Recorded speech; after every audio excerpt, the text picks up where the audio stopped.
Out of his own zone, MacKinnon away from Nylander for a second. Nylander able to steal it back. Off the boards. MacKinnon has to track back here. Backdoor Nylander scores. And he gets the overtime winner with 61 seconds to go in OT. The winning streak at home will stop at 17, but the unbeaten streak in regulation remains intact for the Colorado Avalanche. Thank you. You hold your head up, all right? You guys have had a most magnificent season. Thank you. You did a great job out there today. Appreciate so you it. just hold your head up, okay? Thank and you, ladies ma'am. and gentlemen, Duval, you the one, all Thank right? you, ma'am. keep it going. We got another season, okay?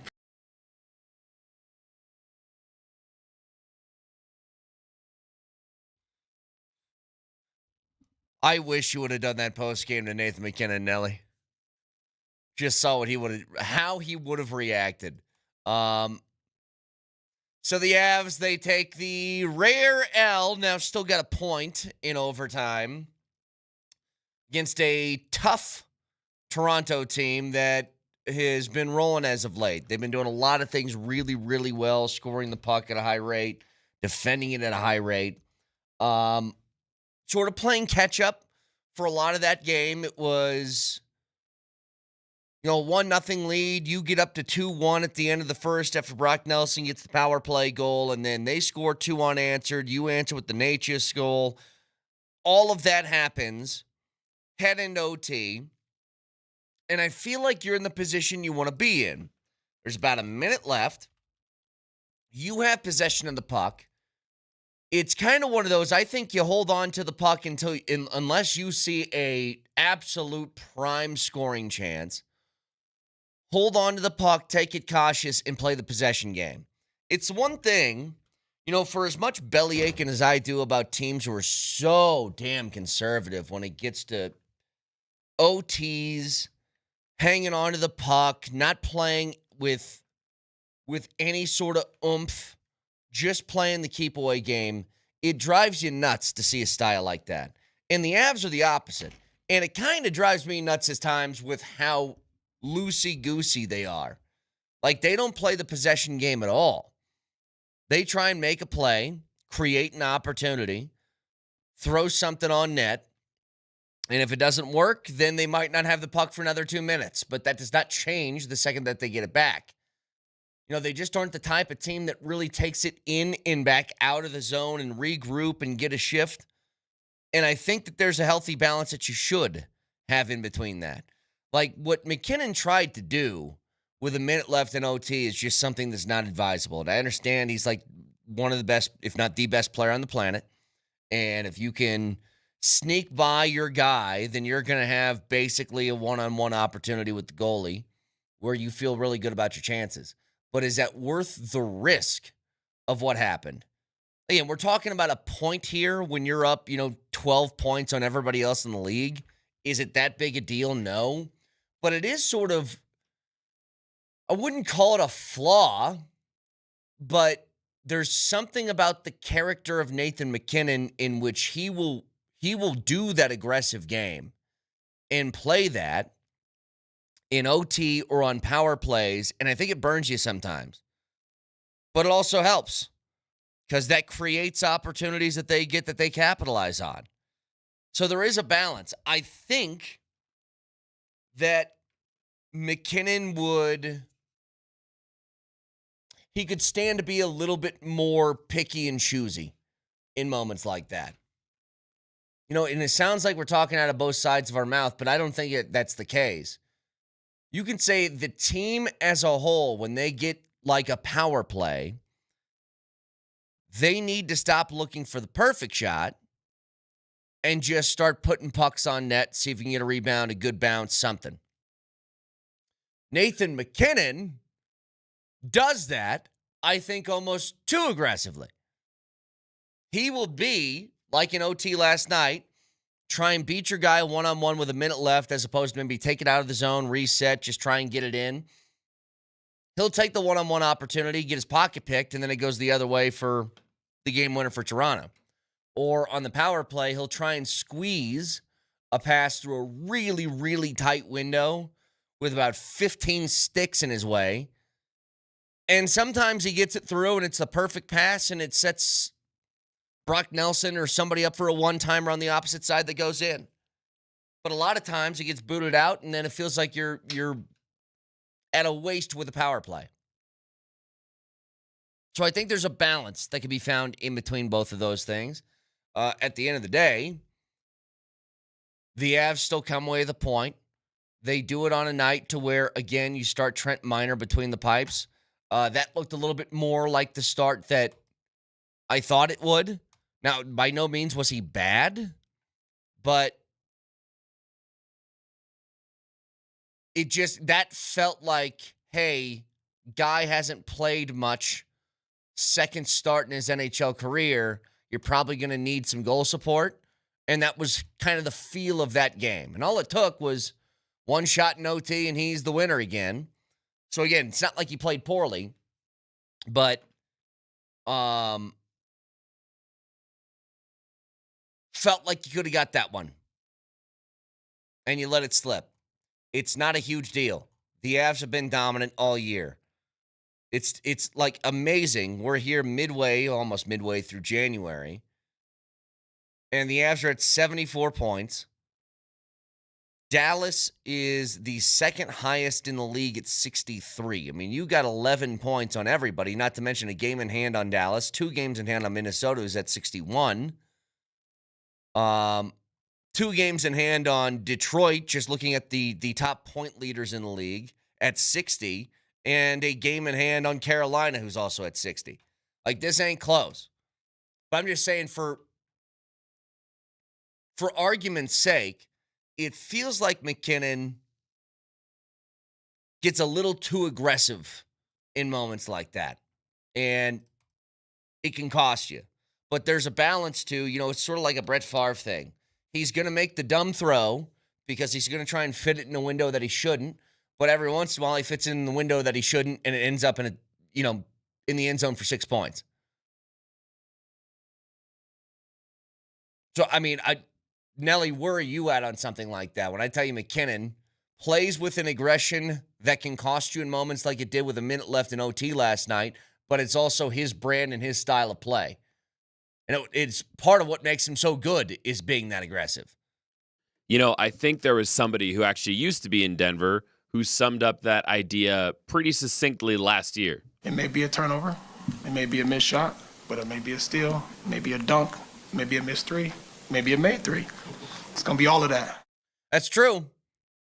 Much better player than that guy was, especially in his time here at Denver, but it's a similar concept. You probably just live with the good and the bad. But the Avs come away with a point last night. Do you have, by the way, McGahee or Moser on the goal from Makar where Natchez does the old corkscrew? If Jesse was here today, I would have him recreate his spins call, because what Natchez did, and it's so amazing to watch. I've asked Bednar about this on the show before. The compare and contrast sort of thing between Natchez and Mikko and how they gel with guys like MacKinnon on that top line. Much different styles of player, but the production is there no matter what. In fact, MacKinnon, I just watched a big interview he had with the Spit and Chicklets boys. He was talking about it took him and Natchez a minute. He goes, we really started to find our chemistry over the course of this offseason, and I think you can see that paying off a ton. But listen to this. Goes on the brakes, Natchez. He'll spin away, breaking ankles. Natchez holds a backdoor, Makar! He scores! Oh, hail, Kale! Natchez breaking ankles, Makar breaking the back of the net. Spins. He pulled a Jesse. When you make a move and you see somebody start to gently glide away like a curling rock, and then to make the perfect pass in traffic, opposite side of the net for a Cale Makar who is screaming down the opposite circle. It's such high-level stuff. And Home run. he has fit in so well to what the Avs style of play is, because there is a specific style that you need to. It's quick. It's making fast decisions. It's always being aware of somebody else flying somewhere else.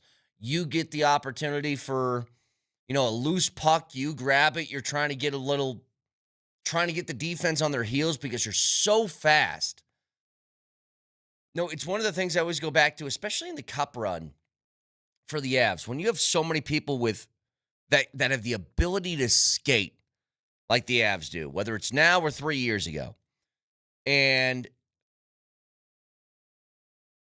remember, you got in that moment in that St. Louis series where it was getting a little bit physical and a little bit grimy. And there's some people saying you got to put in McDermott for this game. And I go, he's a fun guy. But he ain't how the Avs play. And I don't think you put somebody out there who doesn't fit your style of play just in case you need somebody to catch one in the kisser every once in a while.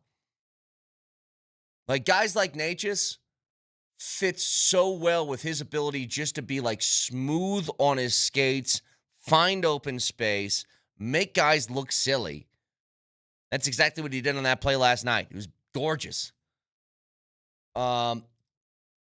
Texture says, thanks, Brett. I love Nate, but he drives me crazy with the style of play in OT. I was yelling at the TV last night when he gave that one up. Wife thinks I'm the crazy one. It's not, I think people just need to understand, it's not even really a criticism of MacKinnon because he's just playing his style. All I'm saying is that style for overtime hockey is very high risk. And you're at the point right now where you lost 1 point from last night. Who cares? You picked one up, and you're still over 10, 11 ahead of anybody else in the league. And by the way, there's no OT, at least 3-on-3. There's no 3-on-3 OT in the playoffs. So all of that stuff, like I consider them, let's say, mild annoyances in the regular season.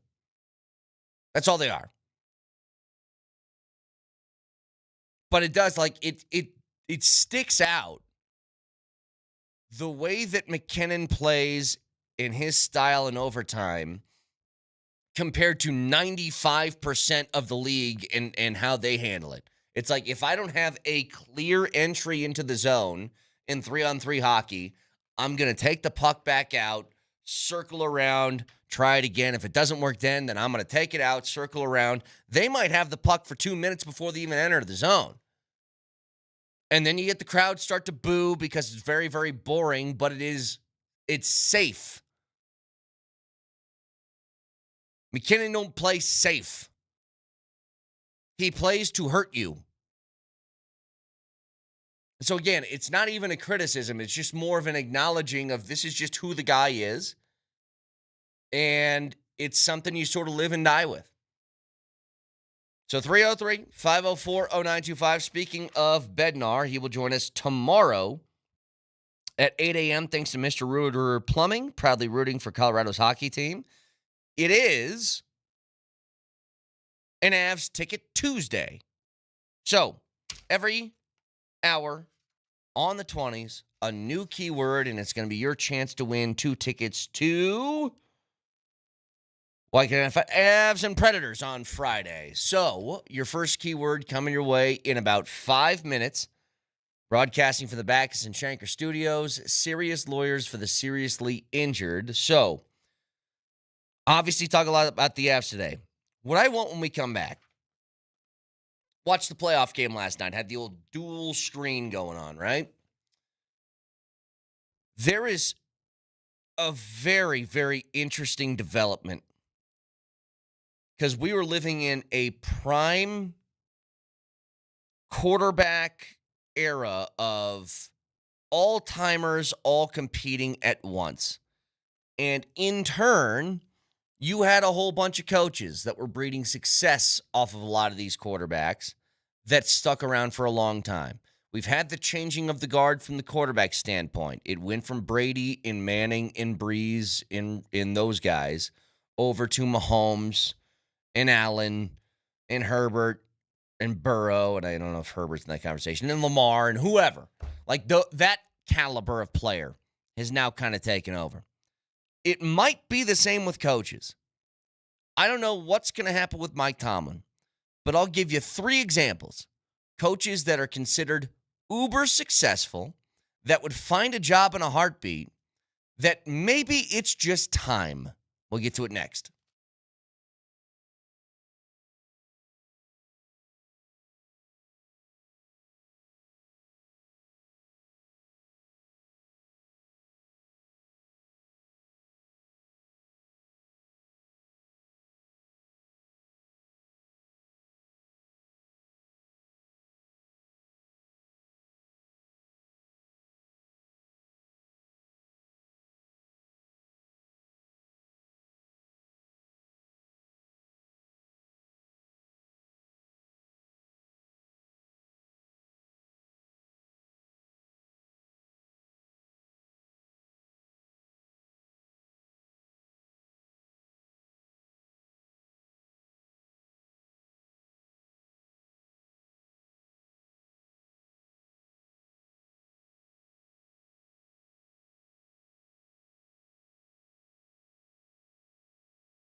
All right, it is an Avs Ticket Tuesday, and that means two things. $10 Tuesdays at Papa Murphy's and Avs Ticket Tuesdays. It's your chance to win Avs tickets, and you can text LION to 303-504-0925 with your first and last name. Papa Murphy's $10 Tuesdays are your ticket to any large pizza for just $10. Order online at papamurphys.com. If you want to go to the Avs and Predators on Friday night, text LION to 303-504-0925 with your full name and you're entered. Good luck. Here's the situation. Dual screening last night, watching the Avs and watching that final wild card game between the Steelers and the Texans. Looked like it was going to be a defensive battle, and it was. Not a lot of scoring in that game last night. And then Houston started to take over. Found a couple of plays that hit. You get a defensive touchdown from Sheldon Rankins. You get the pick six to close out the game. And what was a closer game than 30-6 ends up being a wild blowout. But that's kind of how the Texans are. Similar to the Broncos, not an offense that's going to overwhelm you, but they will keep pounding you defensively into submission before the offense finally makes a play that breaks your back, or the defense makes a pick six or fumble recovery for a touchdown that breaks your back. All of that. But when it comes to the coaches on this, there's a chance Aaron Rodgers played his last game. And he might have. There's a chance Mike Tomlin coached his last game, at least in Pittsburgh. And he might have. And the stuff surrounding Tomlin and a few other coaches now in the league, it's a very, very interesting place to be. Make that kick, season's over, comes to a screeching halt, and missing that kick and the winter going on. You know how it is. If my aunt had male parts, she'd be my uncle. They've been able to sneak into the postseason every year. They've been able to have a winning record. Like, this is, Mike Tomlin has been the coach for so long in Pittsburgh. And he's never had a losing season. He took over in 2007. This is almost 2 straight decades of Mike Tomlin being the head coach of this football team, and not once has Mike Tomlin had a losing record, except in one category. Mike Tomlin has an 8-12 postseason record. And I want you to keep something in mind. That 8-12 started 5-2 in his first 4 years. So since 2014, he's won 3 playoff games. He's lost 9. That is a number that you can't ignore. His 7th straight postseason loss is something that you cannot ignore. So never had a losing season, but hasn't won a playoff game since the 2016 season, which was January of 2017. It feels like it's time. For as good a coach he is, and 3 coaches have fit this bill to me this offseason. Mike Tomlin, Matt LaFleur, and John Harbaugh. John Harbaugh is already gone. Matt LaFleur,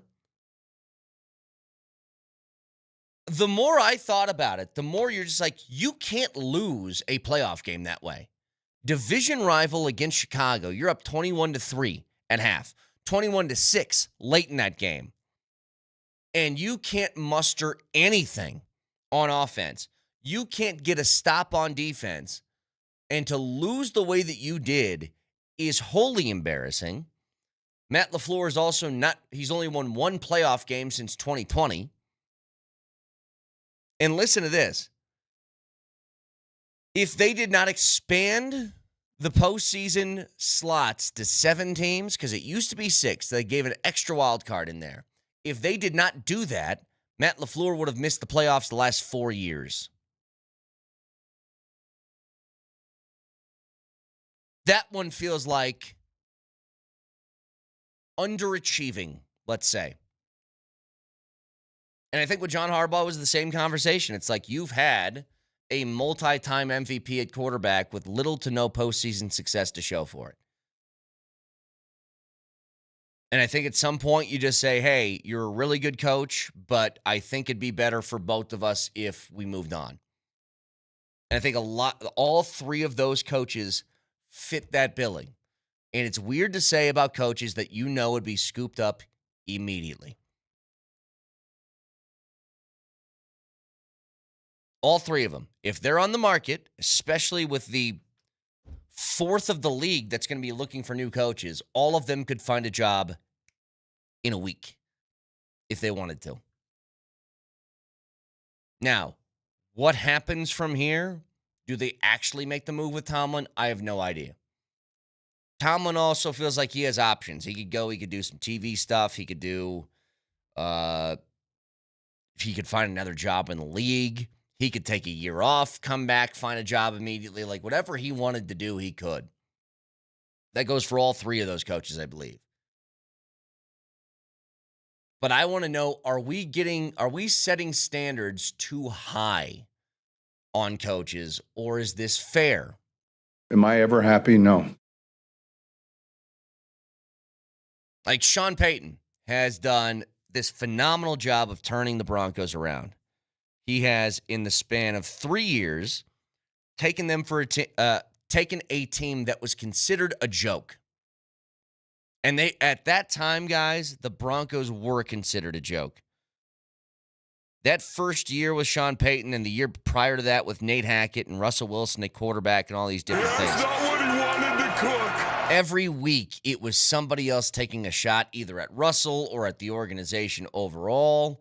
It was that Thursday night, Kirk Herbstreit, they're leaving the game. When it was going, anything dangerous? When they were going into OT, like all of that stuff, that was embarrassing. Being made fun of by a kicker on the Ravens.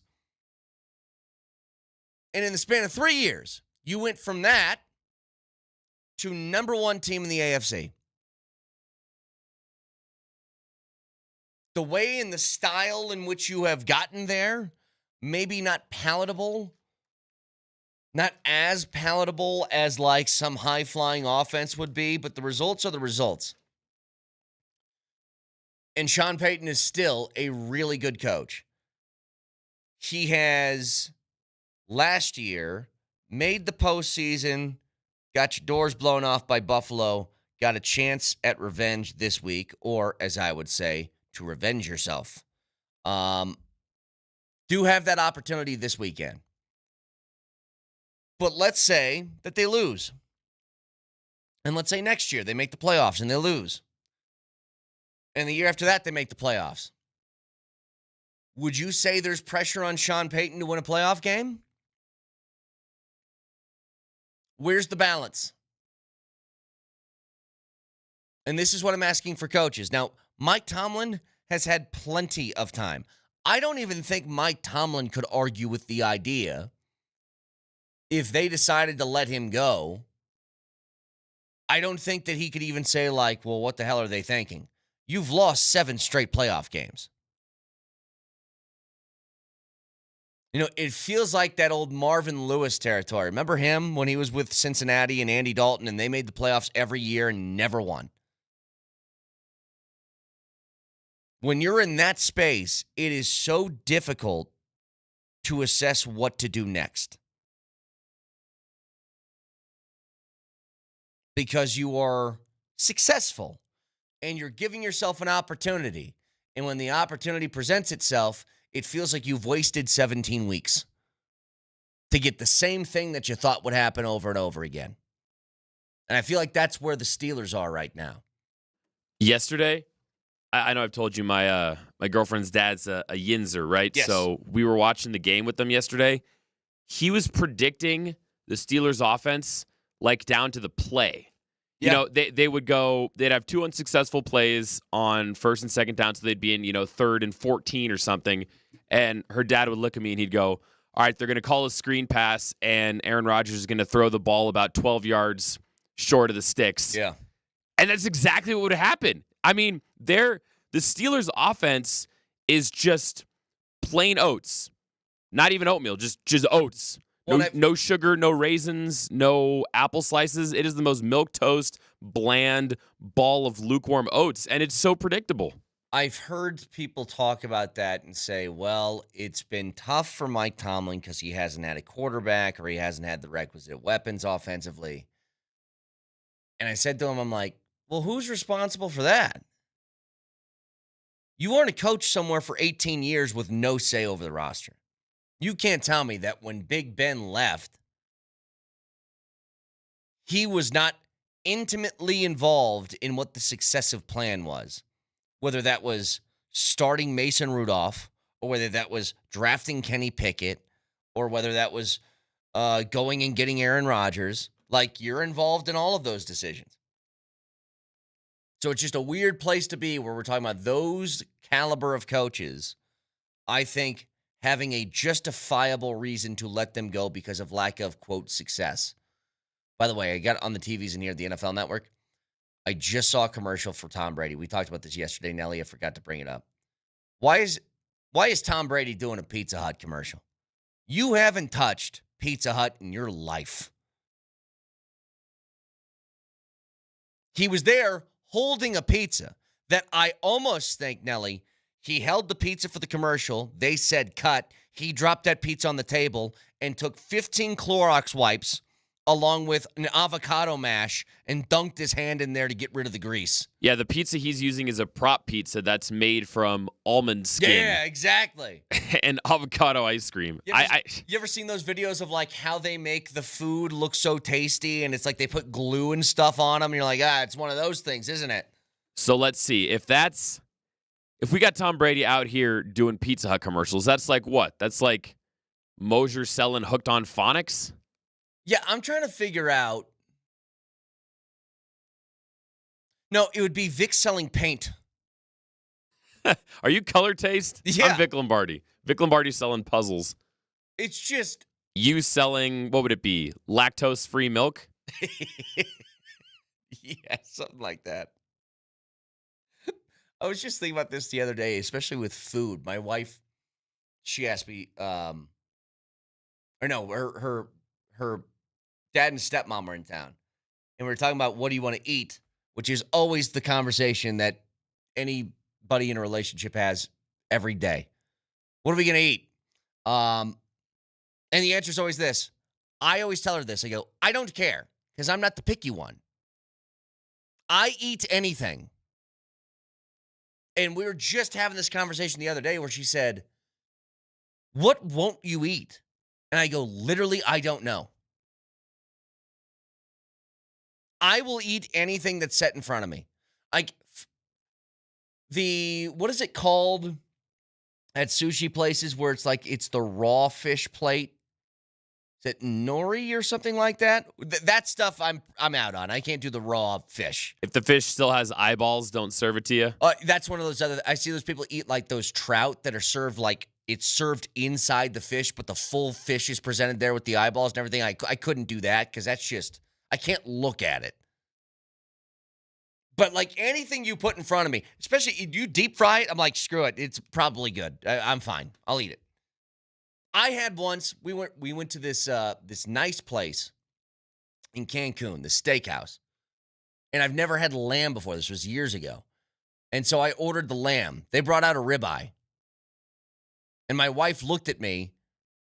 And I got out a knife and a fork, and I cut into it, and I just started eating. She goes, that's not what you ordered. I'm like, it's a ribeye. It's fine. It's going to taste fine. She got her food. I'm like, I'm not going to wait the 15 minutes it's going to take for another plate to come to my table. Plus, this looks good. It doesn't matter. That's just how I am. Whatever you put in front of me is good. Tom Brady eating Pizza Hut? Lies. Lies. 303-504-0925. Reminder to you guys, The key word for this hour and to get you in the building at Ball Arena for the Avs and Predators on Friday night, text the word Lion in your first and last name to 303-504-0925. You know who never does you wrong, who would never lie to you? It's Papa Murphy's, because they got $10 Tuesdays. Guess what? I eat Papa Murphy's, Tom. Papa Murphy's $10 Tuesdays are your ticket to any large pizza for just $10. Order online at papamurphys.com. There's an issue. What if I told you that the Colorado Buffaloes were tied for dead last year with the Oklahoma State Cowboys, who were like, I think, this close to being relegated to Division II last year? They were tied with them for all Big 12 conference players with 2 apiece. And now, both of your all Big 12 selections are in the transfer portal, including your best player and pro player, Jordan Seaton. What does that mean, and what do you do now? We'll get to it next.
Nate and Andy, if you want to be at the first Broncos home playoff game in a decade on Saturday, you start your weekend off right. Nate and Andy going to be at Jackson's. They'll be live for Bud Light Football Friday starting at 3 p.m. and giving away tickets to Broncos-Bills along with a Bud Light VIP tailgate passes. So get to Jackson's on Friday and go see if you can snag some playoff tickets and that little VIP Bud Light tailgate experience with Nate and Andy at Jackson's on Friday, starting at 3.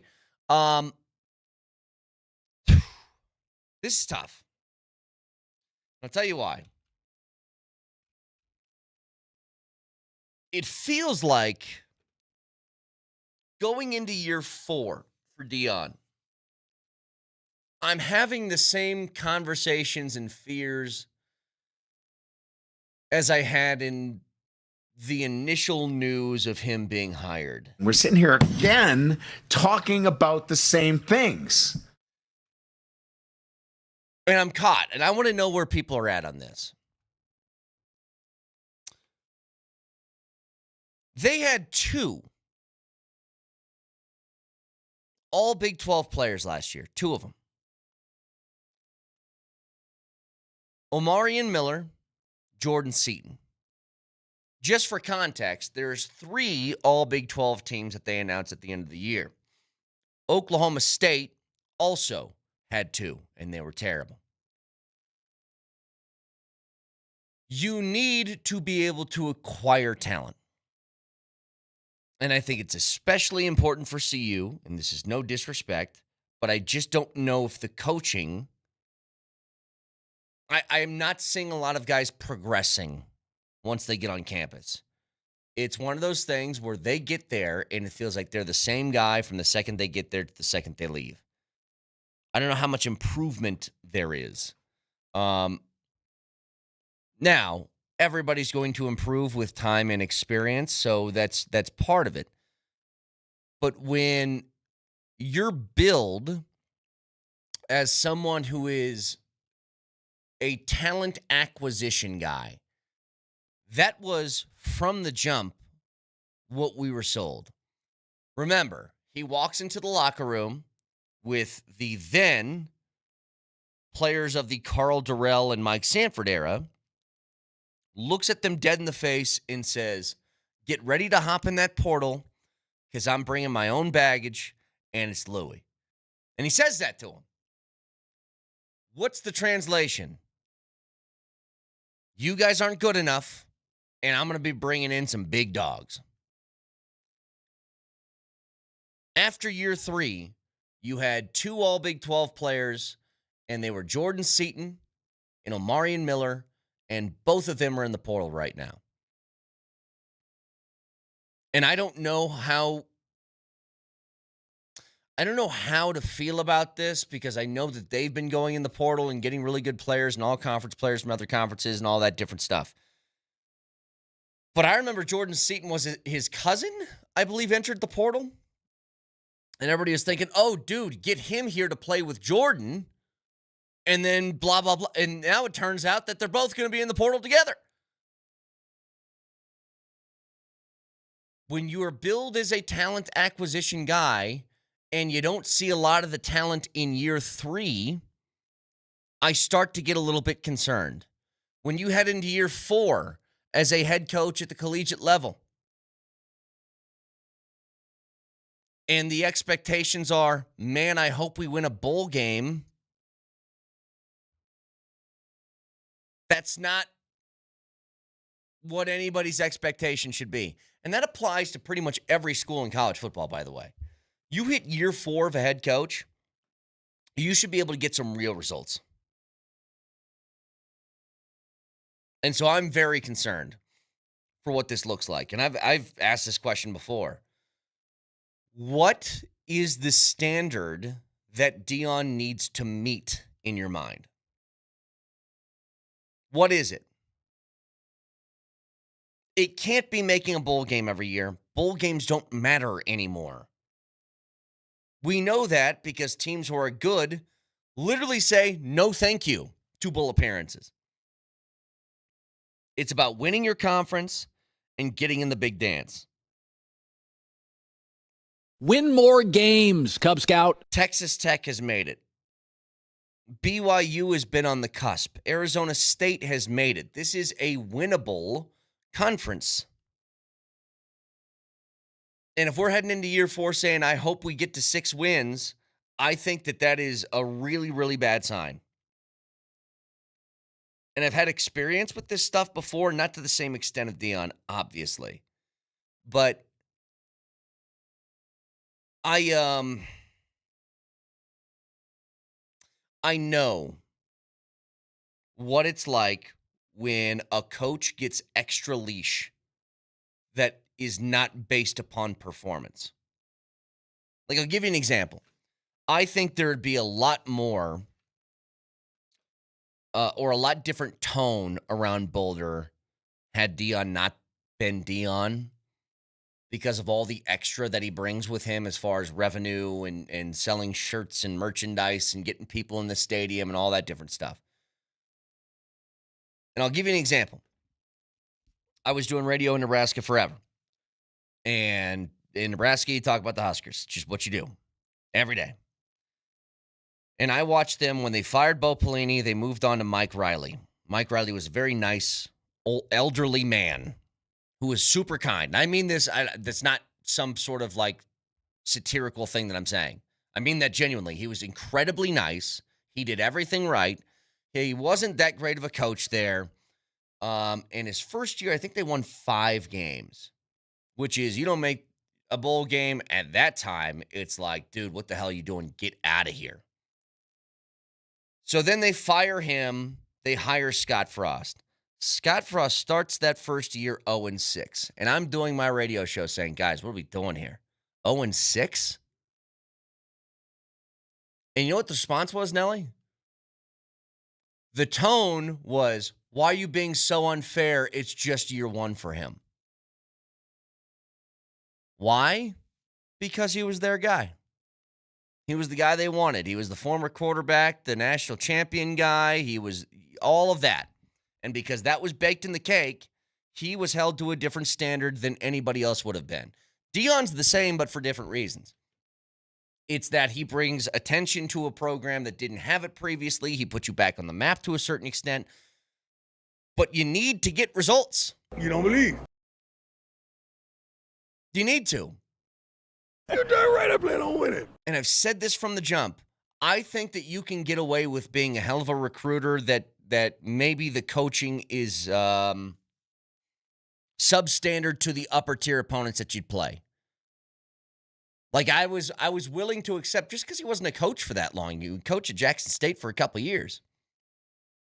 And I said, he's probably, when he gets matched up with, the Kyle Whittinghams of the world and these guys who have been around for a long time, the Matt Campbells, people like that, you're probably going to be at a little bit of a deficit on game day, but that's okay if you can acquire the talent that he acquired, like Shedeur and Travis Hunter. And now my concern is Shedeur and Travis Hunter the only two? Because they were basically his kids, and they weren't going anywhere. And maybe he shocks us all. Maybe this is just, another step in the evolution of college football where each year you can have a 3-win season and then you can have a 10-win season the following year. Maybe. But I think there's got to be some stakes on the line here for Deion. There has to be some standards you need to meet. And by the way, Brett, I don't know, 3, 4, whatever, however many years you said into the Deion Sanders experiment, I'm pissed. I just thought of this Arnold Schwarzenegger line. Your luggage. Because that's what he told the kids, man. Your luggage. Yeah. And to say that, and then I looked on the field, I remember in the middle of last year, Nelly, I asked this question. I go, outside of Jordan Seaton, who's an all Big 12 player? You know what the response was? Your luggage. Nothing. Like Omarion Miller ended up being one. But you could tell you weren't being out-coached last year. That wasn't the issue. You were being out-talented. I'm not even saying that coaching wasn't a problem. It was, especially on offense. I mean, that's why you quiet-fired your OC and didn't really tell anybody about it for a week and a half before people started to catch on. So 303-504-0925. It's just something that I'm thinking about heading into this offseason. What are the standards that needs to be met? Because you need to have some clear guidelines. You can always watch the show live on Twitch. Twitch.tv, search Altitude SR in the search bar, the Altitude TV simulcast. That is the Safeway Twitch feed. Order online, Safeway does the rest. Get easy delivery or free pickup with the same great deals. Get started at Safeway.com or in the Safeway app. Safeway, fresh foods, local flavors. You can also watch on YouTube. Your home base for all things 92.5. Subscribe so you don't miss a thing, including the Altitude Daily, a daily recap of the best stuff you can't miss from the best shows in Denver. Search Altitude Sports Radio on YouTube and subscribe today. Moser, Lombardi, and Kane next.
MacKinnon couldn't put it through Nylander.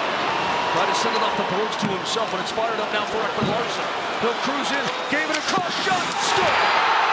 William Nylander wins it in overtime for the Toronto Maple Leafs as the Avs fall by a final score 4-3. They beat us in the second. I thought we were better in the third. But you got to play a full 60 if you want to win. It's just that simple. So we weren't quite there tonight. You hold your head up, all right? You guys have had a most magnificent season. Thank you. And you did a great job out there today. Appreciate so you just hold your head up, okay?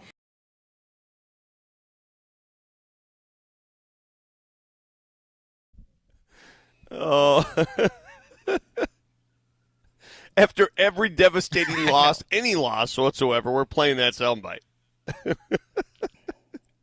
You hold your head up. But you got to play a full 60 if you want to win. It's just that simple. So we weren't quite there tonight. You hold your head up, all right? So the Avs lose in OT last night to Toronto. Back and forth game. There's one thing like this. It's not a criticism. It's more of, just acknowledging a reality. And it's that Nathan MacKinnon plays with such an aggression and wants to bury people so badly that I think sometimes in overtimes he's not built correctly for it. Because here's what happens. He's got a one-on-one with a guy in front of him. He tries to beat him. And if he does, he's got a prime scoring chance to close out the game. But I think 98% of hockey players that are put in that 3-on-3 situation, Moj, take the puck back outside the zone, circle around, keep possession, try and find a clear entryway in. And Nathan just doesn't do that. It's the same thing with sort of his power play. He is so aggressive with trying to make a pass in a perfect spot in between a whole bunch of traffic. It might get knocked away, but if it works, then it's great. You know what I mean? It's not a criticism. It's just that's his style of game. He wants to attack your face. Yes. Is what he wants to do. He wants to look you in the face and attack your face and tell your face, I'm at you. I'm going to get you. Sorry. And boy, you sound like death. Thanks. I told him to take the day off. No, I'm going to go as long as I can. Speaking of faces, your face is Thank the you. epitome of death. I mean, it's a corpse. Look at my face and this morning. face. Okay, it looks like I got hit with 10 pounds of meat all night. Moj. Wow. You keep your head up. You've had a magnificent season I so will. far, okay? I will You do keep my, your I head will up. do my very. I will do my very It's best. like all the blood rushed to your face. all that crap that's going around. It finally hit me like in the third period last night, and then on the way home, and then at home, mamma mia. But nonetheless, you're right, Brett. I mean, listen, if it works, let me say this. If it works, if the pass off the boards to himself works, it's going to be awesome. And I'm going to lose my bacon. I'm going to absolutely lose it. Yeah. If it works. It didn't work. I didn't realize either because the play continued. I had no idea how close they came to winning it in overtime.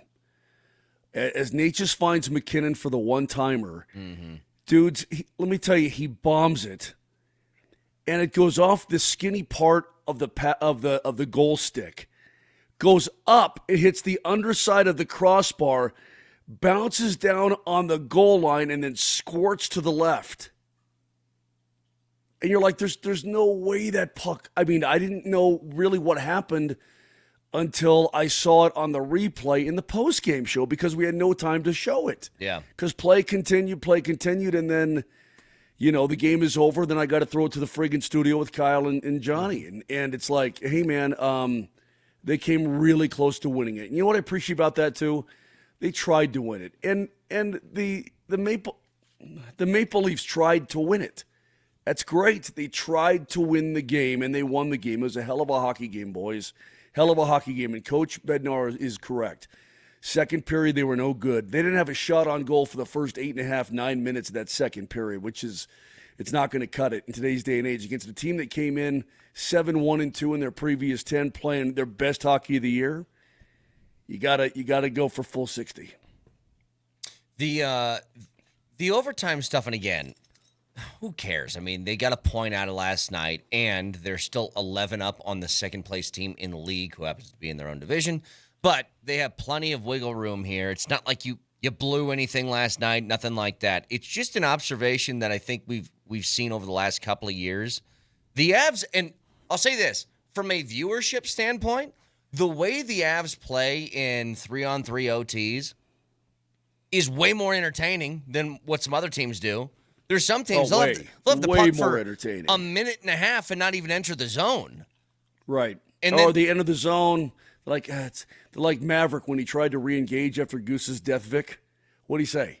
He says that it's not good. It doesn't look good. Not good. And then the Rio goes, what do you mean it doesn't look good? It doesn't look any better than that. It's just no good. It's no good. Well, that's what some teams do. That's what. Listen, a guy could have a 2-on-0 breakaway in overtime. It doesn't look good. It reminds me of Jackie Moon posting up at the Flint Tropics. No. Yeah. Back Only if you want it. No, right here. Only if you want it. Only if you want it. So at least they try to win. I can't fault last night on, well, they lose it. Oh, can't they win in overtime? Well, because they tried and they had to win. I mean, it went off the skinny part of the goal stick. The odds of that happening and then staying out of the net. By the way, I don't feel good today. I want to say F. If your team's fatal flaw is they can't win 3-on-3 hockey, well, you're in luck because that doesn't happen when the postseason rolls around. So who cares? Correct. Hey, listen, they played a good game. You had an unlucky goal. I don't know what the hell happened on that McMahon second goal, the one where he went streaking down. I mean, that was I didn't know the kid had that kind of wheels, and then it's a miscommunication. So Olofsson can't handle it off the draw. Then it's a miscommunication between Slovyov and Girard on, who's got what on that guy, right? Well, he just darts right between them and makes a great play. I'm going to give the kid all kinds of credit. He was terrific. By the way, not the end of the world. How many regulation losses are there now? Still 4. Still 4. Okay. Now they've got 8. So. They've got 8 beyond regulation. Hey, and let me ask you dudes this: the late great Peter McNabb, his favorite guy in the league to watch shoot the puck was Austin Matthews. How good was that goal by Austin Matthews? It was good. Very good. It was not as good as God. I wish Jesse was here today because I'd make him do another spins call for what Marty Nate just did. Little corkscrew. It's something about when you make a move like that and the guy defending you starts to slide off screen like a curling rock, just that slowly exiting frame, but then to find McCarr afterwards. You want to talk about high-level play. By the way, I got audio from MacKinnon. He was on with the Chicklets boys a few days ago, and they were asking about his chemistry and relationship with Marty Nachos. So we'll get to that in just a second. But, Nelly, I want to hear that goal call again, so let me know when you find it. Because it was remarkable. And it was, really eerily reminiscent, even, where it happened on the ice of what Kale's was just leaving somebody in the dust. Obviously, he didn't finish it, but finding McHale just screaming down the opposite side. But Kirby Doc didn't screw himself down into the ice. He just got left in the dust by McCarr. Yeah. But Jake McCabe last night screwed himself down into the ice trying to defend. That's just an ankle-breaking play, and you're right down into the ice. It's unbelievable skating. By the way, as we wait for that, this was Nathan MacKinnon on with Spit and Chicklets the other day talking about Marty Nachos. I think we needed a little time. We play pretty similar, especially off the rush. Last year was pretty good together. We had some really good moments, but I think this year we're just a lot more communication. He's a lot more comfortable. I'm more comfortable. And, yeah, we just kind of try to get out of each other's way a little bit, I think, when it is off the rush. And obviously – in zone's different, but when he has the puck, I just try to let him go. It's really interesting to hear him talk about that because it's one of the things that we were talking about last year. So the Avs make all these moves at the deadline, and I don't know if people expect this, even I'm guilty of it, you just expect this immediate bump, hey, you acquired all this talent. well, now you're just going to blow up. And it does take time. It's hard when you get somebody and within, like, what, Moj? For some of those guys, with Brock Nelson, what was it, like a month before the playoffs started? Like, that's a really quick turnaround to try and find your place, your role on a team, fit with the guys you're playing with, and have it be as high level as you want it to be. Now that they've had a full offseason, I think you see Marty Necas, you see Brock Nelson's year that he's having right now. You're seeing the fruits of that sort of bear with an offseason worth of work. And you can trade for a high-end wideout, Vic. But until he and that quarterback get that kind of thing going, it takes a little while, for them to find each other, and you're in a new offense and so on. And for hockey players with new line mates, you're leaving guys that you've played with in Nelson's case. I mean, you're leaving a team you played with for a decade, and guys you played with for almost that long, and now you're coming into a totally new situation. And for Marty Necas, the same kind of story. But when you get it, it's really good. What'd you think of the power play last night? I thought the third one was bad. First one scored 5 seconds in, so that was good. I know. I thought the second one looked good, didn't score. I thought the third one was no good. That's my opinion. Yeah. Especially when Austin Matthews gifts wrap. Never look a gift horse in the mouth. Never look a gift wraps in the mouth. I pressed the gift wraps in your mouth. Especially when Austin. God, dudes, I'm sorry. Especially when Austin Matthews gift wrapped you a power play with 2.5 minutes left in the game. You got to bury those guys. Yeah. You got to. And then again, thank you, Nelly. And then you had a chance to win an OT, and you went for it, and it didn't work out. I'm not bent out of shape about it. Dallas won last night, right? Yes, I believe so. Last time I saw it was one. You know what? I started to feel so crappy I didn't even look. Minnesota lost 5-2. I do know that. That made me happy. But Dallas was let me 3-1. look down. Yes, they won. Crap. Yeah, big deal. I mean, what do you mean crap? They're up 11 points still, and they have a game in hand on them. You're fine. Well, why? You know what? Here's okay. On a day when I'm not feeling so hot, you're going to have to allow me a little grace period here, Brett, and let my sports hate just flow. If I want to hate on the friggin' Dallas friggin' Stars, let me friggin' hate on the friggin' Dallas friggin' Stars. Does your shirt say "Death Before the End of the Show"? Is that what your shirt? Yeah, and I think it says, "I look like death right now." From the text line, listening to the radio, you might not realize how sharp Moser really is, but when you watch his play-by-play and how smoothly he bounces between calling the game and interviewing guests, it's clear the guy's insanely talented. I've said this all along. When you're calling a game, you are insanely talented. When you do the show with us, rough. Fake Moser is a professional who's on it.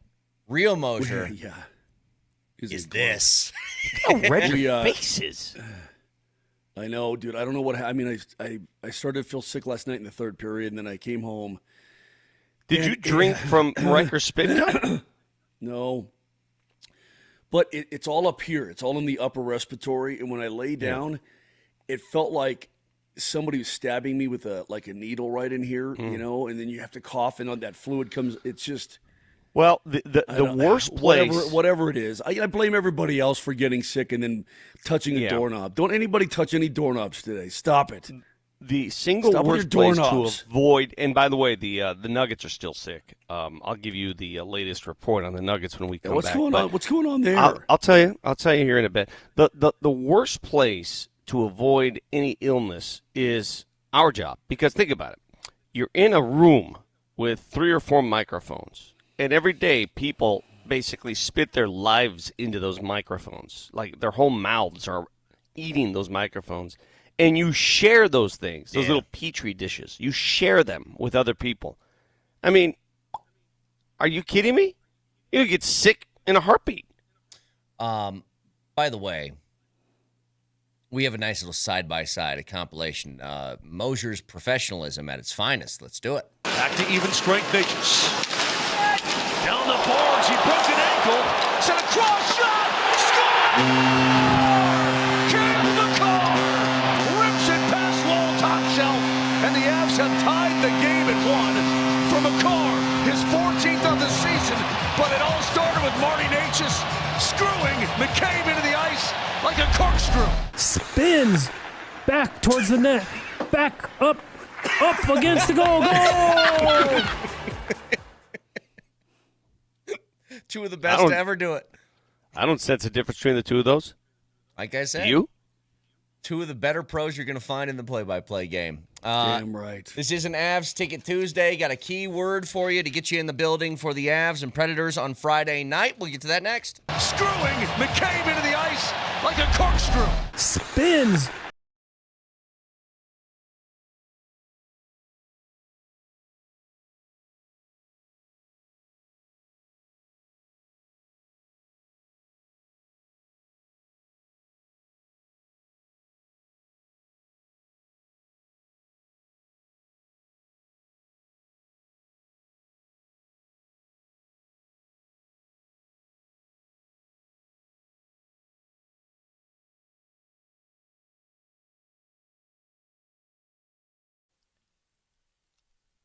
All right, listen to me. If you've been hassling with glasses, contacts, and all that, but now you need readers or bifocals, yeah, you're of that age, I have a solution for you. Refractive Lens Exchange from my buddy, the Paisan, Dr. Cudarelli at Cudarelli Vision.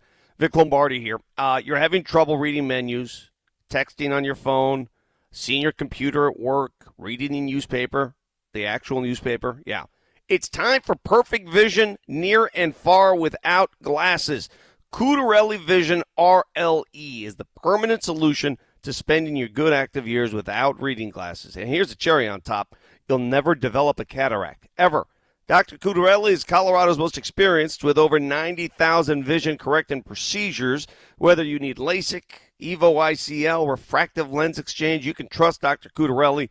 So why wait a couple more years here? Schedule your free Zoom consultation today at coloradorle.com. No readers, no glasses, no contacts, no cataracts. That's coloradorle.com.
You know, if you want to find, sell, or upgrade a Great Mountain home, it can be difficult to find the right agent to help you out.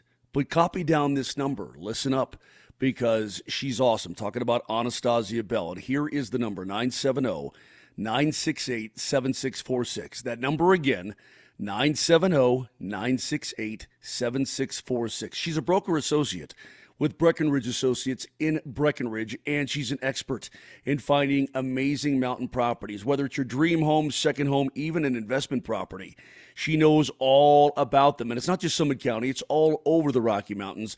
And she's been sought out by people that appreciate that level of professionalism required for just such places for quite a long time because she knows the market, she knows the properties, and she knows how to get it done. When you're ready, give her a call. That number again, 970-968-7646. If you're ready to embrace that mountain lifestyle, finally, now is the time. The snow is flying, and you'll have a great rest of the year and beyond. When you're thinking of mountain properties, remember that name, Anastasia Bell.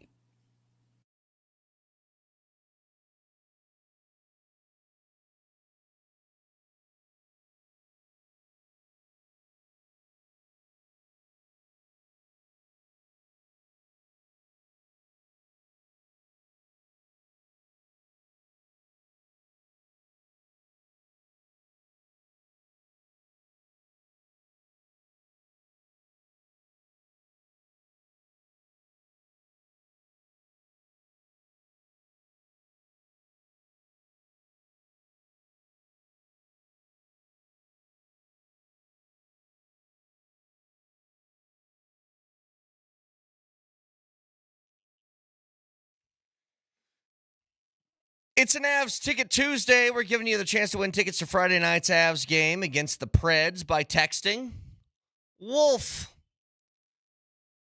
and your first and last name to 303-504-0925. Your keyword is Wolf. You can check out the Avalanche Bourbon Social.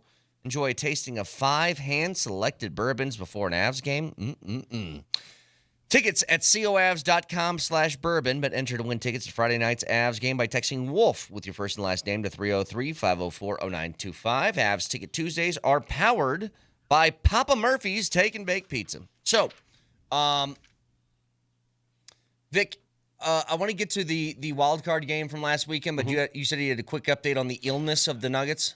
Yeah, I don't know if Jamal Murray is going to be available to play tonight. He did make the trip. He's ill. I mean, whatever it is that Moser's face is suffering from, it's gone around the Nuggets locker room. Spencer Jones is getting over it. He was ill pretty badly. There's a bunch of guys that didn't even make this trip. So this is going to be a shorthanded Nuggets team again. That continues clearly. No Joker, no Jonas, no Cam Johnson, and no Christian Brown, who is not playing tomorrow night. And I'm not sure if he's going to play or tonight or tomorrow night in Dallas. So they're managing his ankle injury. It is not healed like he had hoped, like they had hoped. He is still trying to figure things out with that thing. So I don't know his status long term. I just know short term they're going to be short-staffed again tonight in New Orleans. This is the team, by the way.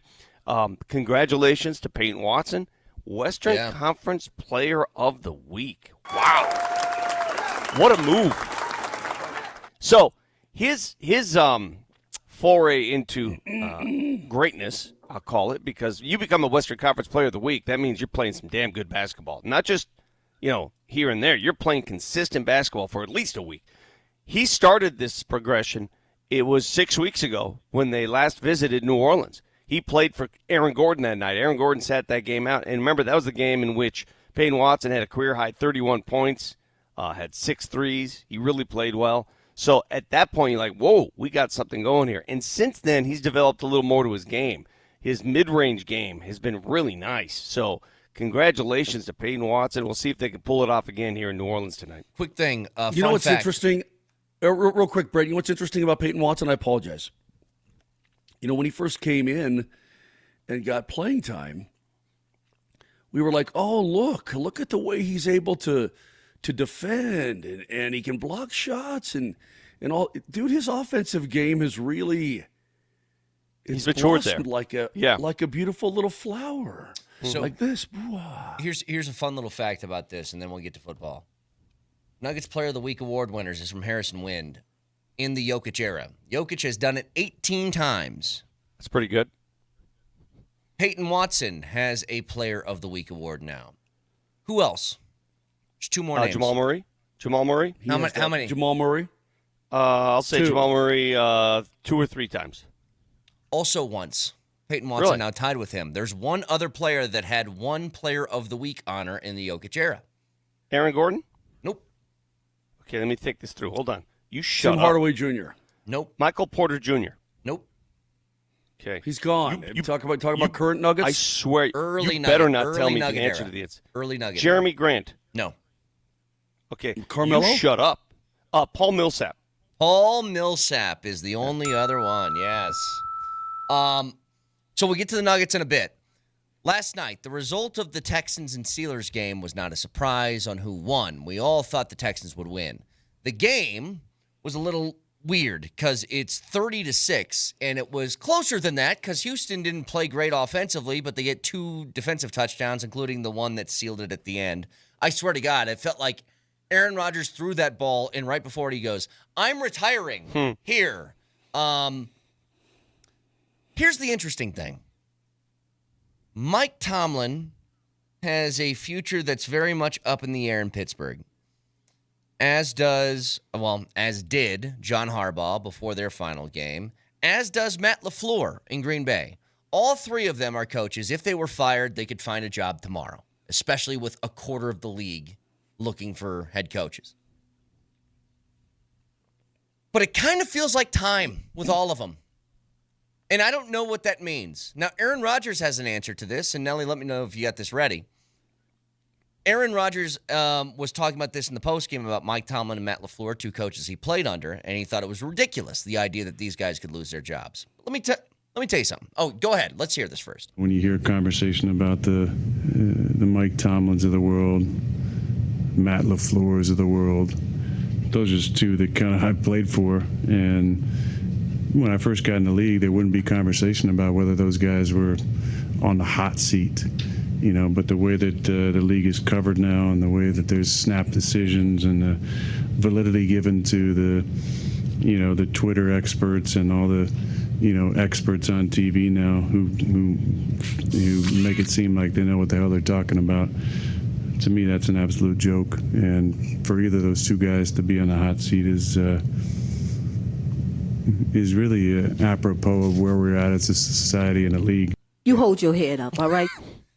Listen, he said when I first got in the league, he would never be on the hot seat. Newsflash, Aaron. Mm-hmm. He's been there the entire time you've been in the league and never been on the hot seat until like now. Why? He hasn't been close enough. He's lost 7 straight playoff games. Hey, man. Did you hear that's the first Monday night game Pittsburgh's lost since the 80s? Jeez. Yeah, since the old Soviet Union was still around. How is that? Hey. That's unreal to me. Because those guys win, and they each won the big one, but they win. Mike Tomlin's never had a losing season. John Harbaugh had better jump at a job right now if he wants it. Because if Mike Tomlin becomes available today or tomorrow, all of a sudden, it's that meme where the dude's walking with the chick and then looks at the chick and then that kind of thing. Remember that meme thing? Brett, you know what I'm talking about. Yeah. That because teams would be like, they're walking with Harbaugh hand in hand. They're like, ooh, Tomlin. See, but Moj, Mike Tomlin. Let me ask you something. Moj, hang on what? You said something earlier. Okay, well, let's establish another thing. I am so friggin' not in the mood for you to tell me to hang on right now. No, but you better hang on because your face is all messed up, and so is your voice and your intellect. I don't know what I just said there. Did you say intellect? Yes. No, Aaron Rodgers. This is why I wanted him to hold. Hang on. He said Mike Tomlin's never had a losing season, which is incredibly impressive. He's been there since 2007, never had a season below 500. Did you know that his career playoff record is 8-12? 5 of those wins came in the first 4 years that he's coached. It's not been the same. 3 playoff wins since 2010. He had Big Ben, and Big Ben in his prime. And then when you lose a Big Ben in your prime, but here's what I'm asking. You lose a lot. This is why I wanted to bring this up. Let me give you an example. Let's say that on Saturday at 2:30, when the Broncos play against the Buffalo Bills, let's say they lose again. Okay? So it's another one and done in the postseason. And then next year, the Broncos make the playoffs and they lose their first game. Do you think by the 4th year, or the year following that, I guess Sean Payton's 5th year, if they make the playoffs and they don't win again, is there a question surrounding Sean Payton and his job security? Well, sure. The bigger question is, when did Aaron Rodgers become a walking, talking, firing squad for coaches? I mean, look at his path that he's forged, where he's gone, and what's happened to those franchises. Just take a look at what's going on right here. To be fair, I mean, he's been gone from LaFleur for a while, but McCarthy, yes. Last night, it was the weirdest thing. And tell me, part of me felt sorry for him. Watching Rodgers move around the pocket so slowly and so elderly-like, there were a couple occasions, and I know he's old, I get it. But I mean, when you see a drop-off, you always think, okay, this guy's not the same. Like Russell Wilson was not the same when he was in Denver. He could still move around a little bit.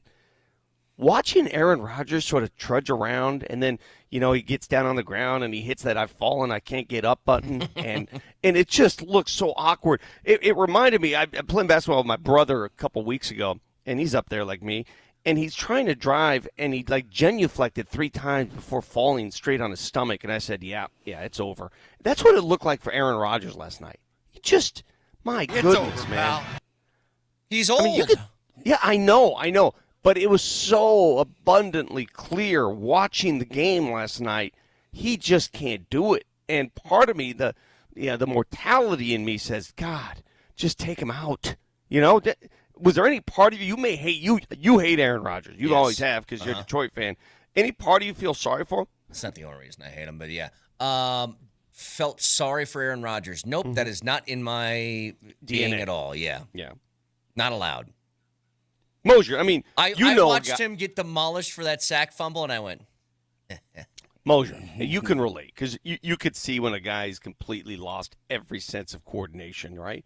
I mean, as a guy who's experienced that, you could see that watching Aaron Rodgers, somebody who no athletic genes left, no coordination left, no sense of direction, nothing. You sensed that watching him last night, right? Because you've been there. Yeah, you know what? I was thinking to myself, he might as well just do the ultimate Moser plan. And the ultimate Moser plan, the way I want to go out, is on that desert island, just like Tom Hanks in Castaway. Just find the sharpest clamshell you can. All right, now you're taking this to extreme. You walk. No, Aaron Rodgers should just lick a frog and walk into the shallows. Let the sharks come and be at one with nature. Yeah, I agree with you, Vic. Just give it up. Give up the ghost. You know what's cruelly ironic? Do you think they have any? Do you think they have any? God, I almost tried to say that word this morning. Hallucinogenic frogs on a desert island, or is that strictly a mainland thing? I'm sure they exist. Okay, but he's still more athletic than 80%, 90% of the population. But to play that position and to play it against that defense last night, oh my gosh, that Houston defense. Whenever Pittsburgh got the ball, whenever Pittsburgh got the ball, it felt like, I mean, you're in for a root canal. There was just nothing available. Let's not mince words. Let's not do it. When you look at the Broncos defense, and I think it's really good, but I'm curious to see this weekend where it is in comparison to what is still locked in my brain. Because coming down the stretch, they got exposed a little bit here, a little bit there, gave up a little bit more points than they typically would, like about a touchdown per game more. I'm telling you right now, as good as I think that Broncos defense is, and I think it's really, really good, Houston is just as good, and Seattle is just as good. Yeah. I mean, those defenses, dudes, are bad mama jammas. Bad jamama mamas. They are studs. Studs. By the way, there was something I noticed from the game last night, and maybe this is just me being a weirdo, and nobody else has thought this. Aaron Rodgers is wearing his wedding ring during games. It's one of those little rubber ones. It doesn't. No. That's fine. That's not the issue. Does his wife go to another school? Has anybody confirmed that he has a wife? Who is she? Has anybody thought of this, by the way? He's a very, very famous person who got married seemingly over the course of an off-season, and nobody's ever seen this woman before? Is that weird to people? When you said that, he's wearing a wedding ring, I'm like, I didn't know he was married. Yeah. I thought he was still with that, what's-her-face, the Well, that's who I thought he was Shaylee married Harry to. Potter chick or whatever. Yeah, yeah. What's her name? Shaylee Woodley. I thought that's who he was married That to. It's one. not her. Nobody knows who it is. I'm just saying, can anybody confirm that this woman exists? Or does she go to another school? Well, what we call Mantow. What do you mean another school? I'm confused by other schools. I think it's an old thing you used to, like when you were in middle Yeah, school. I have a girlfriend, but she goes to another school. You wouldn't That's know why her. you haven't met her yet. Yeah, she just goes to a different school. Did I just miss on that generation of excuse making? Yeah. Let me explain. Vic will get this. 99% of people, when I said that, knew exactly what I was referencing. Vic, do you remember when Jan Brady had a fake boyfriend named George? And she'd have the phone call, and she's like, "Hi, George," and the family thinks really that Yes, it's now George, I can but relate to that. I remember that episode. Yes. So Brett is a sort of assuming that maybe that's what's going on with A. Are we talking about like a Manti Te'o situation? No, that's different. He is. Here's my conspiracy: that he has a fake wife. That he just wants people to think he's married. That's what I'm saying. He's the kind of guy that would try to probably play that sort of mental game. That's what I'm with saying. people. I want Pablo Torre finds out. Who is she? I need to talk about that game, though, in this respect. Watching Houston's defense completely overwhelm Pittsburgh. And I'm thinking, can Denver's defense do the same? One big difference. Denver's defense is going to face Josh Allen, who's a lot more nimble, even as hurt as he is, than Aaron Rodgers. So Josh Allen can make chicken what out of, he's done that. He can make chicken salad out of chicken scratch. Mm-hmm. Aaron Rodgers was not capable of doing that last night. They could not generate a run game whatsoever. They tried to run Jaylen Warren. He had nowhere to go. Houston just suffocated everything. The game was 30-6. Moj, I know you were calling your own game. I'm going to tell you something right now. This game was over on the first two series. The problem was C.J. Stroud played so poorly in the first half. I mean, he just kept giving the ball back to him. Did you see how bad C.J. Stroud was in the first half of that game? Awful. I mean, the Houston defense kept taking the ball away. They kept holding, and C.J. Stroud was just, here, I'll give you another chance. So the only reason it was close for three quarters is because of C.J. Stroud. As soon as he figured himself out, then it was over. God, it would have been nice to play against Pittsburgh. Well, let me ask you this. So New England gets Houston. The Broncos get Buffalo. Even I will acknowledge, as much as I'm not, you guys are so afraid of Buffalo, bunch of brittle-haired pansies.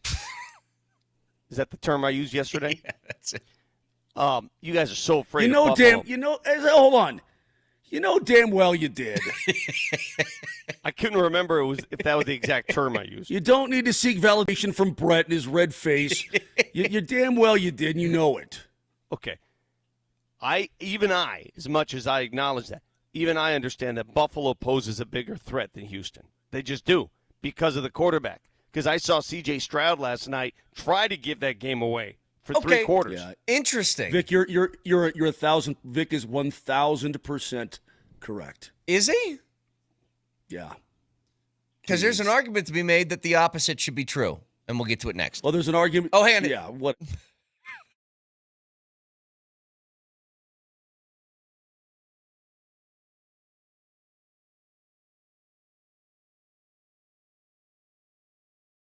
Just want to remind all the fine folks out there that we have a keyword for this hour, and that keyword is wolf. So text that in your first and last name to 303-504-0925. I feel like we just did emoji there on Toss to Break.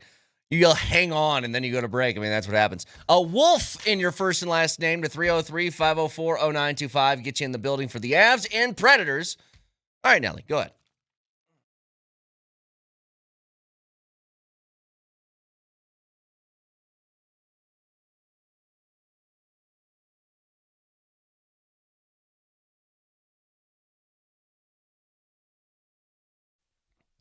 I don't think I've ever seen a host come out here and do a commercial for the keyword, but here we are.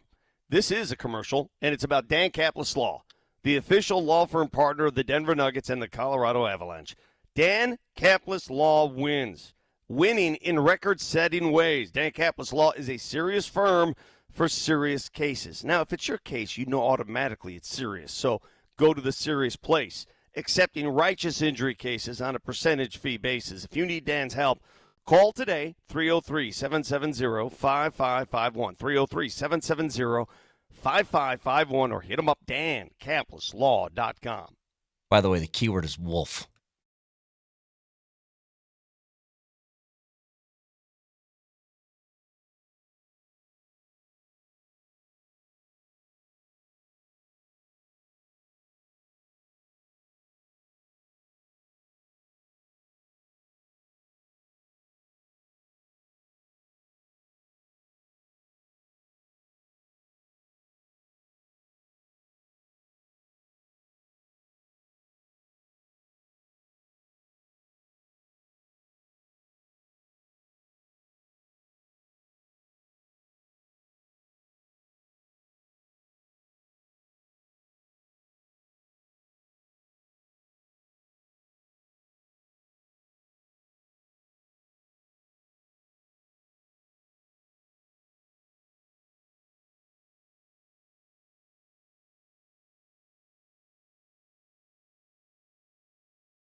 I'm not even saying that you guys are wrong, because I agree with you.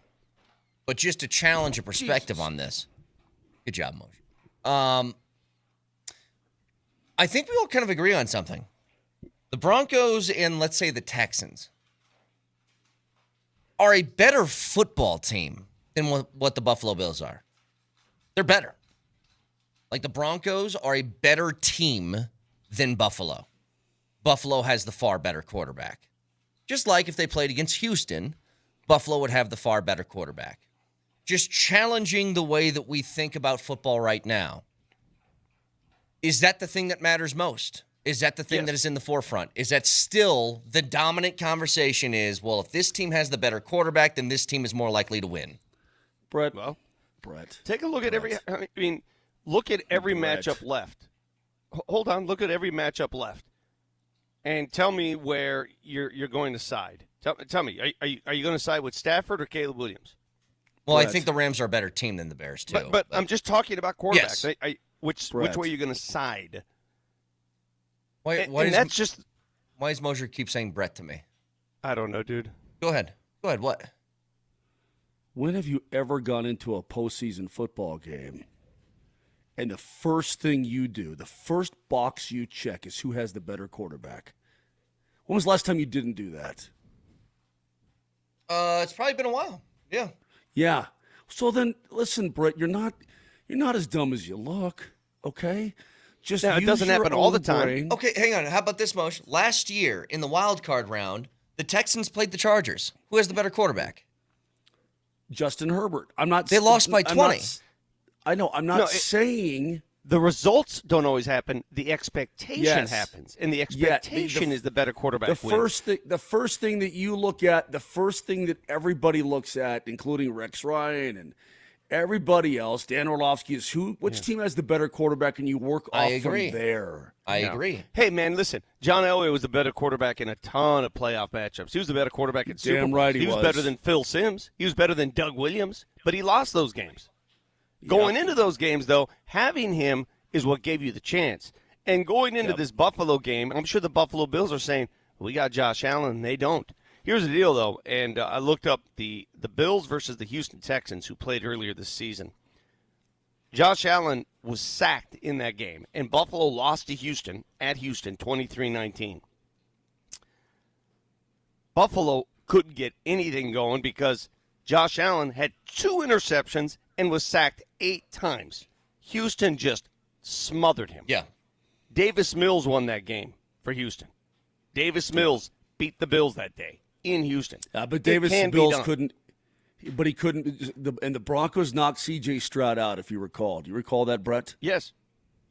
Yeah. Knocked him out. Now, if he stays in the game, is it a different story? I don't know. He seems to be like he seems to be a little bit like Bo Nix, second half quarterback where you kick some major butt. But I don't know. I need more of an example, I guess. But, it's that defense is no joke. And that defense, either way, though, I think I'm so impressed with Drake May. It's hard to even understand how impressed. I didn't realize he threw for almost 4,400 yards this year, which is remarkable. I mean, he's really good, but he's going to have his hands full with that Houston defense, just like Allen will with the Broncos defense. But this is why I'm asking the question, because this year has proven more than really any in recent memory that the better teams are having success than the better quarterback. The best quarterbacks in the league are sitting at home and have been since the playoffs started. It's been the Seattles and the Houstons and the Denvers and teams like that overall are the best teams in the NFL that have been the ones that are thriving. Well, everything you're saying is everything I said yesterday, why I said there's no reason why the Denver Broncos can't win this game. I mean, you guys are all scared yesterday. I think that the Broncos team-wise and the fact that they're at home gives them more advantages than the Buffalo Bills have. I understand the advantage of a Josh Allen. I get it. Get to him. The one thing that scares me most about the Bills is the desperation with which they'll play because they've been knocking on the door for so many years, right? And they're sick of knocking and sick of being humbled and sick of going home.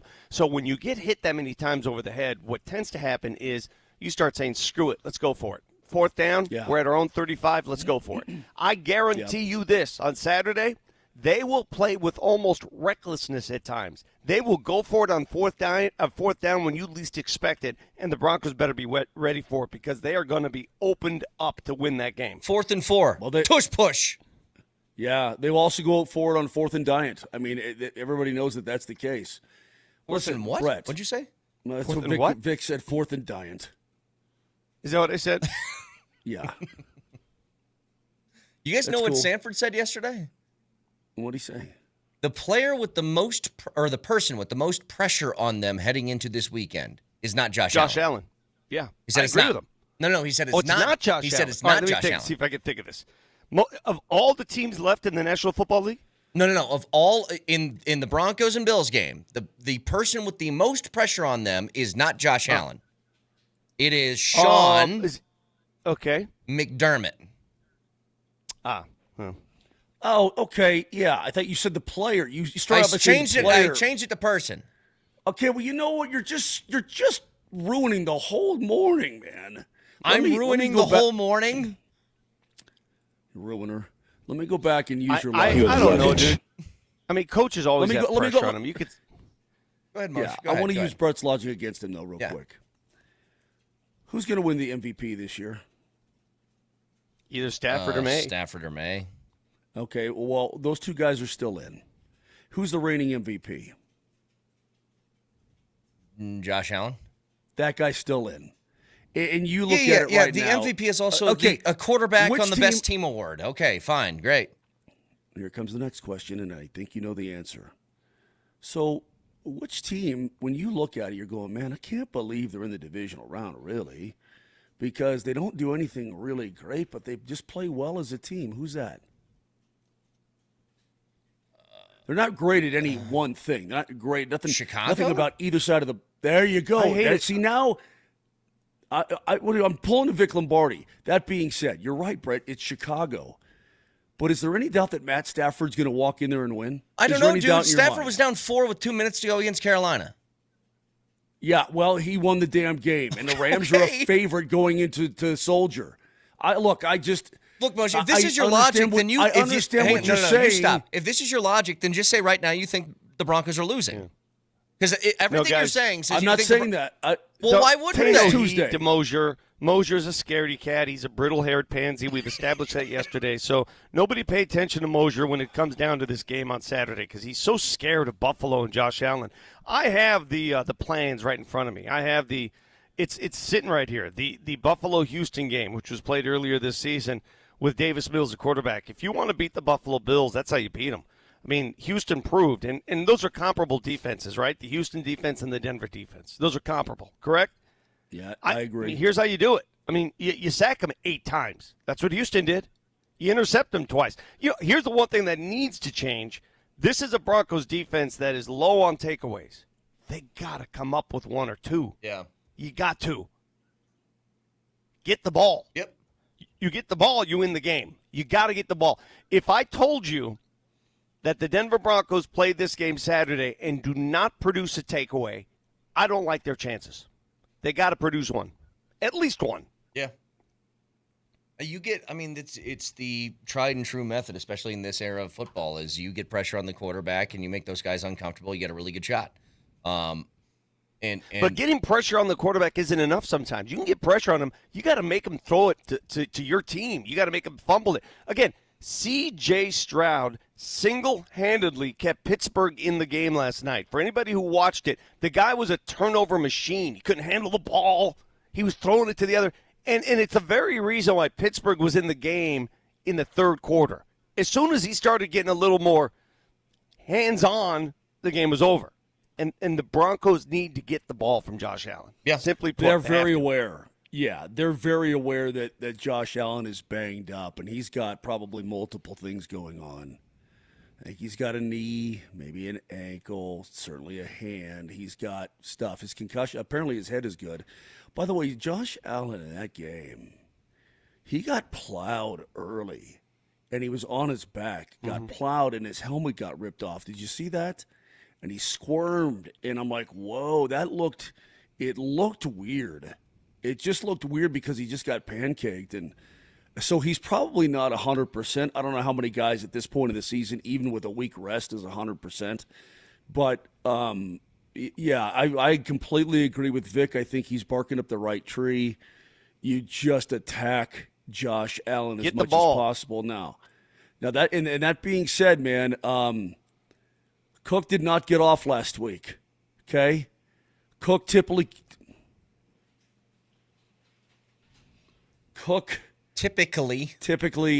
gets off. Well, the Jags are the number one run defense in the league. What's that? The Jags are the number one run defense in the league. That's why it was different. The Broncos are really – dude, the Broncos don't allow 100 yards a game overall. They don't. But the Bills average about $160. So, something's got to give here. And my thought process is they'll probably try to pound the ball early, take advantage of the Broncos. Maybe the Broncos are blitzing a little bit, but run the ball early and just soften things up and then let Josh Allen go to work. Well, we'll see how healthy Drake Greenlaw is this week, if he's healthy enough to go. They say he's there, but you never know with a hamstring. So having him back will certainly help. Having as many bodies back on that field. But the mantra should be simple. Get the ball. Not get them off the field. Get the ball. Yeah. Give yourself a short field. Yep. 303-504-0925. The Nuggets are in New Orleans to face the Pelicans tonight. You can hear all the action. Altitude Sports Radio 92.5. Coverage starts at 5:30 with the pregame show presented by Ramos Law. Back after this.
I told Nelly yesterday it was a big day in the Kane household. We found out that Bruno Mars' new album drops in a month.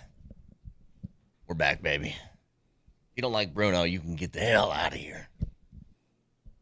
Look at Moser's face. Moser's pumped like I am. You just can't see it in his face. The Avs. Listen, I like Bruno Mars. I think he's awesome. I feel like I slept under an elephant. Well, then get out of here. Shut up. If you feel bad, then just take the day. Just stop the show. Just leave. I mean, we don't want to ruin your voice. We don't want to ruin the pipes for the Avs 2 games hours coming of up. hearing you complain. I don't want to hear it. Just get off. I haven't complained at all. Okay? Every segment you've complained. Only because you make fun of my face. I'm more than happy to shut my hole in regards to feeling like an elephant or under an elephant and just continue on. You know why, Vic? Because I'm a team player. Because I try. Because I'm here for you and for the listeners. Because I care. What do they say about guys who are injured and they hurt their team when they play injured? They're studs. Mm-hmm. Speaking of, the Avs last night were on the ice and they lost in overtime to Toronto, a hot Toronto team, scoring a bunch of goals, not letting in a whole bunch, but the Avs find a way to tie it late in the game, send it in OT, and it's kind of that same story that we've seen where I know Bednar chalks this up to, basically I'm going to paraphrase here. He basically calls OTs just random. And it is tough when it's 3-on-3 hockey. It's like, hey, the puck bounces one way, you get a 2-on-1 or a 2-on-0 going the other way, and things can just get weird. But what I said to start the show today was, this isn't even a criticism. It's just acknowledging a style of play that Nathan MacKinnon has. I just don't think he's built very well for overtimes because he is so hyper-aggressive on things. He will take chances where maybe it's better to play a little bit more conservative than his style sort of dictates. Trying to go one-on-one with a guy, all it takes is exactly what happened. A little poke check, grab the puck, goes the other direction, and it's game over, especially with like 60 seconds left in OT. You're this close to a shootout. Maybe look for a better opportunity, but that's just kind of the way that he plays. And I don't know if that's something that's criticizable. All right, let me go back here a little bit, and I'm going to agree with the coach in this regard. Watching back to that highlight of the goal that didn't go in for the Avalanche, Brett, in Toronto, Ontario, Canada this morning, they could be having the exact same conversation. Rando, because the Avs almost did to the Maple Leafs what the Maple Leafs did to the Avalanche. Because it worked before. Marty Necas and Nathan MacKinnon were streaking up the ice in a 2-on-1, and McKinnon's one-timer. Do you know how thin the shaft is of a goal stick when you get up, halfway up the stick toward the knob? Do you know how thin that is? Thin. It's about like that. Okay, it's thin. Between like an inch, I think an inch, 1.15 or 0.88 to 1.15, whatever it may be. It's very thin.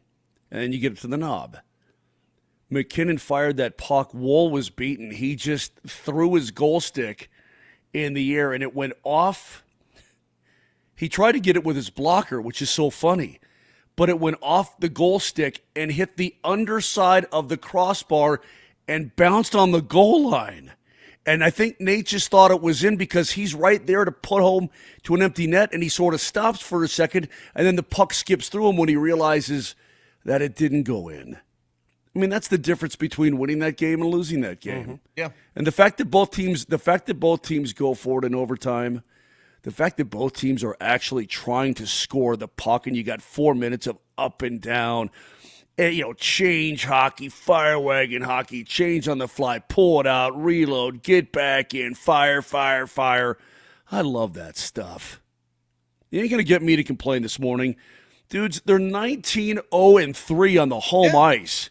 You want to bitch about that? You want to grab your dogs and run for the hills and go hide like fraidy cats? Then go ahead. Who are you talking to?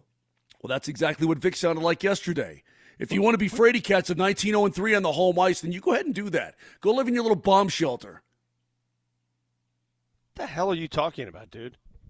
I don't know. Seriously, I might have to invoke a get off the show. Take him to the campaign gulag here. You might have to just go to sleep. What I'm You're saying just making is that crap up right now. Brett, I don't disagree with you. MacKinnon tried to bang it off the boards to himself. And I'm going to credit William Nylander for making a good pickoff. It's a great got play. A piece of that, picked it off. It was a very good play. And you look who's out there. Natchez and MacKinnon, Nylander and Matthews. I mean, you're talking about the highest end of the high end of the National Hockey League. I mean, these are studs. And they're going to go back and forth, and they're going to just punch and counterpunch. Look, the second period was ugly. The last power play was ugly. Other than that, I can't really complain about anything. It's a fun hockey game to call. These teams will hook up in a couple of weeks in Toronto, and we'll see what the Avs can do there. Yes, just to be clear, Moj, there is no criticism of the Avs. They are in golden position. They are still 11 points up on the second-place team in the league. They still came away with a point last night. Again, I was just acknowledging that his style of play is very different from most. Like, if that's 98% of other players in the league, they probably wheel that back out, they reset, and they try and find another way to enter the zone. And MacKinnon's just like, nope, I'm good enough. I can beat this guy one-on-one. Every once in a while, he gets his pocket picked playing that style. That's all. But the Avs, yes, they are. Nobody is complaining about where the Avs are right now, especially on the home ice where they have been dominant. Now, Vic, you sent us something yesterday. I don't know what this is because I don't have the TikTok, so I couldn't listen to it. But this is Guerrilla Sports' Dan Issel. You want to set this up? Yeah, Dan Issel went on with Tom Green on his podcast, and I just found it so curious. I'm listening to this, and I'm thinking to myself, my God, he's right. Because I will always defend, I think that the modern game, in every game, football, basketball, baseball, hockey, it's played, the athletes today are just much more athletic. I mean, genetics took over, right? They just are. They're better athletes today. But when I hear people say that the pace is a higher pace today than it was in yesteryear, I disagree wholeheartedly. I'm a child of the 80s. I grew up watching Doug Moe's Nuggets against the Lakers, Showtime Lakers, right? Pat Riley's Showtime Lakers, Doug Moe's Nuggets. You will never play at a faster pace than those two teams. Never. There's nobody in the league right now that plays at a pace that those two teams played at. Nobody. So when I hear people say the pace is just insane and that's why these guys are getting hurt, phooey on that. And you want an example? Listen to what Dan Issel told Tom Green. And for those of you who don't know who Dan Issel is, he's one of the great legends of all time. He's a Hall of Famer. Played for the Nuggets in the 80s. Listen to what he said about pace of play and how we skew that whole mindset today. Of what coach in the history of NBA had the most pace in a basketball game? Doug Moe. Doug Moe, yeah. So when I heard that, I just picked a year at random. 81-82 was the year that I picked. Starting five, Alex English played 82 games. Kiki Vanderway played 82 games. T.R. Dunn played 82 games. There must have been a horse race on that I wanted to watch because I only played 81 games. Wow. And Billy McKinney was the starting point guard. He played 81 games. 5 starters that missed 2 total games. So don't tell me the pace of the game is leading to the injuries. Hey, you can think whatever you want. 2 games missed among all 5 starters. 2. That is absurd. That is unreal. You cannot tell me that the game has changed that much. I'm reading on the Twitch feed. Well, centers didn't close out 3 years ago. What are you talking about? What are you talking about centers didn't close out? I remember Dan Issel at the top of the key pump faking center after center and going to the hole. Centers closed out. The game hasn't changed that much. What's changed? Why in that season, he just referenced 5 starters played, 2 games missed. 2! How does it change that much? Those guys were plumbers and mailmen. What do you mean? Not. Oh, I'm going to get so angry. Oh, my God. Alex English was a plumber. Alex English, if he played today, he'd light up the circuit. He'd light it up. Do not tell me that those guys were lesser athletes. They were the athletes of their generation. They didn't miss games. It's kind of twofold. The one thing I do agree with, the way it's changed the most, it is a positionless sort of game now. There's guys that are doing kind of everything where there used to be like roles that each position had. That's kind of changed. But the injury thing is really weird. Like, the Nuggets don't have guys that are resting due to load management. It's injuries. And I was like, how did everybody avoid that over the course of a full season that he's talking about? That's what's crazy to me. What's changed there? Like, how overtraining? I mean, yeah, like AG didn't miss a month and a half because he felt like he wanted a rest. He couldn't play. He had a hamstring problem. I wonder, but I wonder how many of those games, missed. Nobody missed that kind of time for muscle pulls back then. That didn't happen. Okay, Vic. Listen to me. That didn't happen. That did not happen. You played.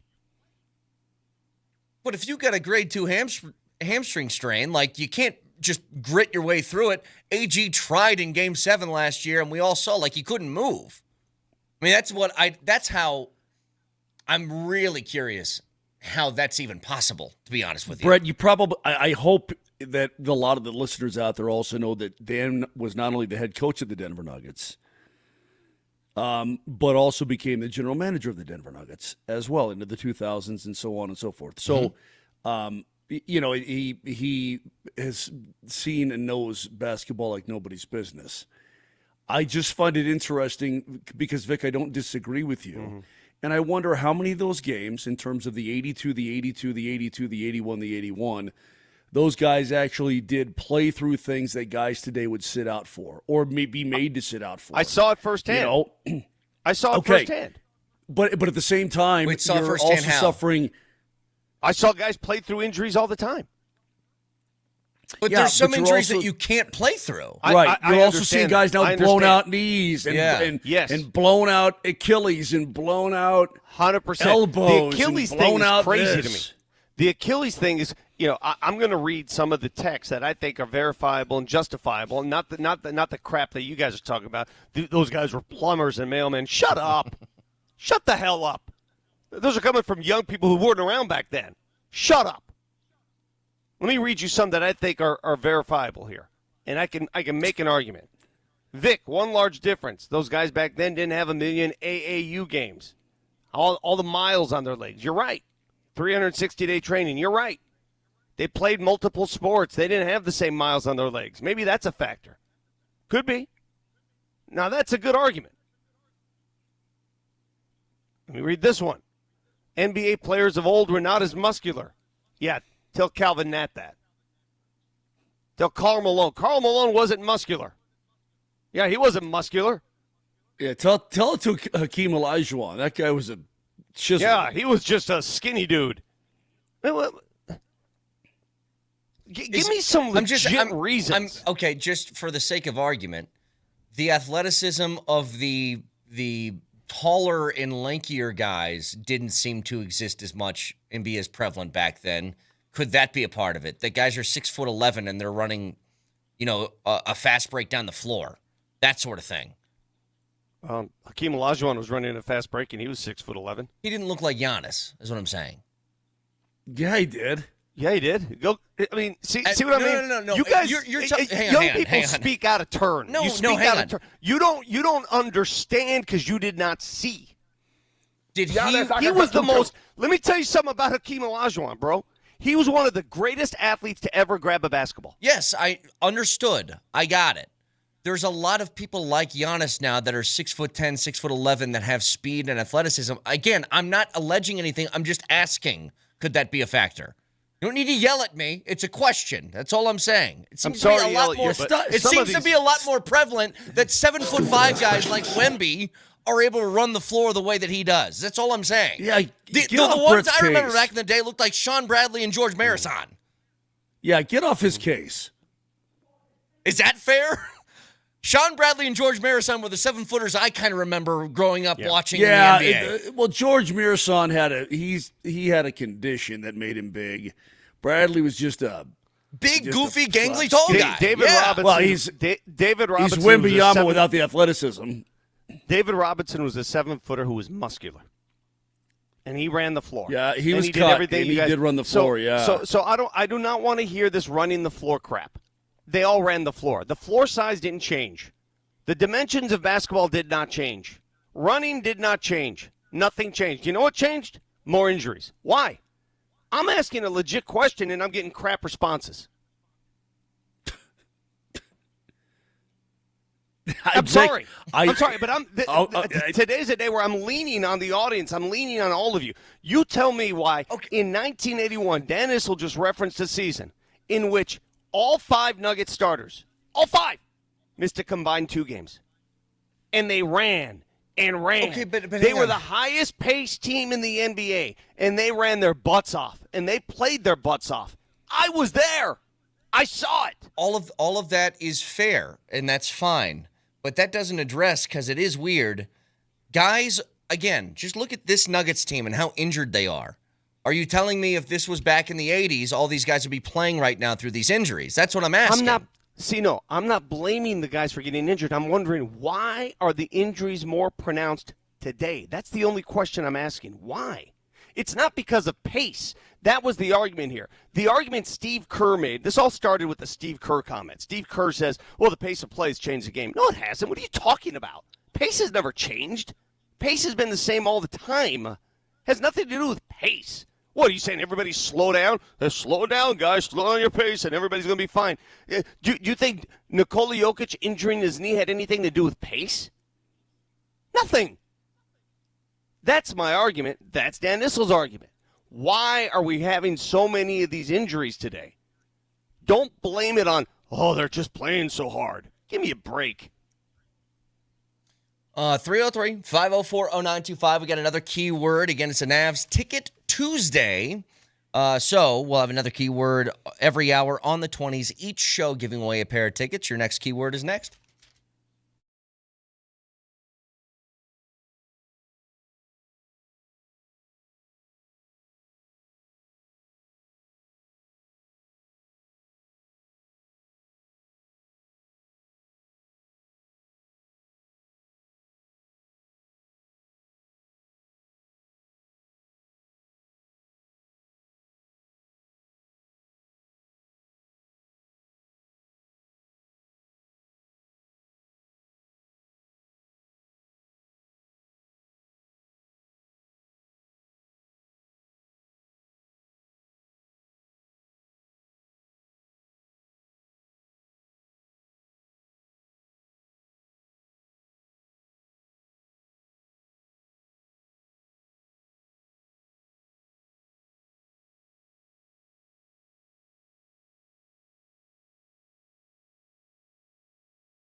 I tell you, when you work and play at today's pace, you need recovery. That's why I got myself a sauna. Ain't nothing like recovering in a sauna on nighttime, morning time, mid-afternoon. You need to get in there. Winter training, long work days, cold mornings. They all take a toll on your body. Recovery isn't a luxury. It is a necessity. It's part of the routine. I got my sauna at Flatirons Fire and Design. They offer luxury saunas designed for performance, wellness, relaxation, and they've got more than that. They got fireplaces. They got outdoor kitchen equipment, anything you need. Right off of 53rd and Bannock. Flatirons Fire and Design. FlatironsFire.com.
How do you explain the past couple of weeks to recruits and their parents? I don't have to explain it. They saw it. See, you got to understand, if you're a dog, you want to come here and right the wrong. If you're a cat, you look at the scoreboard and you run. Which one are you, a dog or a cat? Exactly.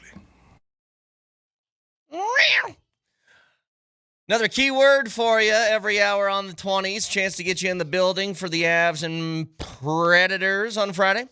If you want to go to the Avs game Friday night, you're in luck. Just text Cheetah and your first and last name to 303-504-0925. That's Cheetah. Yeah, they're all Predators of the Wild. Avs Ticket Tuesdays are powered by Papa Murphy's Pizza. On Tuesdays only, get any large pizza for just $10. Order online at papamurphys.com. Your 820 keyword for the Avs Predators tickets is Cheetah, so text it now. A dog or a cat? Just as a quick aside, I saw this earlier and I can't get it out of my head. I feel like it's insulting to me, actually. I'm insulted by what I witnessed. Our great sponsor, Papa Murphy's, delicious pizza. And I saw another commercial for another pizza establishment that revolves around a hut. And Tom Brady's the one carrying pizzas to people. And I go, all right, if you just want to bold-faced lie to me about your sponsor, pitching pizzas to me. I know one thing for sure. Tom Brady's hands has not felt pizza grease in 30 years. Let's be honest about it, all right? If you show up at the Rocky Mountain Men's Clinic on any given day, you may see me there. It is totally true. Because I go there. You come to my house, you're like, man, this house, these carpets smell nice. I go, you know what? Because I use Zero Res. That's why. Tom Brady. That mother trucker won't even eat a strawberry. You're telling me he's scarfing down stuffed crust? It's insulting. Insulting. Yeah, come on. You know what he didn't do in that commercial? Eat it. Because of course he didn't. Anyway, so I'm in there looking at guys. So I want to talk about this. I asked this in the middle of the college football season. Do you guys happen to remember when I asked this question? I said, hey, outside of Jordan Seaton, how many all Big 12 players does CU have? And here was the response. They ended up having 2, by the way. I just looked it up again to make sure and confirm. Who are the others? So the Big 12 does 3 all Big 12 teams, 3 of them. Jordan Seaton was on there. And Omarion Miller was on there. Both of them are currently going to play for another school.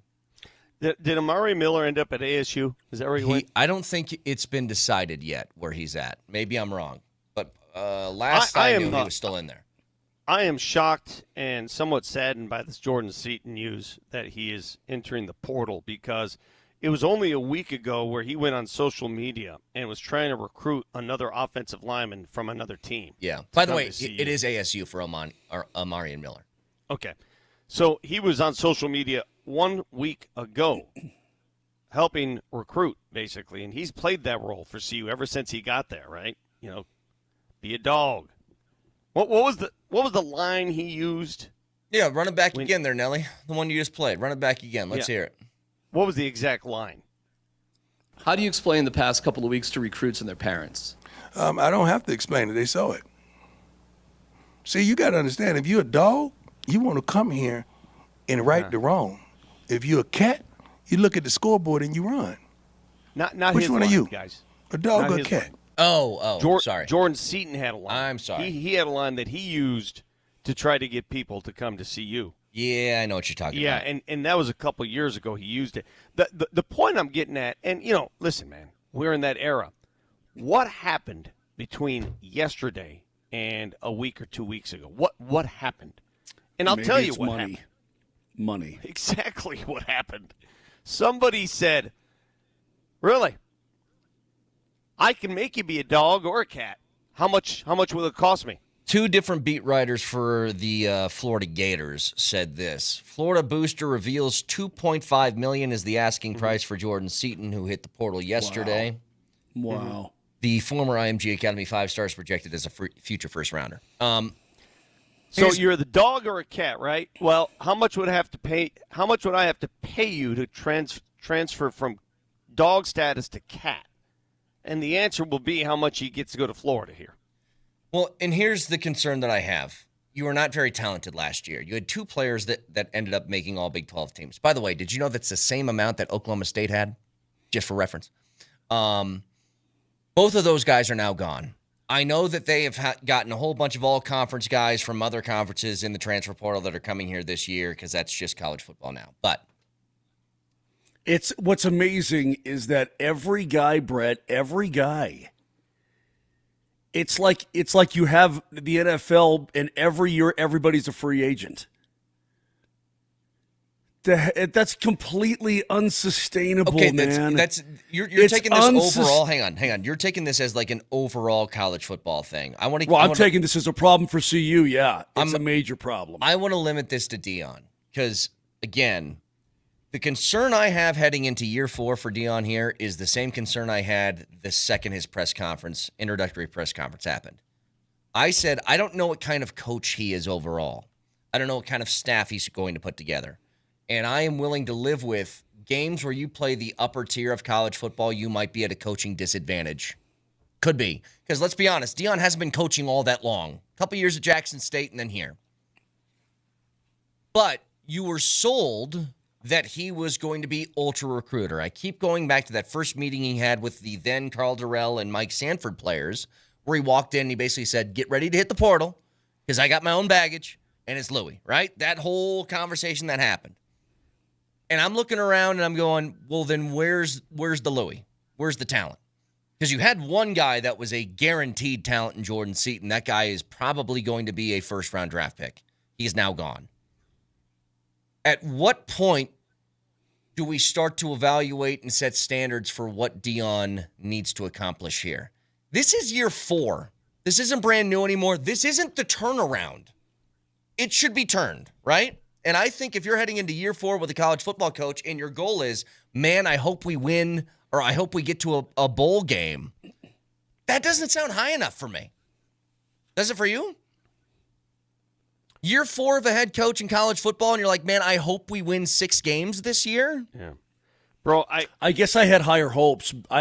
Vic, I guess I had higher hopes, but I also understand the modern realities of college football and the lack of funding compared to others.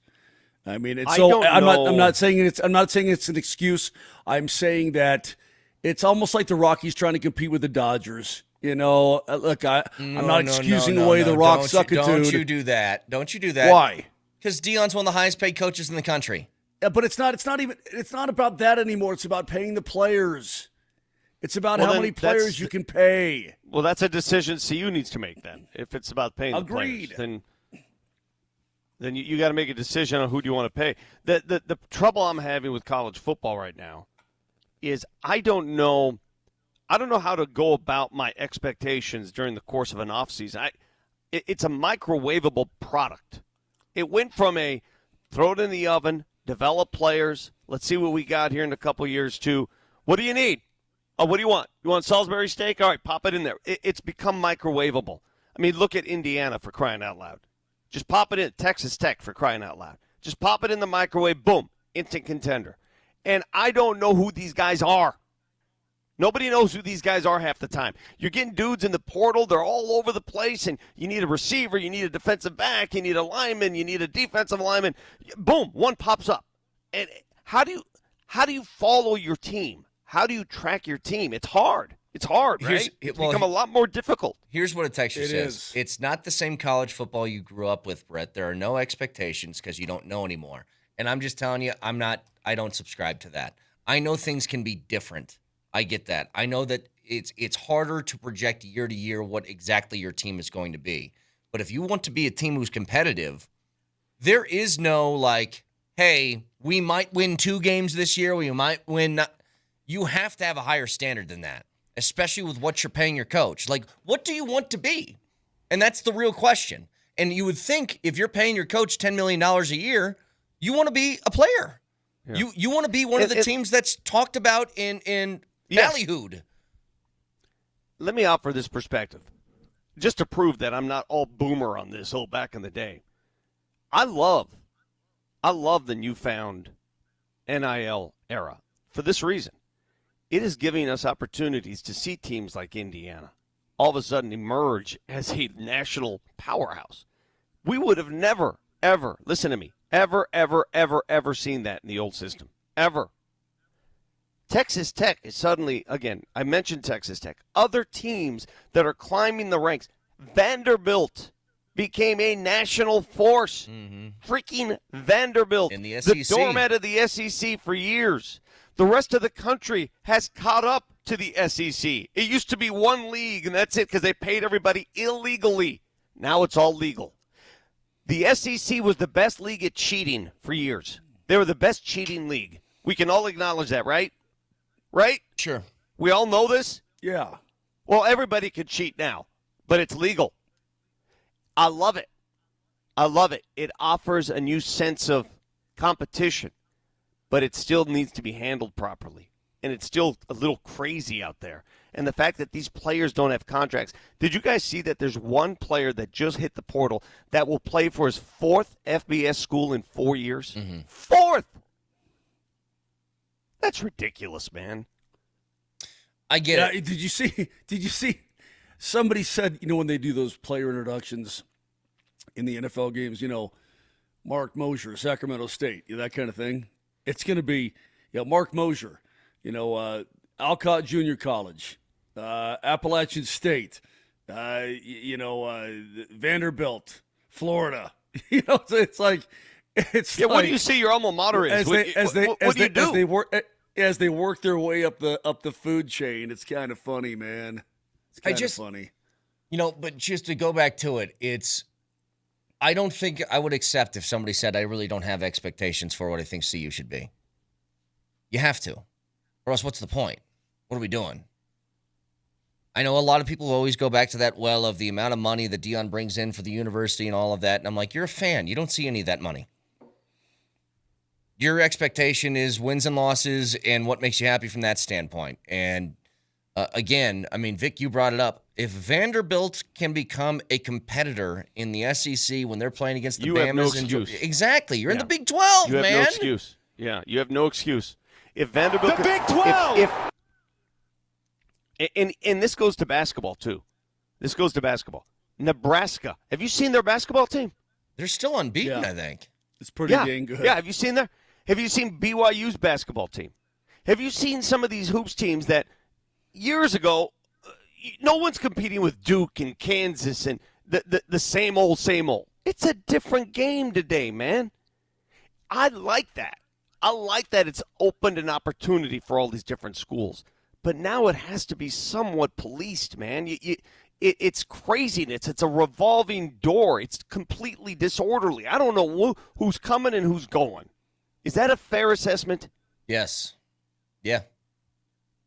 One last reminder, keyword for this hour, chance to get in the building for the Avs and Predators on Friday night. The keyword is cheetah. So text that in your first and last name to 303-504-0925. Yes, Victor? Last text I want to read.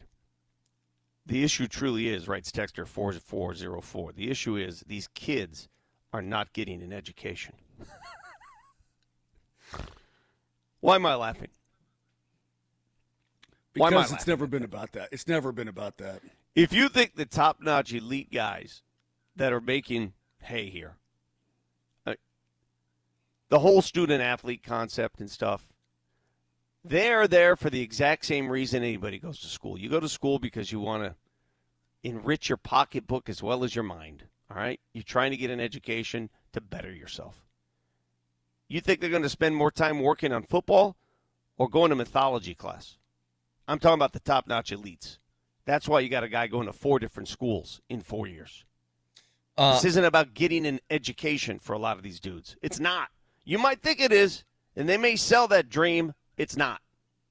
If you want to be at the first Broncos home playoff game in a decade on Saturday, start your weekend off right. Nate and Andy, they're going to be at Jackson's. They'll be live for a Bud Light Football Friday starting at 3 o'clock and giving away tickets to the Broncos and Bills along with a Bud Light VIP tailgate passes.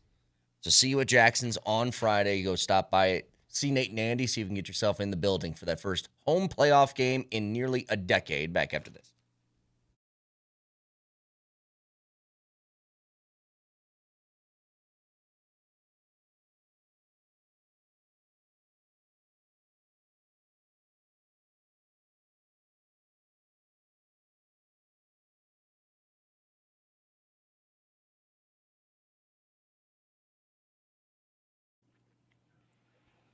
Man, it's the new year, and it's a chance right now to make a real positive change in your life. If you are struggling with any form of erectile dysfunction, you're ready to get on past that frustration and embarrassment and all that kind of stuff, then call the Rocky Mountain Men's Clinic. No better resolution for the new year than finally taking control of your ED. These guys and gals there are absolutely the best. Their treatments work when the pills or the herbals fail. Success rates well over 90%. And look, they've served the Front Range here for nearly a decade, successfully treated tens of thousands of men. Get back to fixing yourself and get back to being you. The initial visit, when you schedule a consult, $99. You got the consult with a Colorado licensed medical provider, TNPSA test, and if medically advised, a test dose right there in the office. Now, if that doesn't work, it's free, but it's going to work and you're going to be happy. The staff, experts. You could be back in business before you know it. 5 locations in Colorado from Fort Collins all the way down to Colorado Springs, so do it today. Don't worry about anything. Get yourself fixed. It's 2026. 720-440-7900. That's 720-440-7900, or go to RockyMountainMen'sClinic.com.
All right, get a preview on the Nuggets and Pelicans here in just a few minutes with keys to the game. Came across something interesting during the break, by the way. Here's also, I have a legitimate argument why injuries are more prevalent today than they were 20, 30 years ago. Okay, hang on to that for just a second. I will. Can't wait. Geez, your face gets redder and redder by the segment, and I'm colorblind. By the way, I actually feel better than I did at 7:01, but I just don't feel good, dudes. Cool, Carl. I'm going to ask Vic this question because Moser's going to be useless. Have you seen that One Battle After Another movie? I haven't yet. We saw the trailer, and the trailer lost me. And if the trailer loses me, I'm usually not going to watch the movie. This is another. So I watched it. It's on Max now. Yeah, I watched it over the weekend. Yeah, Moser, just sit this out. It's another movie. It was like when I saw Sinners. It's like good movie, but it wasn't. I didn't feel like it was as good as everybody said it was, sort of thing. I really like Sinners. I think Michael B. Jordan was great. I thought the movie was fine. If you haven't seen the movie by now, spoiler. If you haven't seen it by now, it's been a long time. The second they went to vampires, I was like, could you do anything lazier? That's what ruined it for me, actually, because I thought it was great up until then. I think Michael B. Jordan was awesome, and then number two, the cinematography for me. Gorgeous. And the soundtrack, unreal. Listen, they could have had a polar bear breakdancing for 2 hours, and I would have thought it's awesome because the cinematography was just beautiful. Anyway, here's the final 8 quarterbacks left in the playoffs by contract. See what sticks out to you. Josh Allen, who's making $55 million a year. Brock Purdy, who is making $53 million a year. Stafford's at 42. Sam Darnold's at 33.5. And then you have Caleb Williams at 9.8, Drake May at 9.1, CJ Stroud at 9, and Bo Nix at 4.6. By far the least of anybody left in the group. That's going to change soon. I mean, not soon, away, but not soon, not immediate soon, but soon. Sometimes it pays not you. soon, but soon. Let's say that. Let me ask you guys this. I'll put this scenario on you. Let's say Bo Nix achieves greatness here in this playoff run. Doesn't it behoove the Broncos to get that deal done as fast as possible, even 1 or 2 years before it needs to be done? It's a great question, Vic. Brett, put yourself in Bo Nix's shoes. Okay, you're on your rookie contract. Mm-hmm. Let's say you lead the Broncos to a Super Bowl championship. Yeah. You think it's fair to play for 4.5 next year? You're gonna. Oh, are you? Or are you going to say, hey, look, you can sign your extension. I don't think it kicks in immediately. Like, you get the signing bonus, but didn't Russell Wilson do that in Seattle? Wasn't it his second year that he won? This much we know. This ownership group, they're fair with their players. They're going to be fair with him. And they're not going to, he's not going to play with a chip on his shoulder saying, man, he'll get his. He's got to achieve that, though. Look, that's the beauty of having that contract. Listen, the Broncos would not have been able to navigate the dead cap albatross that was left them with Russell Wilson if not for a rookie quarterback salary. Do you want to have a really uncomfortable conversation? Let's say that he does end up winning the Super Bowl this year, which would be amazing. Do you think part of the reason why the Broncos got to the Super Bowl is because he makes $4.6 million as opposed to $50? Absolutely. And they can afford all these guys on defense? That's so absolutely a fact. Would that give you a lot of pause in giving him $50-some million, close to $60 million, knowing you couldn't afford to keep all those other guys on the roster? No, but if I'm your representation, I'm saying, well, that money, that dead money that you had, we want that now. These are the hypotheticals, right? I love them. I mean, you talk about, and keep in mind, this is with still, $30 million in Russell dead money on the books right now? 35, something like that? Going from $4.6 million to $60 million is going to, now a couple guys become unaffordable. And I think we can all agree the reason why the Broncos are 14-3 in the position they are is not necessarily because Bo Nix led them there.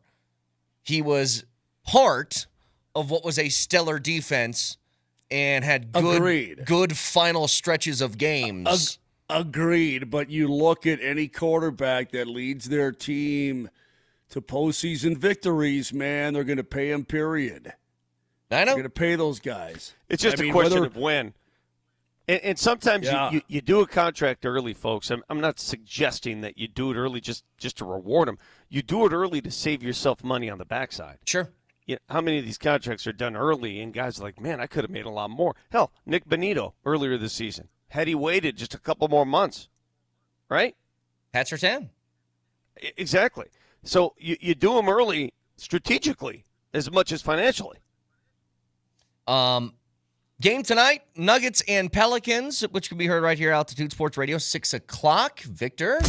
Do whatever it takes to win. It's the Johnson Auto Plaza keys to the game. Johnson Auto Plaza. Experience the power of the plaza, where they have the keys to performance and style with Ram, Jeep, Chevy, Buick, and GMC, and a huge selection of used all in one place. Johnson Auto Plaza. Here's Moser, Lombardi, and Kane. Keys to the game, 6 o'clock tonight, Nuggets and Pelicans right here, Altitude Sports Radio 92.5, pregame at 5:30, Vic. You know what I love about what the Nuggets are doing now that they're shorthanded? And again, tonight in New Orleans, you're not going to have Joker, you're not going to have Jonas, you're not going to have Cam Johnson, you're not going to have Christian Brown, who will not be available tonight. Not sure about Jamal Murray. Jamal made the trip. He's been under the weather. He's been ill. If he's not anywhere near 100%, I don't see him playing either. And if that's the case, I love the way they set up themselves the last couple games, especially clearly that Milwaukee game. Your starting lineup doesn't matter. It's your finishing lineup. Tim Hardaway came off the bench and finished that game. If Tim Hardaway continues to produce that kind of offense off the bench, did you see that game against Milwaukee? The second unit dominated. As soon as Giannis and their starters went off, the Nuggets' second unit caught up. I love that mentality. I love that strategy. It's a newfound strategy for this team. So keep doing what you're doing there. New Orleans has only won 9 games. I think they've lost 9 of their last 10. It's not a good team, but it could be a dangerous team when you're shorthanded. So bank on your second unit. Lean on guys like Hardaway, Brown, and company, and hopefully they can take you in tonight because the Nuggets, every game is going to be a tough game from here on out.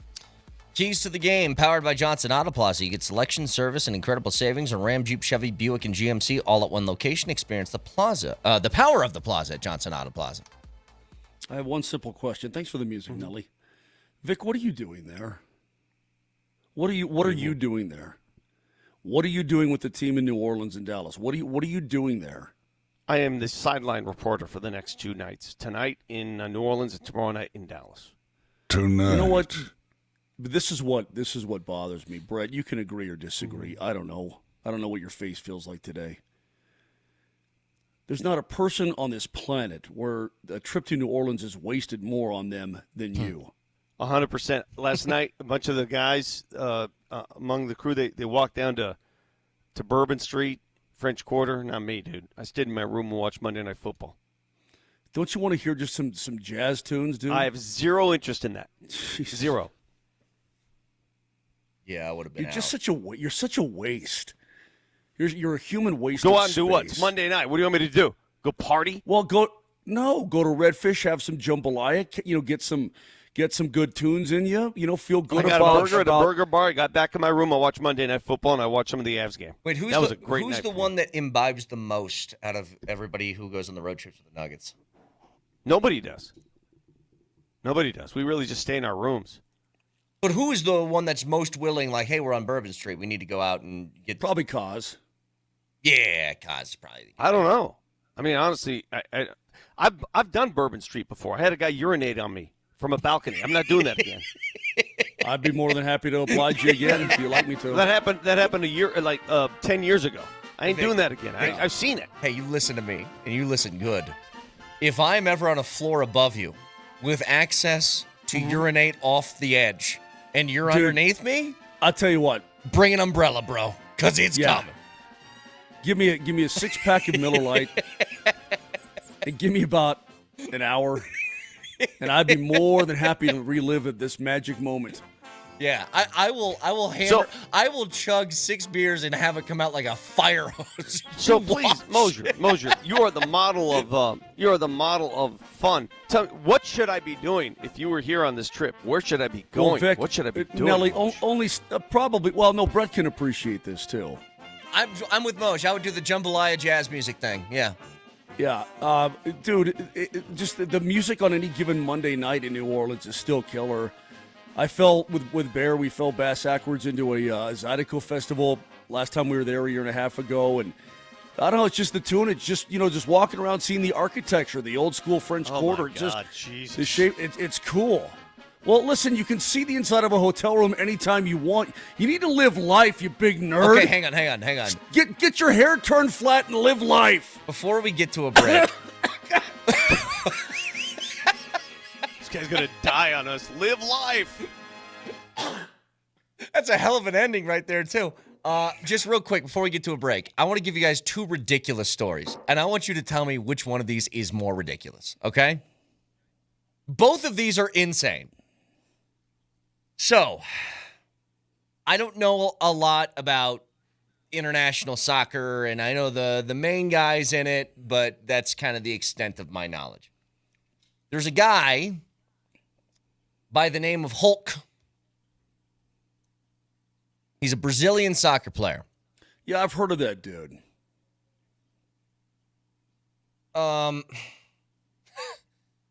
He was married with children.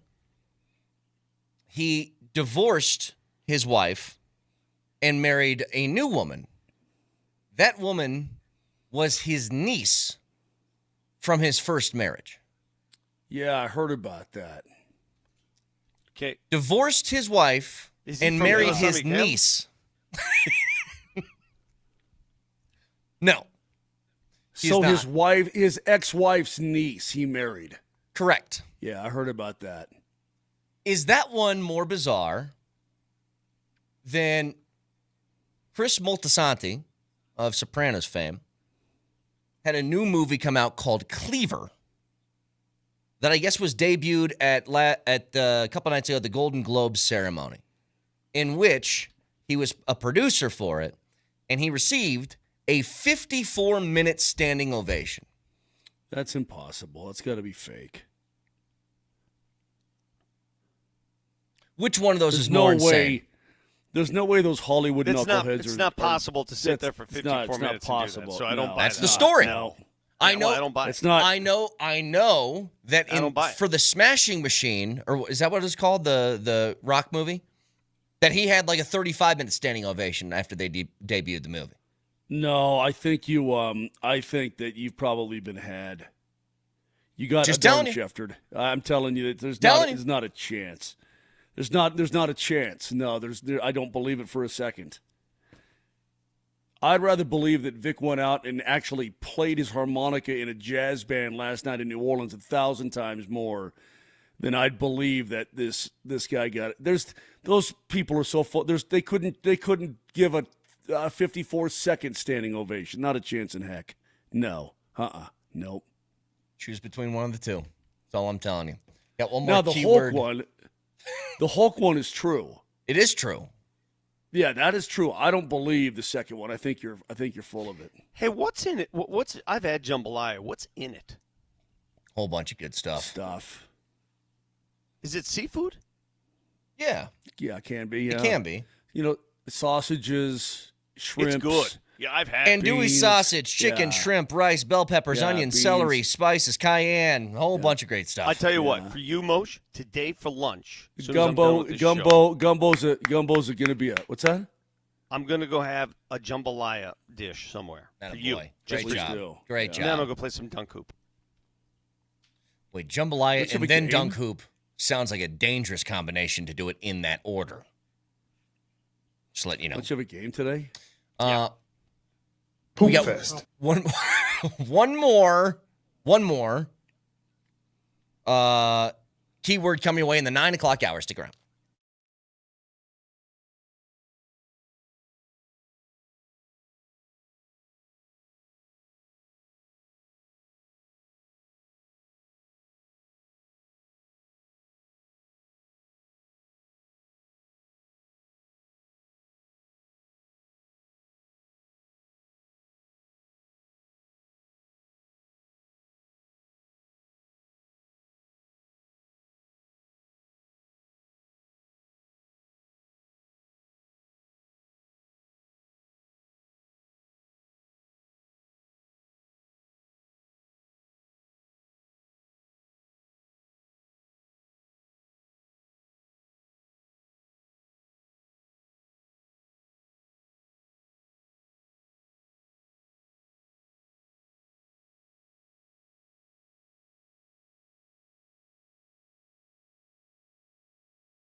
Back to even strength Natchez. Down the boards, he broke an ankle. Sent a cross shot.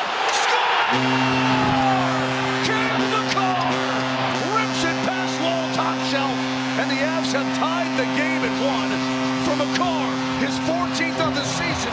But it all started with Marty Natchez screwing McCabe into the ice like a corkscrew. Spins back towards the net. Back up against the goal. Goal!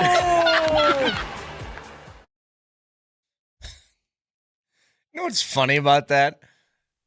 That pause after you say screwing makes me giggle every time I hear it. Screwing McCabe into the ice like a corkscrew. Just an accentuation there. Uh-huh. The Avs do lose in OT last night with about 60 seconds left. Toronto puts one on the board. They win 4-3 in OT, but the Avs come away with a point and continue. After Dallas won last night, it now goes to 11 points up on Dallas with a game in hand. Avs still in really, really great position, but those overtimes just not their friend. Whether it's overtime or shootout, doesn't seem to go their way. It's like the only thing this year that doesn't go their way. You know, the Toronto Maple Leafs were also under 500 beyond regulation. They were 5-6 in overtime and 0-1 in a shootout. So, I don't know, man. It's just a really good hockey game that I saw last night and called last night. It was just a really good game. I really enjoyed it, top to bottom. They are again. I'd like to have seen the extra point for the Avalanche, but you know, again, that OT is a crapshoot. Austin Matthews, guys, I'm trying to tell you that his shot in the third period, that was the go-ahead goal at the time. It's just little things. Manson gets picked by Morgan Riley at the blue line a tiny bit. So what he cannot do is he cannot back into the zone and gap up on Austin Matthews. He's now got to turn and skate with him. And it allows Vic just that tiny little bit of room for Matthews to drag that puck in, and then, he drags it in, finds a hole, and then fires it. It's such a high-end play by Austin Matthews that I don't know how many guys in this league could do that, but it's probably maybe on two hands you can count it. It was unbelievable. Yeah, I don't know. The Maple Leafs are always going to be that beautiful regular season threat, but come postseason, they'll find a way to. You know what I'm saying? It's watching them. It's that beautiful car that you know is destined to crash on the third turn. Yeah, you're right about that, or break down on you perhaps. They got off to a not great start this year. Matthews got off to a not great start. He's got 8 goals in his last 8 games. Their power play was the worst in the National Hockey League, and they fired the assistant coach in charge of it in Savard, and then they hired Steve Sullivan, and it's really picked up. Although the Avs did a good job on the PK last night, really good job. But they're playing their best hockey of the year right now. And I think that Wall made some really good saves. I think he got a little bit fortunate. That one shot that went off, he went down, and it went off the very corner of the end of his right pad and stayed out of the net. You're like, there's no way that pad makes that save. There's no way that it's an inch away from a goal. There's no way in overtime MacKinnon, it goes off the shaft of his goal stick and hits the underneath part of the crossbar but doesn't bounce in. No way, but there was a way. By the way, speaking of goaltending, Minor gets the start again, so I guess that Wedgwood is dealing with a little something. Do you expect Minor to go again the next game, or do you think Wedgwood will be back? I think Wedgwood will be back. Also good news, Mackenzie Blackwood did skate yesterday morning as well. That was positive. And here's what Bednar's reasoning was. And by the way, I think on at least 2 of those goals, there's nothing Trent Minor or anybody else can do. The one-off Burns skate, the breakaway by McMahon, that was a great shot by that kid, too. He had 20 goals last year. He's got 14 this year. Wow. And again, the one that snapped by his glove from Matthews, I mean, it's just such a hard shot that your reaction time, he's very athletic. It's just unbelievable. But I think that Wedgwood, again, he was good enough to back up last night. They just wanted to hold him out. It's probably more precautionary than anything. I'm sure he'll go on Friday night. The Avs have 3 days off here, and then the Predators will be in town as we're giving away tickets. Blackwood skated, so I think everything's going to be fine. By the way, Avs head coach Jared Bednar will join us tomorrow morning at 8 o'clock, thanks to Mr. Rooter Plumbing, proudly rooting for Colorado's hockey team, so stay tuned for that. Can I get into my whole concept of why I think injuries are up across the board in sports? Because we had that short debate a couple segments ago when we played the Dan Issel comments about in the 80s, one of those Nuggets teams, the starters played every single game but 2. 5 starters missed 2 games total among the 5. And you just don't see that in today's game. Why? Why can't they stay healthy? It's a faster game. It feels like they're more athletic, but the pace is not that much different than it was. And a lot of people have chimed in. I think the biggest argument for why athletes are more injury prone today is really simple. It's not what they're doing in their respective sports now. It's what they've done growing up to get here. It's the extra practices that they've put in, the extra games, the extra training. I'll give you an example. Tell you exactly what I'm talking about. Mark, do you remember the name Todd Marinovich? Of course. Tell Powder who Todd Marinovich is. Todd Marinovich for USC. was His dad was like a tyrant against him. I know the story. I wasn't necessarily a tyrant, but he just he wasn't a tyrant. He was just like a scientific training, scientific dude. eating. Yeah. Okay. So he and was eventually drafted by the Raiders and had a short career in the NFL. So Marinovich was like the first of his kind to go into focus training, is what I call it. Focus training. Like go all out on everything to get him to a certain level. That's happening all the time with athletes today. Focus training. They're going to respective schools for this stuff. They're doing they're doing clinics. They're doing skill sessions. They're playing and working their bodies more at a young age than they ever have. Hell, Moj, when you were in high school, did you have weight training sessions when you were playing sports? Yeah, but it wasn't like today. It wasn't like it is. And it wasn't mandatory, really, either. It wasn't like just you're sort of like, there. whatever. Yeah, let's go. I mean, in camp, but no. But otherwise, now no. it's baked in. It's baked in. You are all in on this stuff. I think bodies are being and you're all in year more round. injuries. You're all in year round. Yes, it's yes. year round. You're all in. I'll give you an example. I think these guys' bodies are already breaking down by the time they get to this damn league. Now, when I was playing baseball, now this wasn't like an AAU circuit, but I'll tell you guys right now, I didn't have a break. But by the time I was 11 years old, I played spring, I played in the summer, I played in the fall, and then in the winter, you couldn't play games because it was too cold outside, but you go to a dome and you throw and hit in the batting cages and do that, and it was all year. There was no break. And I wonder why my elbow still hurts to this day, and most guys' elbows hurts, because you never gave your arm rest. You were constantly throwing all the time. I don't know how prevalent that was back in the 80s and 90s for kids growing up. I doubt it was. My assumption would be they'd play baseball in the spring and then probably play football in the fall or basketball or something else. But don't discount weight training either. The weight training thing's a big deal. Like developing muscles at a young age.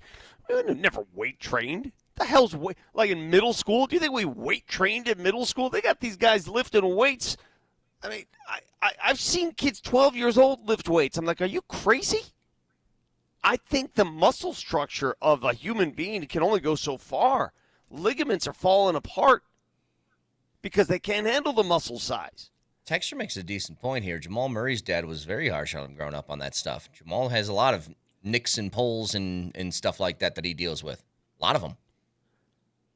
I'm not blaming his dad or anything. It's just like you're training over and over and over from a really young age. Has to do something. A guy like Nikola Jokic doesn't have any muscular issues, soft tissue issues, as far as I know. I mean, his knee injury was a fluke injury. He played multiple sports growing up. He did a little bit of everything. I don't think he was in the weight room, weight training at the age of 12. Well, it's pretty obvious from past pictures he wasn't. Right, Brett? Yeah. I think that stuff catches up to you. All I'm saying is the mileage you put in on your car, eventually the miles will catch up to you. And when they get to the pro level, they already have so many damn miles. Yeah, Brett, don't tell me it's because of pace, though. Don't say that, because the pace hasn't changed. The pace hasn't changed. The pace is the same. The game, the dimensions of the court are the same. The athletes are running the same. They may not be as athletic and as muscle-bound, sure, but the pace hasn't changed one bit. Brett, I'm going to tell you what kind of car you have because you don't know. Okay. You got a Ford. Yeah. Fine automobile. Sure. I don't know how long it's going to last. I don't know how long the miles are going to. I'm at 92,000 miles. It's getting up there. Yeah, you ever had a BMW? No desire. Let me tell you something about a BMW. When it gets to 75,000 miles, this is my experience. You better think about the old trade-in or something. You know what I mean? Because it's just it's engineered over engineering, but still. Now you get a Toyota, which is Nikola Jokic, just a good old Toyota pickup, 2-door. That thing will run for 380,000 miles. Yeah. There you go. There's one thing I don't take. Just quickly here, Vic, because I knew these were coming in too. Today's players lack the testicular fortitude to play a full season these days, and what we've been talking about. I disagree with that. This is not a knock on today's players that they're soft. Nobody's saying that. I'm not saying that. I'm arguing against the pace argument. These players are trying to play. They are. They're trying to play. It's not their fault they're getting hurt necessarily, but they're coming into this system with. They're more apt to get hurt. Why? And I just gave you my theory as to why. The miles are already there. Yeah. There's no breaks. And then here's the balance, though. If you aren't doing that from a younger age, then it feels like you're missing out on a whole bunch of stuff that the other kids are doing, and that you're put behind the 8 ball if you don't do it. 100%. Like, man, when I was growing up, there was no, club sports like there is today. That didn't exist. I mean, there were a couple. Yeah, you go play summer ball or something, but there was no year-long club sports. Do you know club sports just dominate today's sports sphere? When you're a kid, it's all about the club. My nephew, he's like, yeah, I'm going with my club to Vegas. I go, what are you talking about? Yeah, we're going to go play soccer in Vegas. You're 12 years old. Dude, if I told my old man when I was a kid, yeah, we're going to travel to Vegas to play games, he would have went, all right, how you going to hitchhike there? How you going to stow away in a cattle truck? I mean, what do you mean you're going to? Not a chance on earth. Moser, not a chance. Are guys in hockey? Do you think that the injuries are coming at a higher rate than they used to? That's a good question. I never heard this in hockey terms. Baseball, it happens a lot more. Basketball happens a lot more. Football, it's happening a lot more. It's funny, in football, too. In football, they made every measure to change the rules in football to make it safer, and yet it's more injury prone than it ever I think has. what we're talking about, though, is we're talking about non-contact. Yeah. Are we not? Yeah. We're talking about non-contact. Yeah, you take a puck off the face. I mean, that's been happening forever. Or I mean, a guy cross-checks you into the boards and blows your shoulder up. I mean, Landy goes, sideways into a post at, 25 miles per hour, right? No, I don't think so. It doesn't feel like it. I mean, there aren't guys just, on a breakaway and all of a sudden they blow their Achilles. That doesn't happen in the NHL. In the NBA, you'll see guys running the floor and all of a sudden their leg blows up. I'm watching Tim Patrick on the sideline. I was there that day. I was there the day he hurt his knee, but that was an awkward catch and coming back down to the field. I watched him take off from the line of scrimmage and his Achilles went boom. Just exploded, and he went down in a heap. George Kittle's been hurt all year with soft tissue stuff, and then his Achilles just shotgun blasts in the middle of that game. Right. So 9155 writes this, and I'm going to lean on you, Moser, to help me argue this point, because I can't stand this point. It just drives me crazy. And I don't know, like I said, I don't know how old you are, 9155. I have no idea. This person writes in, today, they're not as fast, agile, quick. Those are the things that put stress on ligaments, not weightlifting. Sorry, Vic, it's a proven theory.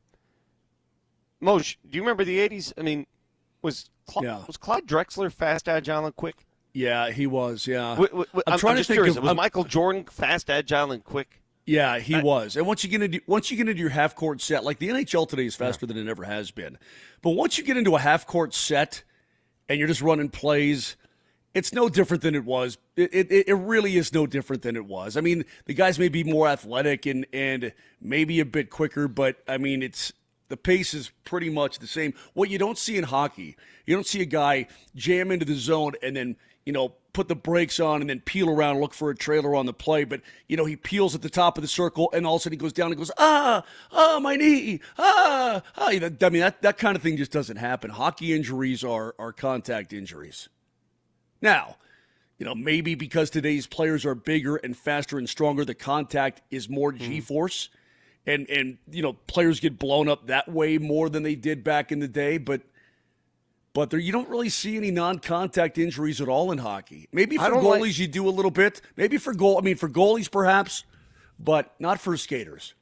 I just don't like this impression that, 30 years ago they just weren't trying as hard or pushing off as hard or jumping as much or pivoting as much. No, they were just sort of gliding into their moves. You watch Eric Dickerson take a handoff. Watching Eric Dickerson take a handoff and bust through a line. Dude, I mean, you're talking about explosion. I mean, I don't know, Vic. Some people just aren't going to be convinced. Yeah, I don't know if it's that. If they're making the argument, look, I think this is true. Now, whether this has to do with the discussion or not is completely different.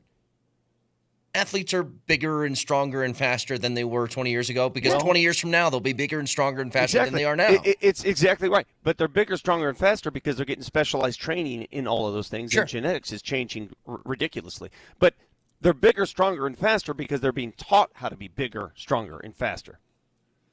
And to the texter's point, muscles can get bigger. They can. But those connective tissues that's not how they behave. Connective tissues do what they've done since, humans came into existence. Tell that to Wemby. They connect. They don't Tell that to grow Wemby. and get big. Well, he's hurt. He's breaking down all the time anyway himself. Well, is he's he got not? rubber bands. No, the classic example is the guy you're gonna see tonight, Zion. His body isn't meant to do this. Yeah. No. His body's not meant to live above the rim like some of us do. I mean, when he dented a floor in college and his shoe blew up. That's amazing. I'm like that. The amount of force that he puts on his body is remarkable. Nuggets are in New Orleans to face the Pelicans tonight. You can hear all the action Altitude Sports Radio 92.5. Coverage at 5:30 with the pregame show presented by Ramos Law. One more keyword next.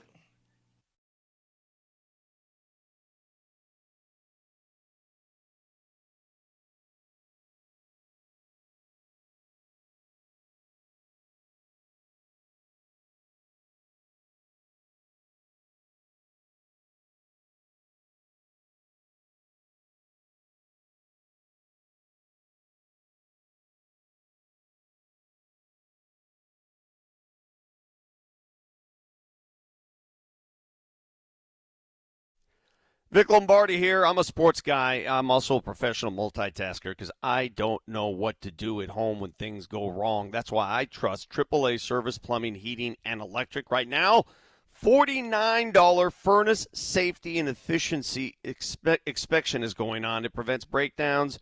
It improves efficiency in the house. With the furnace, it ensures that your furnace is safe to run all winter. Leave it to the pros. Don't try it yourself. Schedule your appointment today at AAAtoday.com. Very simple, AAAtoday.com.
Final keyword of today and your chance to get in the building on Friday for the Avs and the Preds.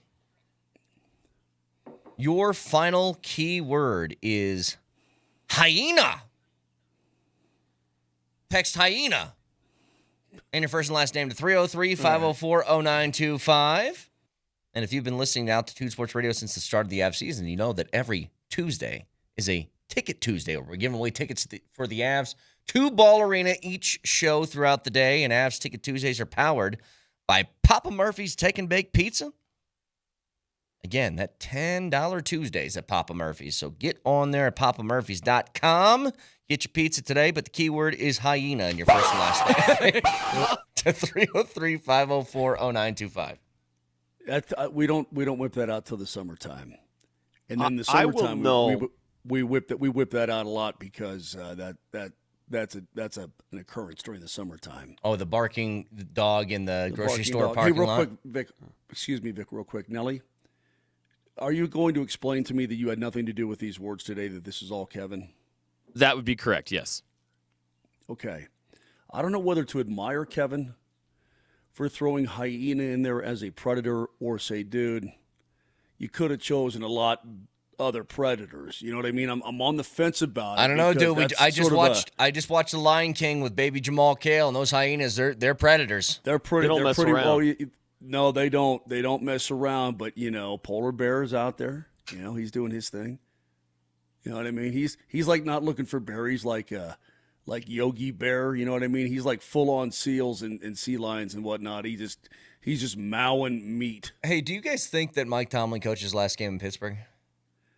I hope not. I think it might be mutual. You know what, man? If I'm Mike Tomlin, I just love the guy. I'm biased, okay? I love Mike Tomlin, so I'm going to say if I was Mike Tomlin, I could have another job someplace else like that. But I'll credit the Pittsburgh Steelers and the Rooney family. They've been incredibly loyal for 60 years.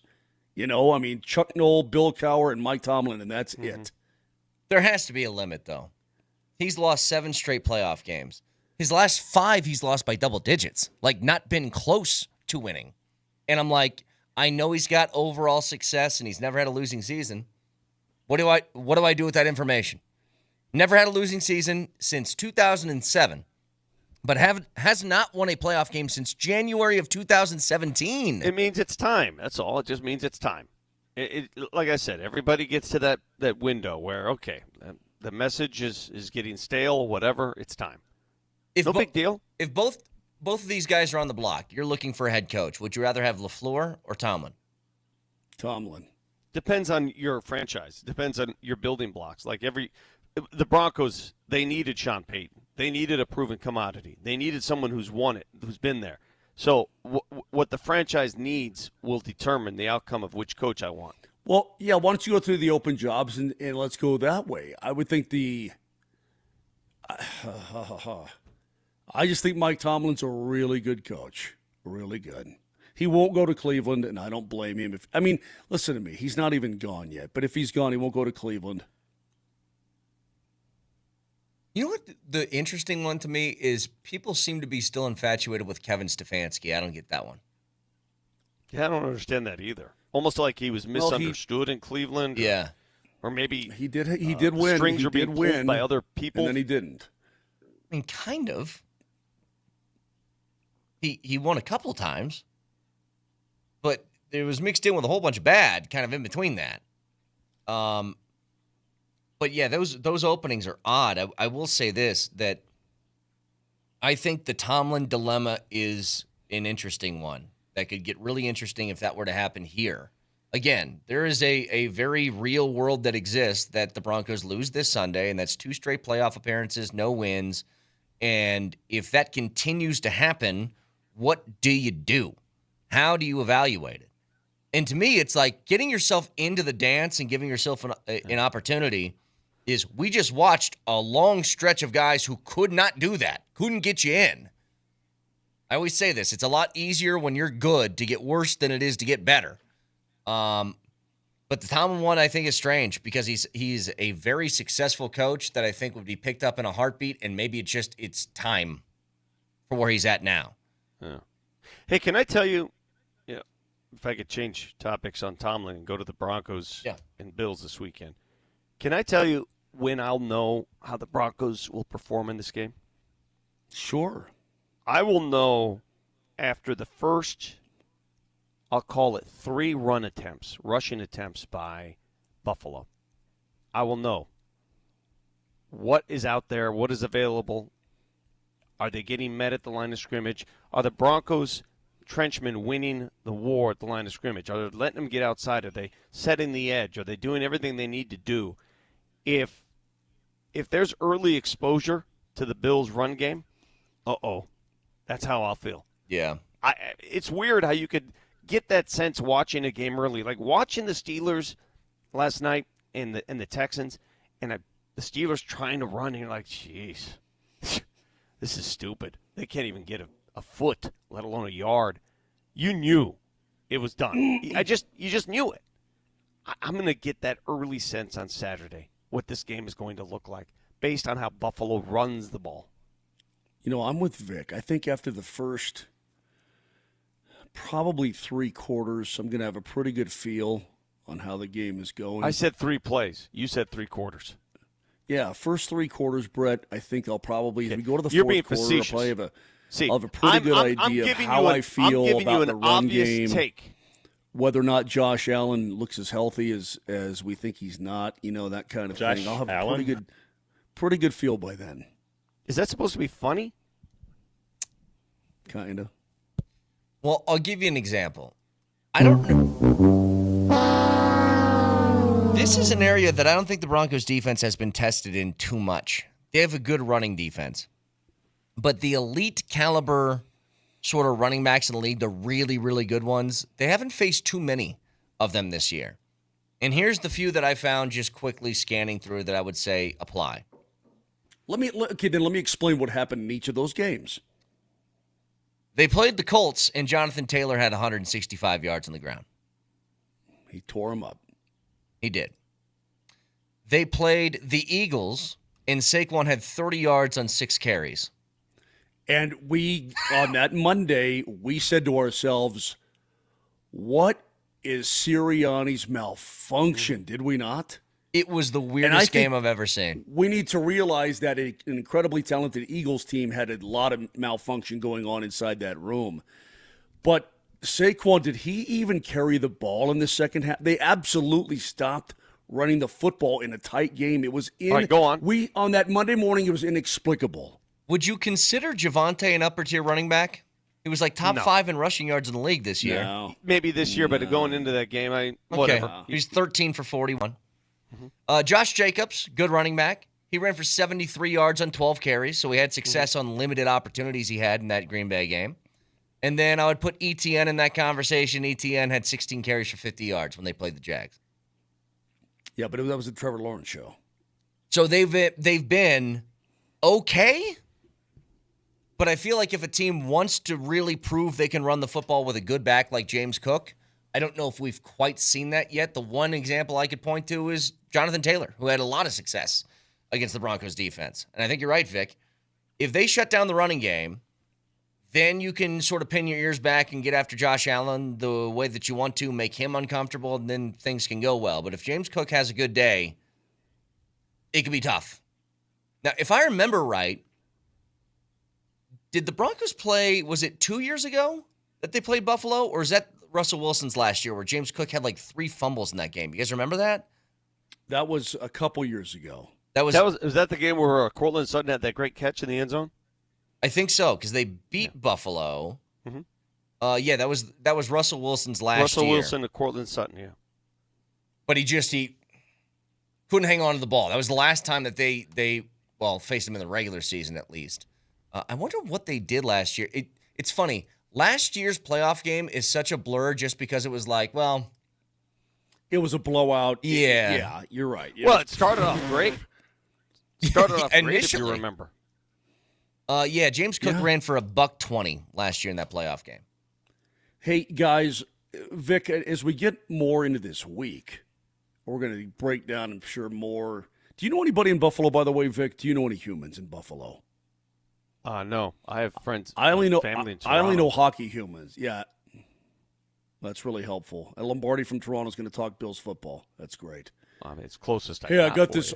I got a cousin in Niagara Falls. I got to pick the gelato cart. Exactly. Thanks, Mike. Did you know that the Broncos led after the first quarter last year in Buffalo 7-3? Yeah, I'm well aware of that. Then what happened? Do you remember the score at halftime? It was close. It was 10-7 Buffalo. That was a halftime score. Everything was fine. Everybody was fine. We kind of nobody was panicking. It didn't feel like that.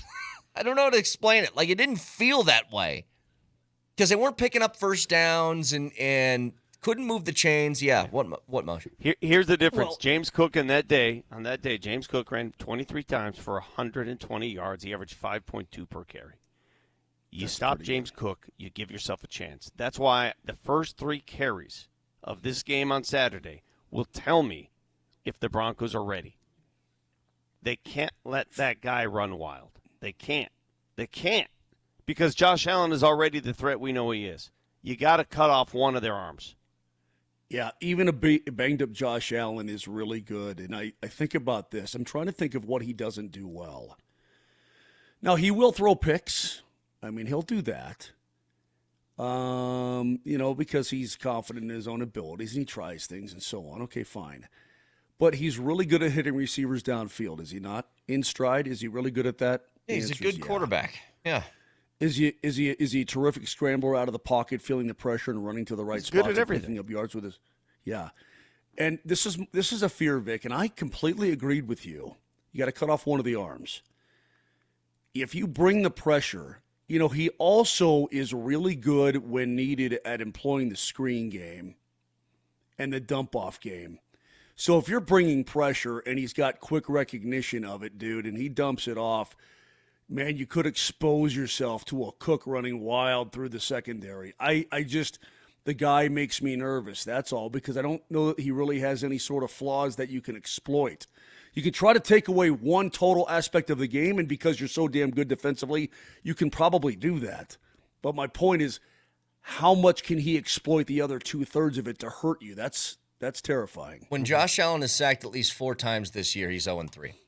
Well, the other thing, too, is if you get yourself a lead, and they got a lead in Buffalo last year. That's what's crazy. They got a lead. But get yourself enough of a lead where you can use that pass rush to beat that dude up. Yeah. Not just hit him. Beat him up. Get the ball. Again, get the ball. I'll go off on a limb and say this. If the Denver Broncos defense does not produce a turnover, they will not win this game. The game hinges on that. I need a turnover. I got to have the ball. Give me the ball. Give me the ball. Got to have it. Yeah. That would be my war cry this week. If I'm Vance Joseph, if I'm Champagne, I need the ball. You want to win? Give me the ball. Give me to Mitchie Trubisky, and you win the game. Give me to Mitchie. I mean, I'm not saying take Josh Allen. I'm saying get the ball. One last reminder. Do something you haven't been very good at all season. Get the ball. One last reminder, your keyword for this hour is hyena. So text that in your first and last name to 303-504-0925. It's an Avs Ticket Tuesday. It's a chance to win tickets to the Avs and Predators on Friday. We'll announce a winner at 9:55. Okay, it's hyena. It's not honey. It's not hyena. It's not hinjinja. It's hyena. None of these. It's none of. It's none of these words that. Did somebody just type in strahina? Somebody typed in hygina.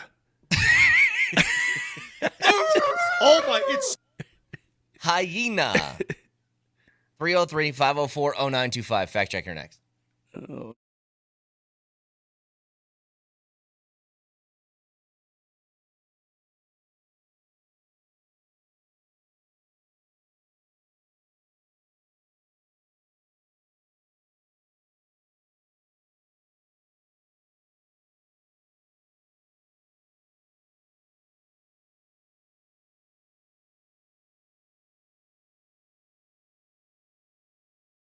Man, it's the new year, and it's a chance right now to make a real positive change in your life. If you are struggling with any form of erectile dysfunction, you're ready to get on past that frustration and embarrassment and all that kind of stuff, then call the Rocky Mountain Men's Clinic. No better resolution for the new year than finally taking control of your ED. These guys and gals there are absolutely the best. Their treatments work when the pills or the herbals fail. Success rates well over 90%. And look, they've served the Front Range here for nearly a decade, successfully treated tens of thousands of men. Get back to fixing yourself and get back to being you. The initial visit, when you schedule a consult, $99. You got the consult with a Colorado licensed medical provider, TNPSA test, and if medically advised, a test dose right there in the office. Now, if that doesn't work, it's free, but it's going to work and you're going to be happy. The staff, experts. You could be back in business before you know it. 5 locations in Colorado, from Fort Collins all the way down to Colorado Springs, so do it today. Don't worry about anything. Get yourself fixed. It's 2026. 720-440-7900. That's 720-440-7900, or go to RockyMountainMen'sClinic.com.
I just saw Jesse walking through here. I should have got him to do another spins call for Marty Natchez last night.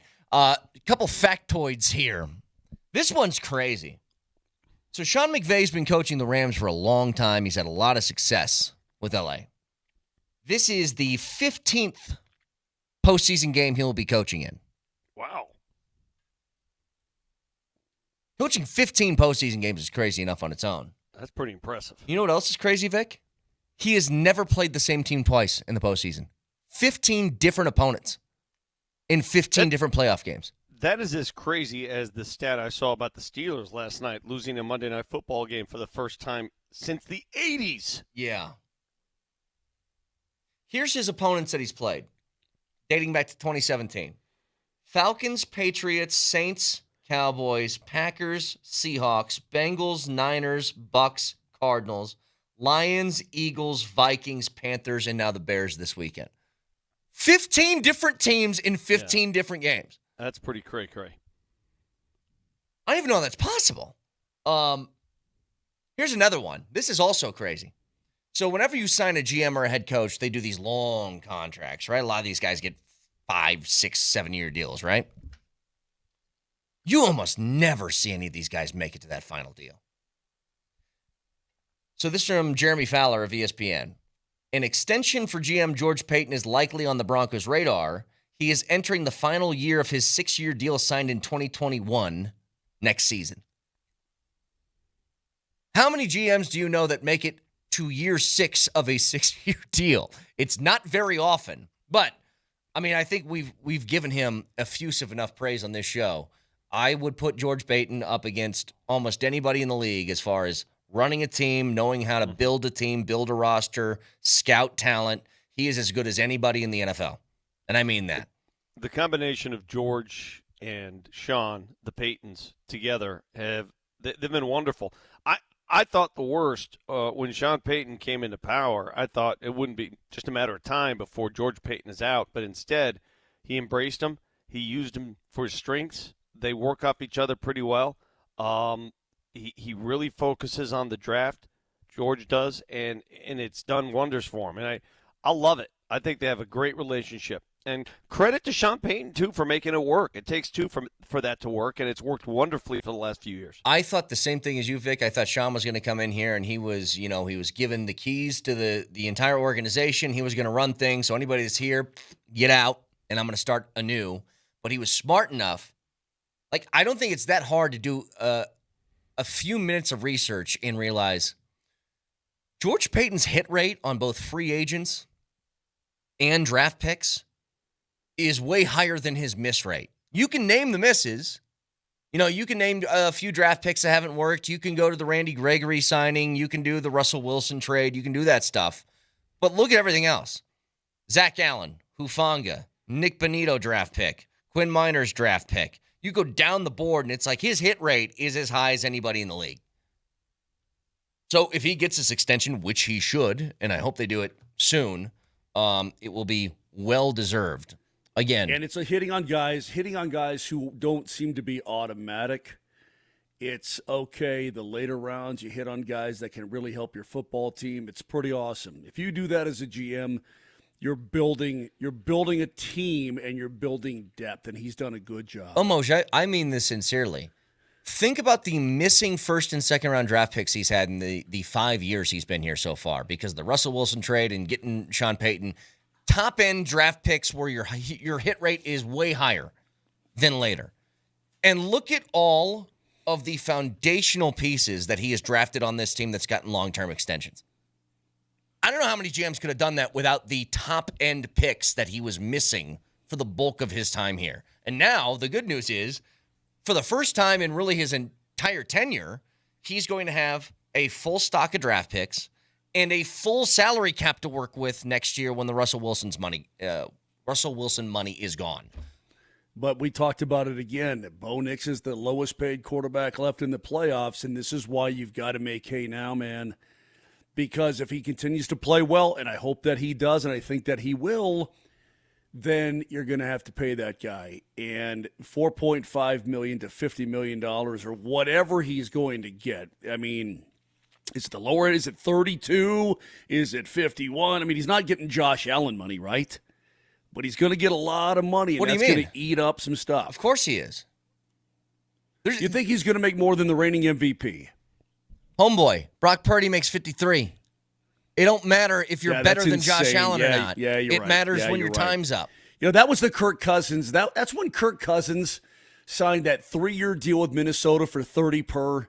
Man, everything just got crazy from that point on. Then you had to pay Mahomes $40 per or whatever it is, the $400 million. It's just things got wacky. It's just the going rate for a quarterback. A starting quarterback in the National Football League, that would be desirable to at least one other team is going to get 40-50. I want to replay something real quick Rick, from earlier in the show. Sorry. Because, Vic, you brought this audio to our attention. I just want to hear the voice again of Dan Issel. Hang on. Of what coach in the history of NBA had the most pace in a basketball game? Doug Moe. Doug Moe, yeah. So when I heard that. Can I ask you guys a question? I just picked a year. Does that have a little bit of Jesse the Body Ventura vibes to it? It does, yeah. It does. Nelly, can you find me... That's actually, the same part of the country. Do me one better. Nelly, find me Will Sasso doing Jesse the Body Ventura. Our boy Will Sasso, who does the... remember when he did the Arnold Schwarzenegger thing with the donkey by the pool? Yeah. That was Will Sasso? Will Sasso is hilarious. Okay, I didn't know that was Will Sasso. He is so damn funny. I want you to find Will Sasso doing Jesse Ventura, and I want to put these side by side because they're very, very similar. Well, Jesse's from the upper Midwest, and Dan is from Batavia, Illinois. Minnesota. They're from the same region. But I live in the Baja now. It's such an insane voice. That's what... Look, you'll hear Will Sasso. I guarantee he says it. That's what Jesse Ventura says now. I lived in Minnesota, but now I'm down in the Baja. That's what he says. Who's that? I don't know who that is. You'll have to educate me on. Wait, that's Sasso, right? That's how good it is. Because that sounds like Will Jesse Sasso. Ventura. Play it again. I want more. Will Sasso, please. I don't know who that is. You'll have to educate me on who that is. That's amazing. Hang on, now Dan. Of what coach in the history of NBA? Close. I don't know who that is. You'll have to educate me on who that is. Doug Moe. Doug Moe, yeah. So when I heard that. That is just like Jesse. That is just like it. I'm telling you, I could hear Sasso do Ventura for the next 8 hours, and I would be entertained the entire time. So Sasso is the same one who did the donkey by the pool? Yes. Yeah. Yeah. Not donkey. That's okay. I'm not really with it today. I apologize, but that's incredible. Look at Nelly just listening to the Body Ventura impression and just laughing his ass off. Hey, of course. Yeah. Hey, Rick, you look dumb. What are you doing over there? He's just sitting here staring at he's watching the show. I don't know what he's doing. He's looking at Vic, I think is what he's doing, or was. Vic, the Pelicans game tonight, give us one last sort of preview on what to look for tonight. I'm obviously the game is going to hinge a lot on if Jamal Murray plays or not. I'm not sure his availability. He did make the trip, but he's been under the weather. He's been ill. Maybe not as ill as Moser looks right now, but we'll see. We'll see if he goes. It's getting to that point now where the Nuggets are used to winning with a shorthanded roster and a skeleton crew. And even against New Orleans has only won 9 games, a bad team. But you get the feeling that no matter who they put on the floor, they should win the game. Is that the feeling you get? You have so much faith in this team and this culture and this outfit I'm sorry, Vic, against this particular – I know there's a little bit of a delay. You're in New Orleans. I'm here. This particular team or any game. Any game. I mean, it's like the Nuggets right now, they're 4-3 since the Joker injury. All right, they're 4-3. You'll take that all day, baby. But the way they've persevered and come to play, no matter who they trot on the court, it's almost at the point where, yeah, okay, do it again. Yeah. But is this going to be one of those games where a guy gets off for them, like a Derek Queen has a game or something like that? Well, you never know. Hey, it's a back-to-back. I think Sadiq Bey's injured, correct? Yes. He's day-to-day? So is Alvarado, and so is who's the other one? Herb Jones. All right. Well, I mean, it just seemed it's one of those games where some guy, Derek Queen, Derek Queen put up 30 the last time he played Denver. I know. That's what I'm saying. The guy averages what? What does he average per game, Vic? 11 points per game or something like that? He's only like their 5th leading scorer. He's not a scorer. Yeah. He's a triple-double machine. But I know, but it's one of those. Okay, well, this is the Derek Queen night, and he goes off, and we'll see. If I gave you one of these two, the back-to-back for the Nuggets tonight and then Dallas tomorrow night, would you take one of two? Yeah. 100%. You're damn right you would. Just stay 500. Yeah. Stay 500. We're all good. We're chilling. Huh? So we're chilling. I mean, look at the rest of the conference. Look at the conference right now. They're only a game behind San Antonio. Yeah. All right, Minnesota's right there. Minnesota sneakily is moving on up. Lakers lost to Sacramento last night. That game's 6 o'clock tonight right here, Altitude Sports Radio 92.5. Let's get to our winner of the pair of tickets to Friday's Avs and Preds game. Adam Volling. Congratulations, Adam. You're heading to Ball Arena on Friday night. Fact checker, please. Nelly monitors the mistakes in today's Fact Checker. Fact Checker. Presented by Backus and Shanker, serious lawyers for the seriously injured. You know, every year I'm always worried, oh man, are we really going to have enough content for the Mojis? And after today, the answer is yes. So let's just try to parse through what happened in one single commercial break. First of all, this is how we got to break. Vic is 1,000% correct. Is he? Yeah. Because there's an argument to be made that the opposite should be true, and we'll get to it next. Well, there's an argument. Oh, hang on. Yeah. Don't miss a minute. Jesus. So that's the first part. Then Brett decided to let the promo play and give the keyword. Go to willheightwins.com. That's willheightwins.com. Just want to remind all the fine folks out there that we have a keyword for this hour, and that keyword is... So we did that, all right? Yeah. Then we went back to our commercial break. Then we had Vic do his actual live read, and then at the end of Vic's live read... DanCaplislaw.com. By the way, the keyword is wolf. And then we went back to commercial. Did you get all that? I wanted to give the people information. Sue me. I can find You the can't podcast. interrupt commercial breaks with programming. That's a no-no. You just can't do it. I'm going to turn you in. Put this on my list today. Podcast, iTunes, Spotify, Moser, Lombardi, and Kane. Have a wonderful Tuesday. We'll talk to you tomorrow. Love you. See you. Interrupting commercial breaks. Because there's an argument to be made that the opposite should be true, and we'll get to it next. Well, there's an argument. Oh, hang on. Yeah. Don't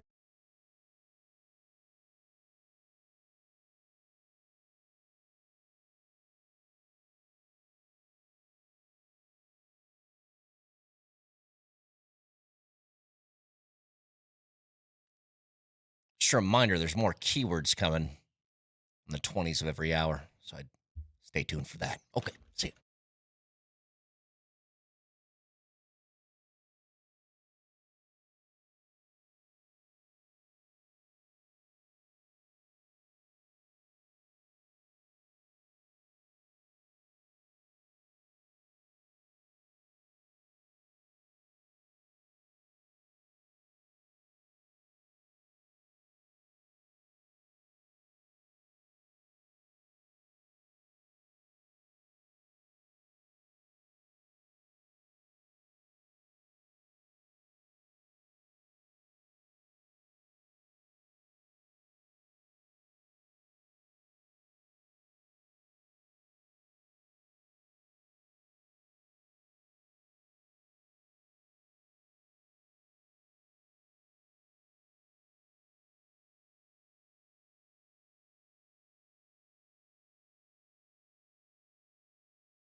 On comes Valnichushkin. MacKinnon out of his own zone. MacKinnon away from Nylander for a second. Nylander able to steal it back.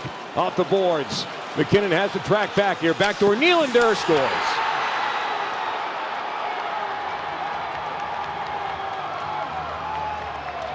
Only the second goal ever for Nylander against the Colorado Avalanche.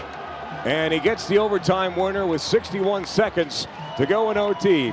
The winning streak at home will stop at 17, but the unbeaten streak in regulation remains intact for the Colorado Avalanche. As they get 1 point, they do not get two. The Leafs win 4-3 in overtime. So at the 34-yard line, Rogers in the gun, 4th and 5. As three receivers, they'll get the snap. It's a four-man rush. He sits in the pocket. There's a line drive down the middle, intercepted at the 50 and picked off on the play by Bullock. He's down the far side 30, far side 20, down the far sideline 10, 5, touchdown. Rogers has thrown a pick six. Rogers has thrown a pick six in what might be the final pass of his career.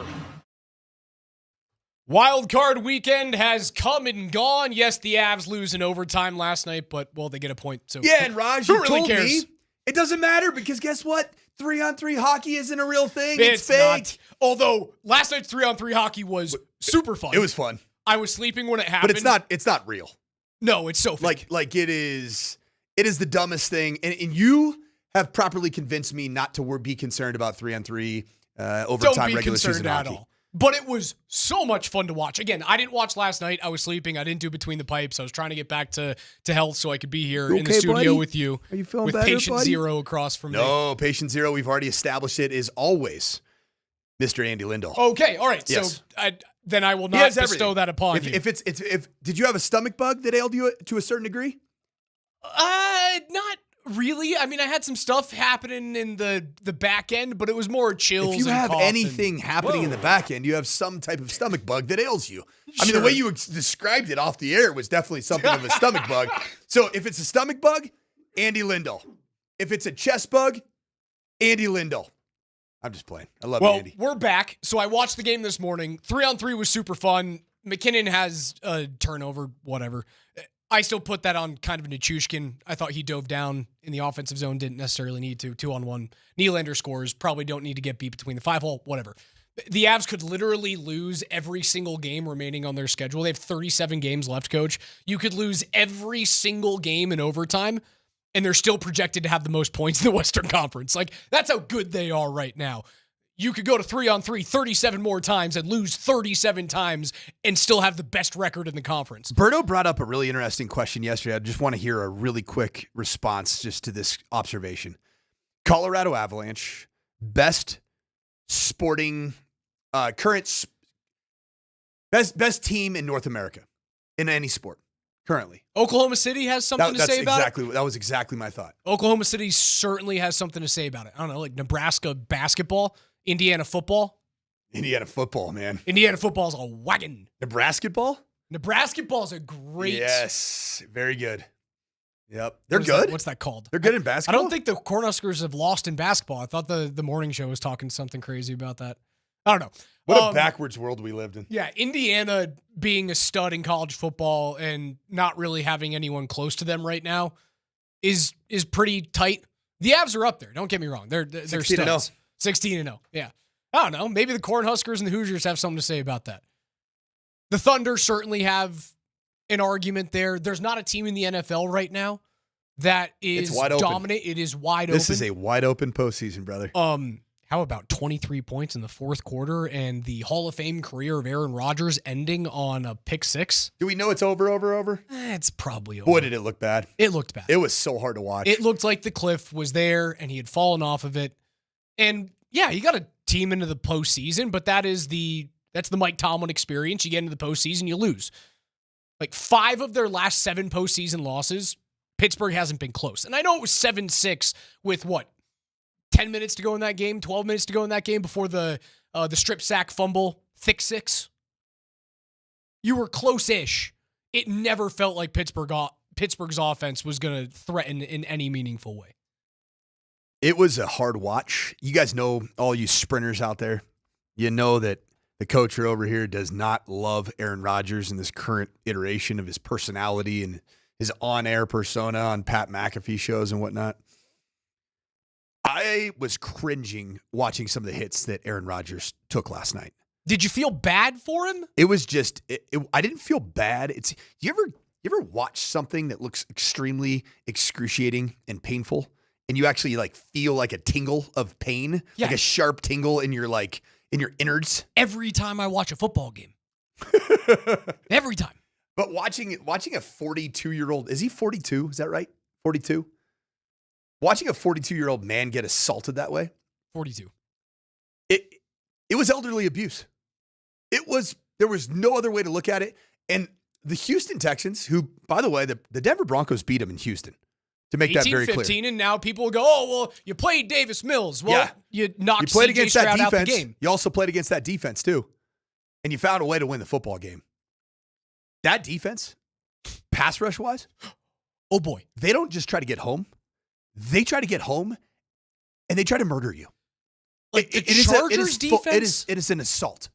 The Chargers defense got after Drake May. Yes. What is the Houston defense going to do on the road in Foxborough? Dude, I don't know. I guess that's the question. It's like, I don't want to look past Buffalo, and we're not going to do that. That's what this week is about, is learning how we got here and then how we go past Buffalo on Saturday, the revenge game from last year. You don't want to be one and done again. It feels like you've taken a giant leap forward, and you have to put a stamp on that by getting to an AFC championship game at this point. But if you do get past them, who's the better matchup? Because I don't want to see a single second of the Texans' defense. Did you see what the Patriots did defensively, what their defensive front did against Justin Herbert? Yes, that was also a tough watch. Yes, but like hamburger helper hand, I felt like it was going to explode and become blood red. True. Injured quarterback who had gotten hit constantly through the second half of the season with third and fourth stringers on his offensive line. So the New England pass rush looked great. Don't get me wrong. But you don't have first team All-Pro Garrett Bowles, first team All-Pro Quinn Miners, both healthy. Not to mention Luke Wattenberg, who I think is trending towards coming back healthy. I think it looks different against a Denver offensive line than it does the incredibly injured Chargers O-line.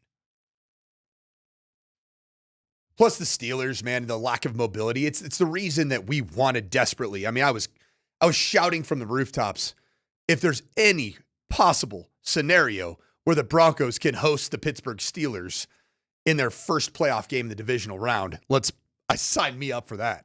I mean, last night was proof of concept of that. Was it not? That was asking too much. There was no way Pittsburgh was getting through Houston. No way. Like, think about this. Carolina had a better chance of beating the Rams than Pittsburgh had of beating Houston last night. Carolina was 8-9. They were at least a team that looked like they had something. Like they were going to bring some. They could have won that game in the fourth. Oh, they were right there. Pittsburgh, even though you were down one going into the fourth, it never felt like you had a chance. Never felt like you had a shot. Was Buffalo the worst matchup for the Broncos coming into the various scenarios that could have played out? Yeah. MVP, ghosts from last year, and the other thing that Buffalo brings to this, right? The James best Cook. rusher in the game this year. Freaking Cook. Now he puts the ball on the ground, but the B on the G, guess who's going to be looking for a new J? Sean McDermott. I still firmly believe that if Sean McDermott does not win this game, he is fired. The big thing about the Bills is not just that you have a Superman quarterback, an all-time great quarterback in Josh Allen, looking for his one true chance of getting it done without the other who's who of quarterbacks in the AFCs. The window is wide open. The apple pie is sitting out there. You can smell that thing. It feels like destiny is kind of coming together for Josh Allen. Destiny sucks. And I don't love that. Put destiny in the trash can that you threw up in when you were sick this weekend, Raj. I didn't upchuck. DMac tried to pull that one on me on Sunday night in Altitude After Dark. The team of destiny. Well, Dude, doesn't there it is no feel that freaking way? destiny. Mahomes is You gone. play Burrows football. is gone. Lamar Jackson is gone. You find a way to go on the road and beat the hottest team in football in Jacksonville. Like, it does feel as all of these little building blocks are falling into place for Buffalo. That's the reason why I look at the game and I look at the matchup and I go, yeah, it is the worst case scenario. Because they do have a singular player that can go out and win a game despite all of the defensive inefficiencies. And he did.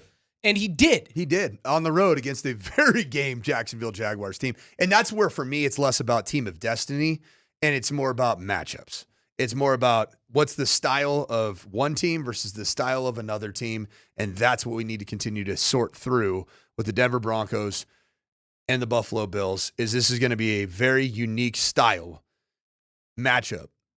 And the Broncos are going to have to do some things. And they're going to have to achieve some things stylistically in order to get through what I do believe is probably the main stumbling block from getting to a Super Bowl. I think this is it.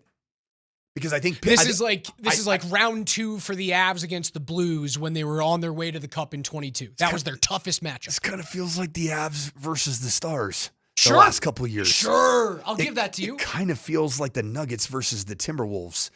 I think that's perfect. It does. And I'm not saying that we have not established that the Buffalo Bills are the known Achilles heel of the Denver Broncos. But we do know this. They had an opportunity a year ago, started awesome. Your quarterback was on fire to start out, threw a bomb to his other rookie wide receiver, Troy Franklin. And then we got to hear Jim Nantz say, the Broncos. And then that was about the only highlight. The Broncos!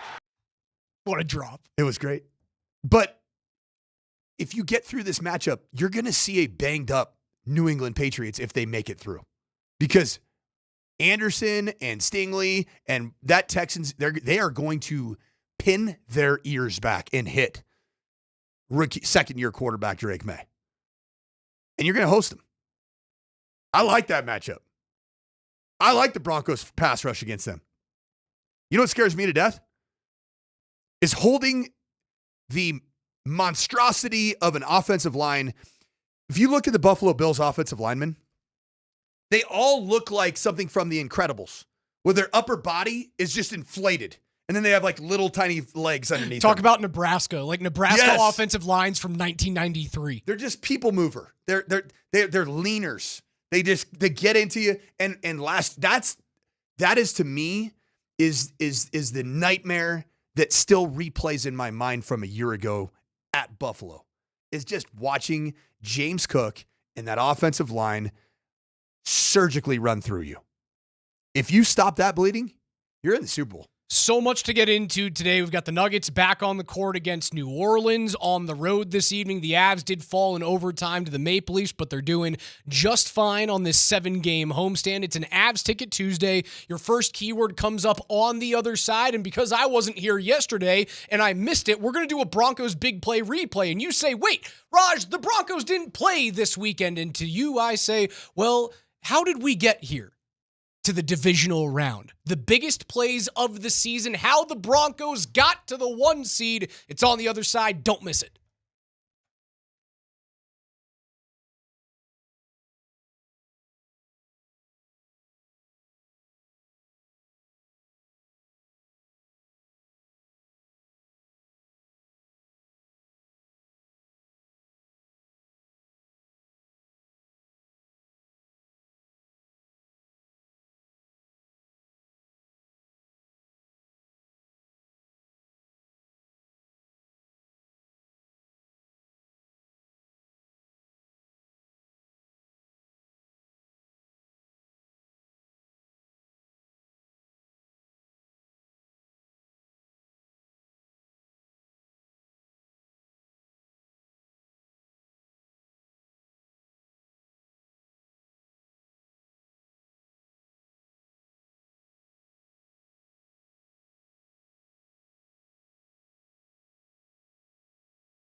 It's an Avs Ticket Tuesday here on Altitude Sports Radio 92.5. Raj alongside the coach on the morning sprint. KJ Granderson's behind the glass, 303-504-0925. And Tuesday means two things. $10 Tuesdays at Papa Murphy's. And yes, today's Avs Ticket Tuesday. It's your chance to Tuesdays? win Avs tickets. Yeah, $10 pizzas, baby, on Tuesdays. And your first keyword, if you guys were guessing, Come on now. Arnold.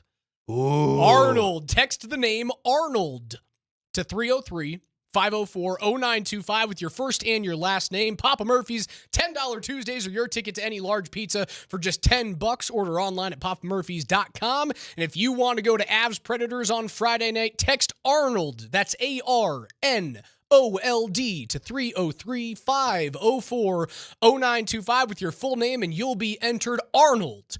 Good luck. We'll give away those tickets coming up at 11:55 today. But since we missed it yesterday, it's time for a Broncos big play replay. How did we get to the divisional round? How in the world did this happen?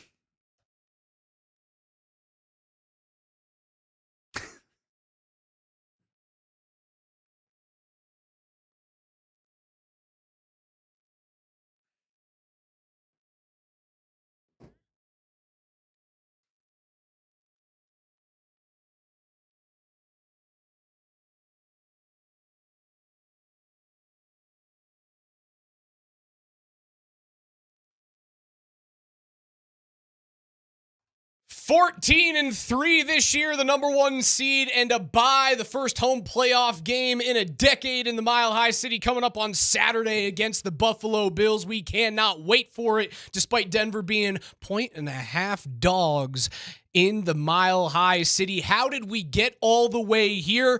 We got to remember all the way back to week 1 when the Broncos, coming off of a resurgent season. Yes, they got beat by the Bills in the postseason, but they were ahead of schedule with rookie quarterback Bo Nix. Speaking of rookie QBs, they got Cam Ward and the Tennessee Titans, the worst team in the NFL. This one was going to be easy. Right, Coach? Right? Right? Against the Titans and their rookie quarterback that we were predicting all offseason that you were going to make his life living hell and he was going to turn it over and give it to you 3, 4, 5 times and you were going to win by 30. Didn't happen, did it? Bo Nix struggled mightily at the beginning of this game, and as was the case for the majority of the season, the defense comes up huge in the second half. Ward spinning away, trying to get away from the pressure. And Jonah Ellis comes up with the sack. It's still Udo at right tackle. And Cam Ward running out of time, and down he goes at Zach Allen. And they took themselves out of field goal range. 27 yards of sacks on consecutive plays. Tennessee was down by 1 on this drive midway through the third quarter, guaranteed basically to have 3 points on that drive, if not 7. Denver would come from behind to win this game because they knocked them not only out of out of touchdown range, but field goal range. Denver would then receive that punt, go down and score a touchdown, and they improved to 1-0. The defense shows up big time and shows up early. Zach Allen, 7 sacks on the season. Is he the best interior defensive lineman in the league right now? Ooh. Is that too much to say? He's in the conversation. Okay. But not even a first-team All-Pro. Am I right in saying that? Not a first team not a first team. Was he second-team All-Pro? I think or so. Or honorable mention? I think he was second team. I gotta double check that. But 7 sacks for him on the season, 38 combined tackles for Zach Allen. Or was he an All-Pro this year? Was he first team or second team? I think Allen was first team. First team All-Pro? No, that is correct. 2025 first team All-Pro Zach Allen. So yes, I think he is in the conversation for best interior defensive lineman. Clearly. Without a doubt. All right, moving on. You find a way to survive Tennessee. Well, by the way, when you started that game against Tennessee, you know what I was setting the tone for? The whole season. 1-score wins against bad teams. Yes. Where you have to come back and win. That sounded pretty familiar. We got to know that storyline pretty well. Back-to-back losses against Indy and LA have the Broncos at 1-2. They handle the Bengals 28-3 to improve to 500. And then they go on the road for their first big test of the year. That is defending Super Bowl champion Philadelphia Eagles. And well, they have to get it done late. Evan Ingram and Troy Franklin come up big in the clutch. Back they go to Ingram, balanced and dives. Touchdown, Denver. Evan Ingram. Are they going for two? They're going for two here. Going for two halfway through the fourth quarter. One thing about Sean Payton, he's not scared. Going for the lead. Here's the rollout, the throw, it's there. And the Broncos have taken the lead. That was Franklin on the receiving end, and they have come from 14 down with 15 unanswered points. 15 unanswered, 21-17 is the final in Philadelphia. Broncos get above 500, 3-2. They would never look back for the remainder of the season. That starts a massive win streak for Denver, and it's all because their head coach, well, he's aggressive in the big moments. He was, as we heard from Tony Romo. One thing we'll learn about Sean Payton, he's not scared. Thanks, Tony, for that very deep thought right there. You're doing a great job in your broadcasting role. That was a massive game for the Denver Broncos. But ironically, how many teams right now that the Broncos beat are still alive in the postseason? Houston, and that's it? Houston. Oh, no, that's it. Just Houston. Isn't that wild? I was looking at the Bills. I go, they haven't played the Bills yet. At the time, the Philadelphia Eagles were the defending Super Bowl champions. You beat them on the road. And while it was a massive win, there were some symptoms and signs of the Eagles being a flawed football team, especially on the offensive side of the ball.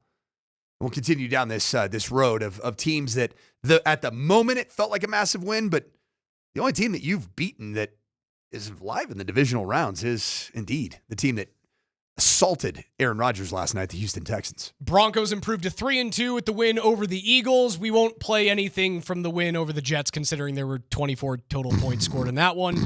Complete snooze fest on the road against one of the worst teams in the National Football League. They come back at home, 2 games above 500 to take on another rookie quarterback in the New York Giants. This thing is the craziest comeback in the history of the Denver Broncos, and it's capped off on what was the prettiest designed run play of the entire season. Running back will be Bidet. Nix will take it himself on 1st and 10. Blocked by Bowles. Touchdown, Denver!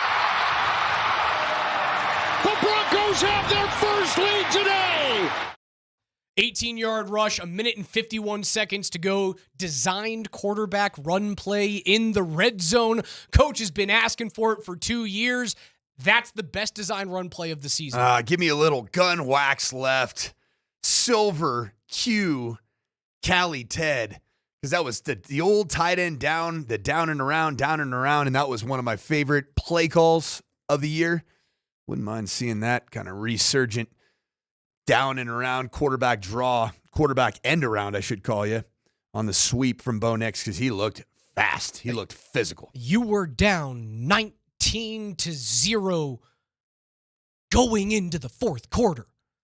How on earth did Denver find a way to get that done? 19-0 to a 2-5 Giants team at that time. I think Sean Payton and Bo Nix just kind of looked at each other and said, yeah, I don't really like you. You don't like me. I don't like what you're calling. I don't like how you're playing. Screw it. Let's just go. Let it go. Just cut it loose. That's what happened, man. The next week, the offense would continue to buzz. They dominate the Dallas Cowboys. It was the most complete offensive win of the season for Denver. 44-24 is the final. They improved to 4 games over 500. They go on the road to Houston. They knock C.J. Stroud out of the game. They improved to 7-2 with an 18-15 win. They play another snooze fest against the Raiders, 10-7, but who cares? It's a divisional win, and it lines up after being 9-2.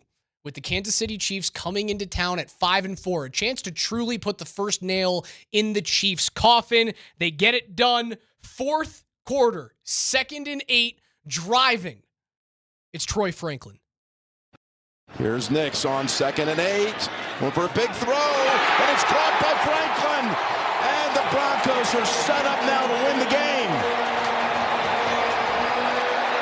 32 yards. A perfect strike from Nix on a 2nd and 8 with the game on the line. That was a beauty. Remember that throw? 32 yards, left side, puts it right in the basket. Right down the sideline, a little bit of a post wheel.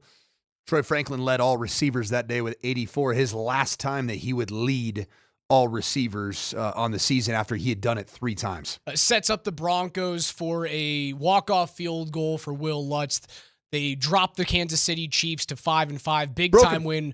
It broke the Chiefs. That's exactly what it did. So on one end, I can say that the Denver Broncos have only beaten one team that are currently in the playoffs still.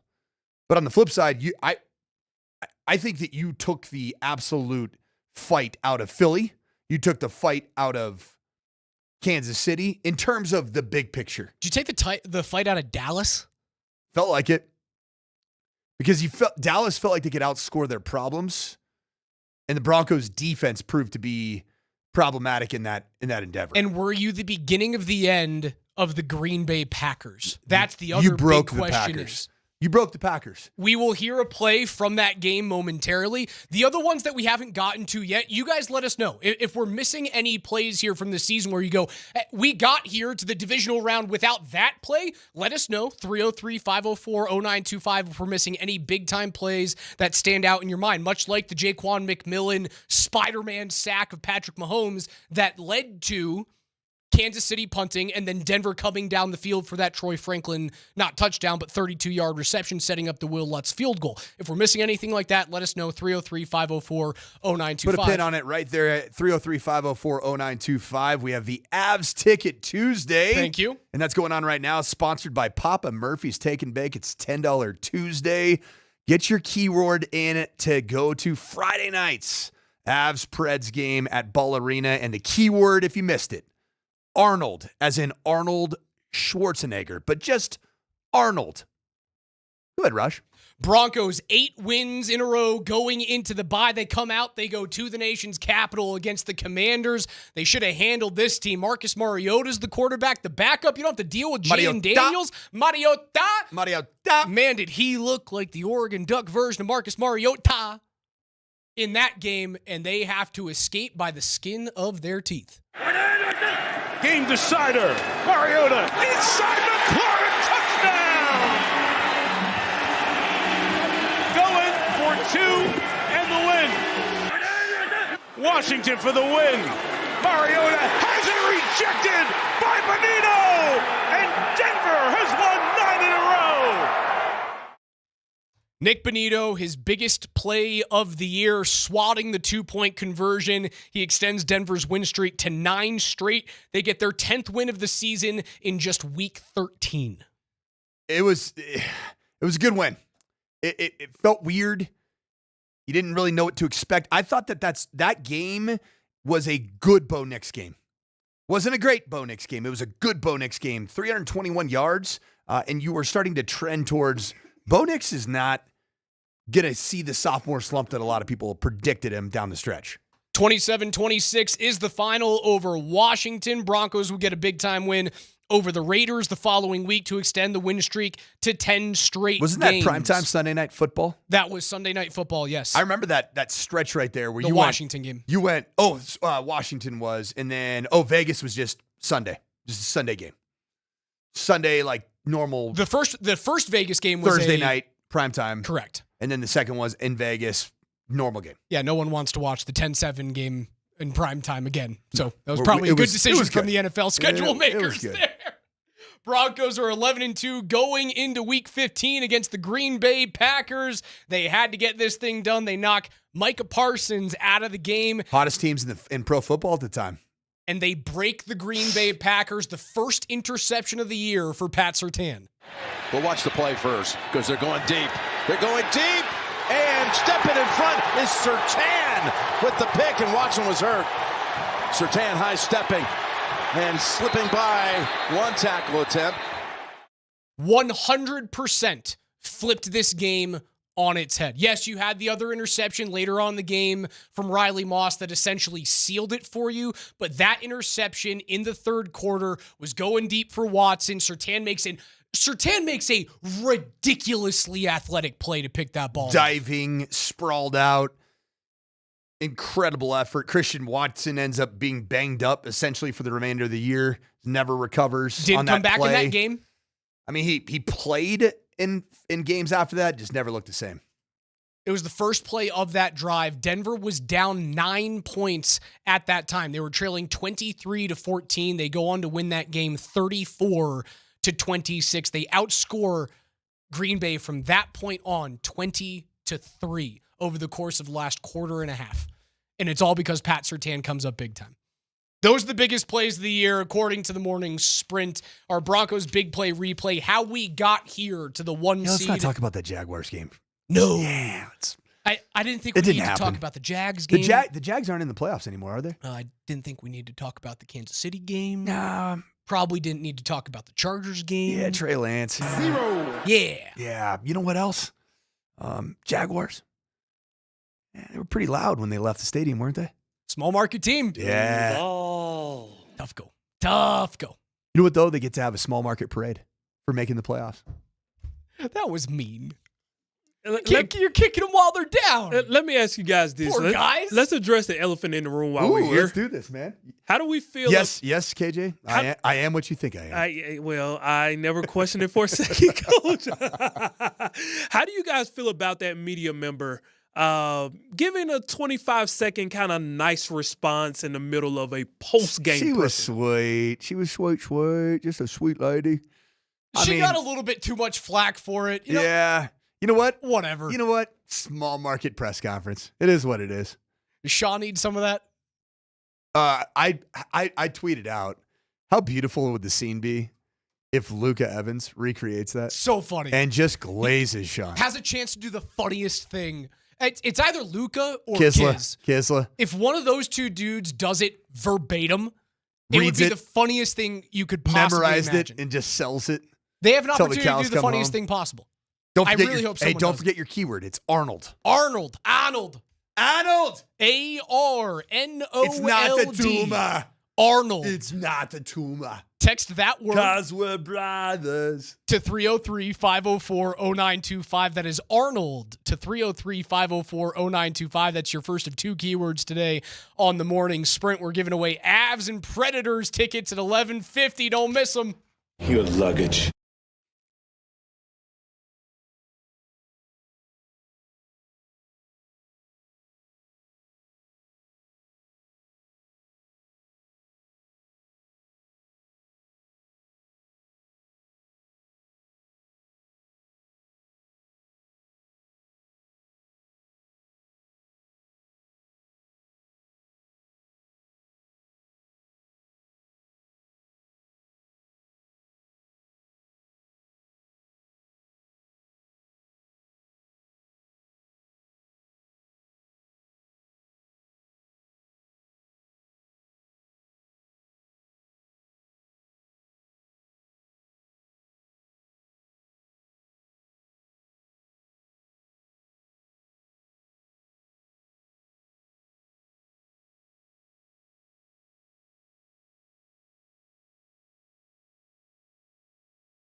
It's an Avs Ticket Tuesday on the morning sprint, also a 2K Tuesday, so get your requests in for 9s and 2000 bops. KJ will play them on the 1s and 2s as we come back from break today. If you missed your first keyword at 10:20, our next one is coming up at 11:20. Don't say it, because the first keyword is now come and gone. It's not close. It's come and gone. It's Arnold. Hurry. Oh, my goodness. 303-504-0925. Arnold. Coach, we're on First and last name. we're on a delay. By the time it gets to the Dang people, it. it's going to be I hate 11:45 delays. already. Gosh. We have to have that just in case we say something uncouth. Which we've never have. It's never happened on It this truly show. has Not never once. happened. They're so classy. We just did our Broncos big play replay of the season. The That was biggest a fun plays that got exercise, the man. Broncos here. Just a little bit of nostalgia from Good work. a 14-3 season. It's always good to remember how we got here. Now, our pea brains with the combined 20 concussions that I'm sure you and I have. I don't know if KJ's brain works, so I'm going to assume it's 0. Yeah, KJ's got a good noggin. Yeah, unfortunately, I didn't play enough sports. Don't say growing up. unfortunately. You're going to live longer than both of us. I doubt that. Hey, what instrument you play again in the band? I play saxophone. So man. that saxophone will give you a concussion, man. You lose oxygen quickly. Wow. You do. You Yeah, do, man. because you got to march and play at the same Well, time. especially Not if you're easy going now. like back and forth like Nelly does in the big brass band that he plays in. You can smack someone upside the head. Have you guys ever had a saxophone off, you and Nelly? We have not had one yet. We need that. We need that. And maybe even invite Kenny Chesney to be the proctor of said exam. Is Kenny Chesney a sax guy? I think so, yeah. I've never seen Kenny Chesney play a sax. Are you thinking of Kenny G? Kenny G. Kenny. Speaking of concussions, speaking of pea brains, it's like Kenny Chesney. oh my God. Not Kenny Chesney, it was Kenny G. Oh, man. Oh, I love this show so much. Oh, I missed it yesterday. At least somebody likes it. At least goodness. somebody likes the show. Oh, my goodness. Yeah, hey, if you guys missed that first keyword, don't worry. Just coming up in about 25 minutes from right now, we'll have another We got keyword about for you 70 guys. texts that didn't So get in. good. So good, man. Avs lose 4-3 last night in overtime. They do find a way to get a point. Nathan MacKinnon, 3 assists in that game. Marty Nate just looked great. Toronto has not been good this season, but as of late, they've been mega hot. They've got points in 10 straight. I think they have 8 wins in those 10 games. They have the 25th ranked power play around the league, if I'm correct. But since December 22nd, they're like the second or third hottest power play in the league. You kept them to 0 for 2 last night. As power play went 1 for 3. The last power play was not good, but the first one scores like 5 seconds in. I know they lose the game. It was super entertaining. You got a point, and you've been so good that, again, the point projections that... How many have you lost? How many times have you gone pointless at home? Is it just 3 times now? Oh, this year? Yeah. 0. That's insane. 0. Insane. 0. They're 45 games into the season, and they have lost 0 games at home in regulation. Is that legal? It shouldn't be. What's the record? In terms of streak? First loss at home, first regulation loss at home. It's a little bit niche. They got to be, it's very niche. It's very made up stat. They got to be getting close to it.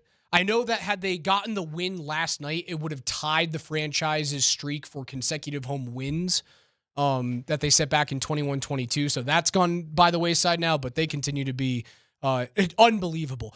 The Athletic comes out with points projections and like Stanley Cup chances every single day as the season goes on. They just update it automatically on their spreadsheets. The Avs right now, if you were to take them and have them lose every single game remaining in overtime, they lose 37 games from today. This is your theory. Until April. This is the Raj theory. They would still be projected to have the most points in the Western Conference. That's how dominant they've been this year. They could lose 37 straight games and still be the 1 seed in terms of projections. I think we should test Raj's theory in real time. How great would that be? Just play for overtime losses. Just get there. Get a point. Doesn't get matter. there.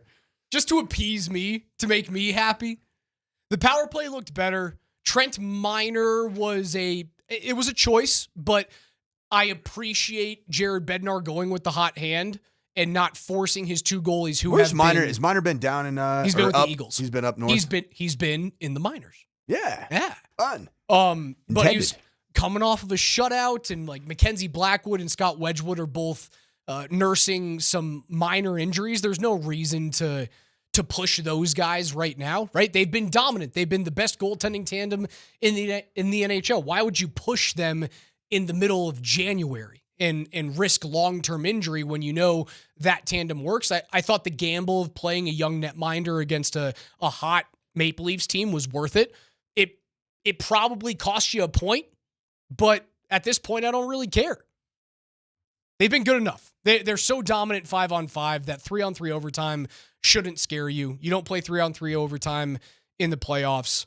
Nathan MacKinnon takes a chance at 3-on-3. Like, he tries to beat guys 1-on-1, and I'm okay with that. Like, best player in the world against anybody else. I'm cool with you doing 1-on-1. Do your thing, son. Do your thing. At 5-on-5, he doesn't do that. No. Like, he does the right thing. He puts pucks in corners, he moves pucks, and then goes to open areas. At 3-on-3, if you want to try and walk through someone and create a breakaway or a 2-on-1, be my guest.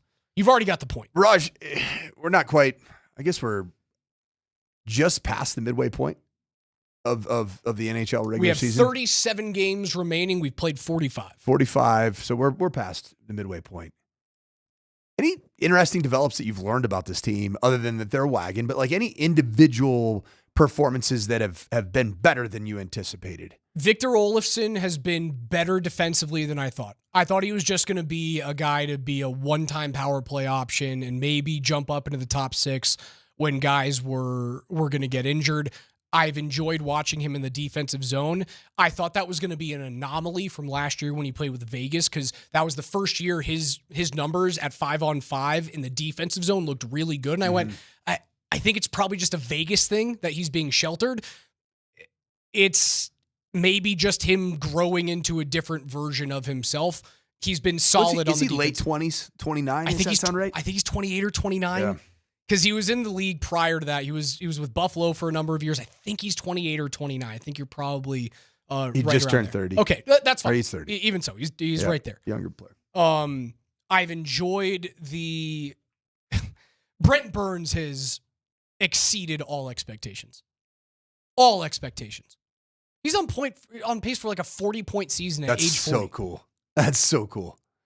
How much fun do you think he's having being around such a juggernaut offensively that he can be a part of getting some scoring deposits at this stage of his career? The dude might score 15 goals at 40 years old. Awesome. It's ridiculous. He's got to be having a great time. It looks like he could play another 2-3 years if he wanted to. Keep telling his daughter when I see her around town. Hey, your dad's got 3 in him. He's only making $1 million this year. He's already hit his $3 million in bonuses. That's so cool. Where else are you going to make $4 million in a season when you decide to hang him up? You ain't going to make it anywhere else. And you know what? Well, he looks like he fits. We've established he can be a star on the show Vikings. He sure can. I don't know if you he can make get your 4 head racks decapitated. though. I don't know if he can get 4 racks for decapitation. Probably not. Yeah. Well, especially when you know your character dies. It means you don't get a recurring role. Nah. No chance. He's not Ichabod Crane. You can't be walking around as Gavin a headless Brindley? horseman. Gavin Brindley's been what I expected him to be. A little bit of a tapering off. Brock Nelson. Oh, yes. I didn't think you could find the same production that Nazem Kadri brought to you back in the Cup run. Brock Nelson's doing that right now. That guy is red hot. He deserves to be on the Olympic team. Thankfully, Team USA brings him in. He's got 38 points in 45 games. He scored 22 goals, is on pace for like 35 this year, and I think his career high is 37 back when he was 30 years old. I didn't think you were going to get a guy who could be around 80 points as a second centerman. That dude's an 80-point second centerman. Do you have enough bags, rats, to be the team that you want to be in the postseason? I think you need one more. I think and so. I don't know who it is. Now, I will say Manson has ratcheted up the rat. Oh, that dude rocks. He's become even more that guy than he was a year or 2, 3 years ago. That guy rocks. He has been physical. And it feels as though the older he gets, the more he relishes that role. Which I love. Because I think he understands the need on this roster for that guy. Especially without Gabe in the lineup. Yep. And prior to Gabe's rib injury, Gabe was the other part that I went, I didn't see this happen. Any update on Gabe? Nothing right now. Vibes? Nothing right now. Nothing bad? Nothing right now. Nothing good? Nothing right now. Shut my shot. UBI, baby. That's all we know. UBI. I would rather have UB40 and some red wine. Let me know what we missed on our Broncos big play replay. What stands out to you as the biggest plays that got the Broncos to 14-3? The biggest plays that are the reason why the Broncos didn't have to play in Wild Card Weekend. What did we miss? We'll make sure we get those on the other side. It's an Avs Ticket Tuesday. Your next keyword comes up at 11:20. We will go through the Wild Card Weekend that was during KJ's NFL Notes. That's the coach, Mike Sanford. I'm Alex Ryan, 303-504-0925.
If you guys want to be at the first Broncos home playoff game in a decade on Saturday, start your weekend off right with Nate and Andy at Jackson's. They'll be live for Bud Light Football Friday starting at 3 p.m., and they'll give away tickets to the Broncos and the Bills game. We'll see you at Jackson's with Kreckman and Lindahl on Friday afternoon. Again, Jackson's at 3 p.m., giving away Broncos and Bills divisional round playoff tickets. You won't want to miss that whatsoever. First playoff home game in a decade. News out of Major League Baseball. Nolan Arenado has been traded. Forgot you, old friend. From the St. Louis Cardinals back into the West. He goes from St. Louis to the Arizona Diamondbacks.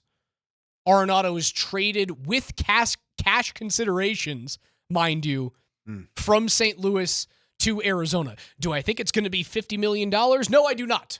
You'd like that, wouldn't you? I would like that. That would make me feel better about what happened all those years ago. Wouldn't it? But it's nice to know that like St. Louis also had the same problem.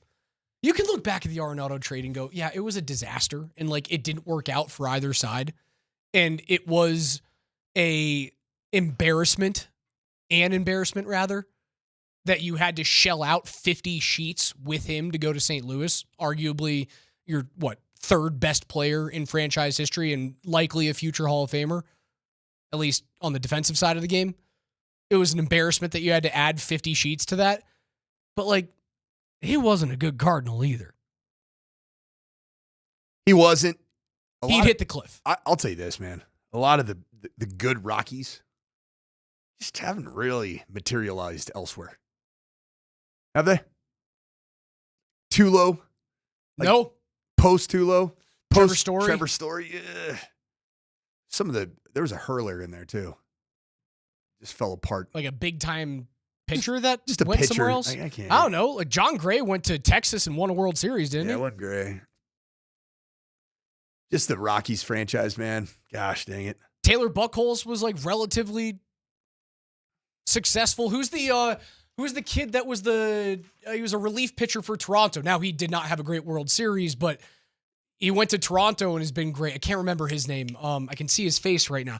Who is the Rockies reliever that was a Blue Jay this past season and blew it for the Jays? Let me know. 303-504-0925. I'm sure someone knows out there. But Arenado, yeah, he's gone. Ubaldo Jimenez, yeah. Ubaldo went from the Rockies to the Orioles and didn't do much. Nothing. DJ LeMahieu from Charlie was solid as a Yankee. Now fell off a cliff 2 years ago, but he did win a batting title with the Yankees.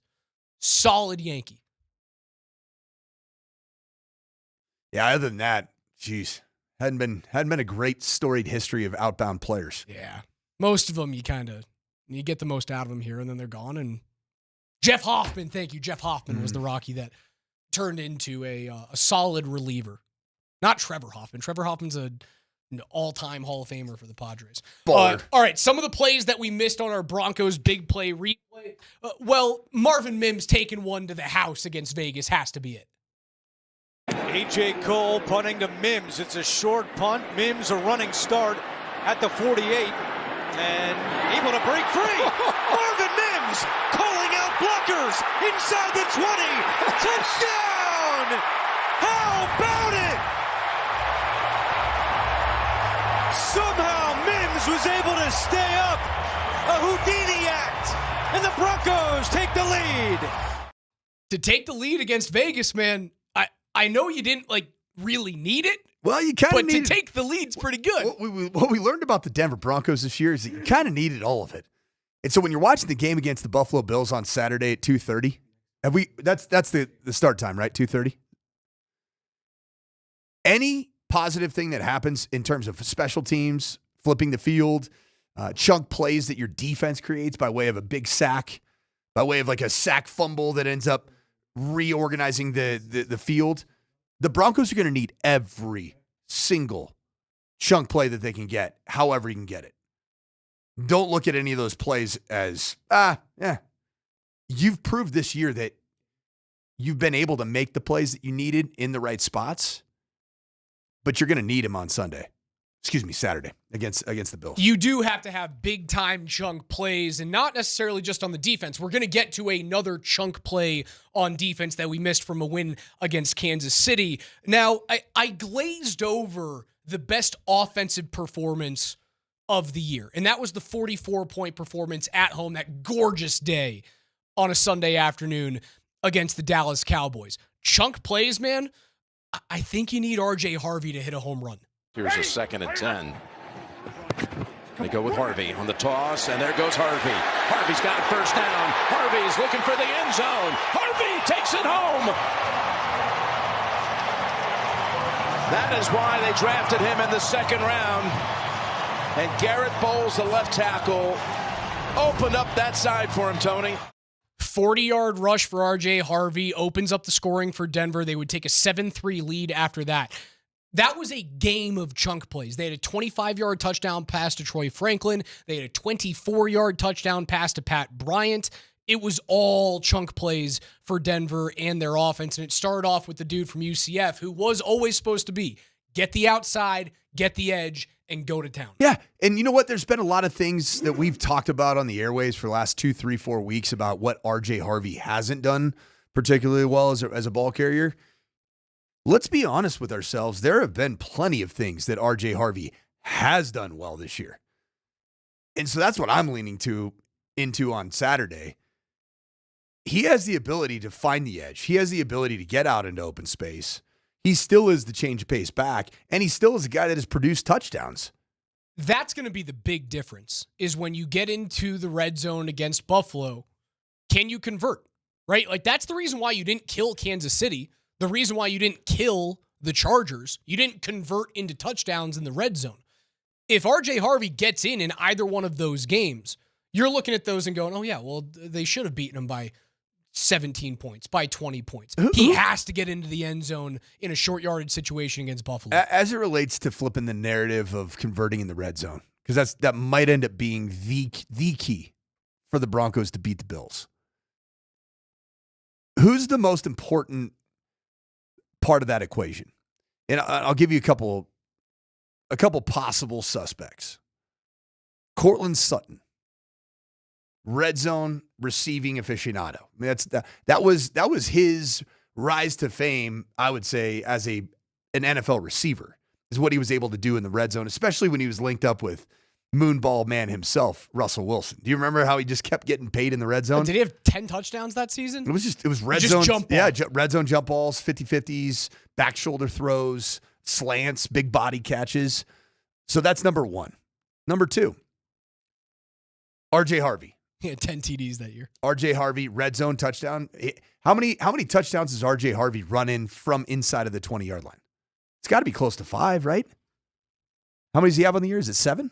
R.J. Harvey currently has 7 rushing touchdowns this year, and he has another 1, 2, 3, 4, 5 receiving touchdowns. Okay. So I'd say R.J. Harvey. 3. Bo Nix's legs. Am I just going to a point where I'm just beating this up where it just let it go? Or do you think that can be potentially a difference? There's a reason why we had the 18-yard touchdown run come from behind against the Giants. Like, there is a reason why that was there. And actually, there's another play that I saw on the text line. If we can grab this before we hit our next break, KJ, was it the Justin Sternad pick in the Giants game? It was either Sternad or Ellis, whoever picked off Dart in the fourth quarter. I want to grab that because that was a play that we didn't use, and that was absolutely massive. If he doesn't come up with that interception, you don't win the game. I will get back to Bo Nix and his rushing. You asked about the length of touchdowns for R.J. Harvey. We had the 40-yard rushing touchdown. So that's obviously outside of red zone. The 38-yard rushing touchdown, the loss to Jacksonville. Yep. The rest of them are very short yardage. 1-yard touchdown against the Cowboys. 1-yard rushing touchdown against the Commanders. 5-yard rushing touchdown in overtime against Washington. 3-yard rushing touchdown in the win against the Vegas Raiders on the road. A 4-yard rushing touchdown at home in the fourth quarter against Green Bay. It's all within 5 yards of the end zone. He also has a 2-yard receiving touchdown. Red zone. He has a 5-yard receiving touchdown. Red zone. And he has a 1-yard receiving touchdown. So is that a total of 8 touchdowns that he's produced as a red zone? 1, 2, 3, 4, 5, 6, 7, 8, 9 touchdowns in the red zone, receiving and rushing this year. 9 of them out of 12 on the season. Critical. That dude has to be a red zone threat to beat the Bills. I think those 3. Those Bo's legs, Cortland Sutton making a catch in the red zone for a touchdown, and RJ Harvey scoring a touchdown in the red zone. And you win. And you know what I'd say? You're probably going to the Super Bowl. Well, 3 touchdowns. Yeah, 21 points. I expect them to win the game. Yes, 100%. Bo rush, Harvey rush, Sutton reception. The game should be over with how good this defense has been. I know there was a stretch of the season after the bye week where they were not great. They were giving up big time points. If they get Dre Greenlaw back, that would be huge. I don't know if that's actually going to happen, but the defense has carried them all season long, and I think the most underrated player on the defense has been this guy in the defensive backfield. It's Jaquan McMillan. Let's just listen to this. This place is going to go insane right here. Barely beat the play clock. Here comes the blitz, and they got him back at the 14. It's McMillan for the second time in this game. Vance Joseph calls the blitz, and his defense delivers. That was the Spider-Man sack where Patrick Mahomes got up, smacking his head. Glorious. I got hit high. Wham, wham, wham. That Spider-Man sack was so good. You know what he looked like? You guys Pokemon fans? Mankey or something like that? There's a Pokemon that like does this. Hitmonlee, Hitmonchan, that type of thing. Machop. Raj. Machamp. Raj. Machoke. I'm a lot of things, man. I'm dumb. I'm a nerd. I'm ugly. But I'm not a nerd. I'm not on the same wavelength as you on that one. Go outside, nerd. Okay, we talked about red zone efficiency. You can't make me laugh. It's the only time my cough comes up. I know. Red zone efficiency of RJ Harvey as a rusher. On the flip side, how many touchdowns do you think Josh Allen has scored this season in the red zone? In the regular season? Because the indelible image of the Jaguars-Bills game was the tush push in the red zone. Oh, the 10-yard tush push? Josh Allen has 14 touchdowns this year, and the distances, 0. So inside of 1. 2. 0, 0, 1, 1, 0, 3, 0, 2, 2, 0, 0, 1, 0, 0, 2. His average depth of touchdown on the season is 0.8 yards. They still count for 6 points. Touchdowns rushing inside the red zone. If you match the total amount of red zone Josh Allen touchdowns, if you can match Josh Allen's number with Bo Nix and RJ Harvey, you win the game. Yeah. I agree. Match that, win the turnover battle by just 1. I don't know if it's enough to be even. I don't know if it's enough to be 0-0 on the turnover battle to win the game. I think you got to win it by 1 and then match what he does in the red zone. I think you walk away with a win. The team's good enough this year, man. They weren't good enough last year. No, they weren't. outkicked their coverage last season, and part of the reason why they're 14-3 this year is because, well, they got there. They figured out how to win close games. They brought that into this year, right? They just weren't ready last season. They're ready this year, dude. They're a better team than the Bills. They're way more stout defensively. You can do this. They can do it. You can do it, big boy. They can do it. I believe in you. Get that lady into the press conference at some point today. Get the good her vibes there. going. Get her there, and she can just tee it up for old Sean. How do you think Sean would respond to that? I think he would have taken it. I think he'd hate it. If it was from her, from that kind lady that said it, he'd be okay. But if it came from... That's it means. You know what? You know who might be patient zero for all of that is... Sean Payton has had it. Son of a gun. That guy has had some type of chest influenza almost the entirety of this cycle of the offseason and regular season. Gosh, you sounded bad. One more play that we missed, and yes, we gave you the 18-yard touchdown run, the crazy comeback against the Giants, but as most things have been this year, it starts with the defense and the interceptions. Denver's not stacked in at the line of scrimmage. It's a 3rd and 5. They come up the middle, heavy pressure in the throw. Intercepted! It's picked off by Strnad. He breaks a tackle, breaks another. Now inside the 20. Oh, disaster. What a play. Justin Sternad, he's been pretty dang good for this team. 6'3", 240 pounds, has that big-time interception against the Giants. He has played, I believe, is he every single game, or did he miss one this year? I think he played every game. I think he missed one game this season, but 58 tackles from Justin Sternad, 8 quarterback hits. You know where Justin Sternad has found so much value? Covering tight ends, covering running backs. If you've had one deficiency this year, it's been either Alex Singleton or Dre Greenlaw has been healthy. Neither one of those two, to me, has acquitted themselves well enough as a cover player on elite tight ends, elite running backs. Dre run stuffer? Yes. Run stuffer, Singleton, physical, sideline to sideline, eliminator, enforcer. Singleton, just tackle machine. Tackle machine. Sternad, blitzer, cover player. It's a nice, and I would say in this matchup, you're going to need the Dre Greenlaw, Alex Singleton, because they're going to run the football. But you're also going to need some help against Kincaid and Knox. Those two guys can get it.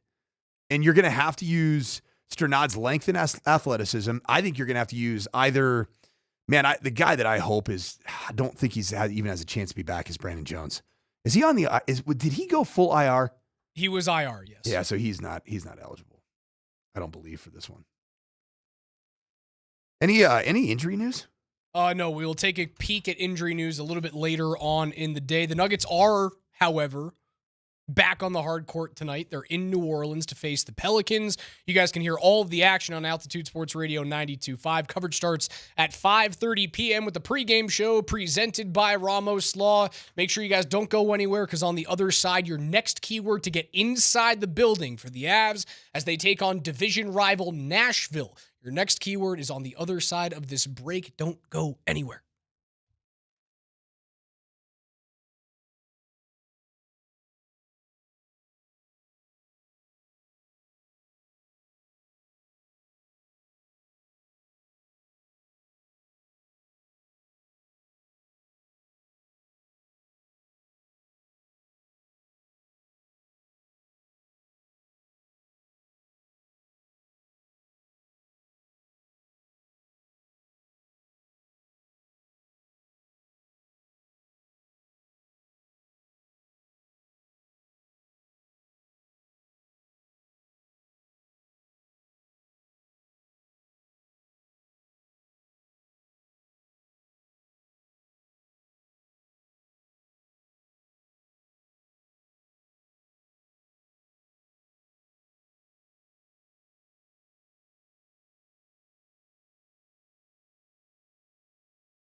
Remember when Apple pushed this album onto everyone's iPod? I love me some U2. Don't you remember that? Oh, I remember it. Just showed up on everyone's iPod. Apple, can my device have some privacy? I don't necessarily want your music spewed into my device. What a time, though. The little click wheel iPod. It's smack. Great iPod. Yeah, really good iPod. I think that was the first one, like the U2 version was the first one that had video on it, I think. I could be wrong. Maybe that was the iPod Nano a couple of years after that. God, do you remember watching music videos on that tiny screen? Oh, yeah. You would have to plug your iPod Nano into a desktop computer. Remember the wide white recipient, whatever it is? I don't know. Yeah, not Lightning, not USB-C, No. some monster docking station. It was, very wide. Monster docking station. And then you would have to rip videos from the internet or purchase them on the Apple Music Store and then download them and watch. I think I had the Britney Spears Womanizer music video because, well, I was a red-blooded American teenage boy. Had to have that one on there. Hasn't quite aged like fine wine, has No, but it was great back then. Hey, Raj, can you get to the damn keyword? All of our people are waiting on bended knee. Just remembering elite version Britney Spears. If you guys want to go to the Avalanche game on Friday night, you guys are in luck. Text ALIEN, ALIEN. That's the word alien with your first and last name to 303-504-0925. Avs Ticket Tuesdays are powered by Papa Murphy's Pizza. On Tuesdays only, get a large pizza for just $10. You can order online at papamurphys.com. Your 1120 keyword for Avs Predators tickets is alien. I see what Text you did it there. right now. Predator. Yeah. Yeah, like the movie. Yeah. Alien versus Predator. Right. And also Arnold Schwarzenegger was an alien in Terminator. Yeah, all those things. Was he an alien? No, he was in Terminator. But it's Predator. Well, yeah, but that... We're not playing the Nashville Terminators.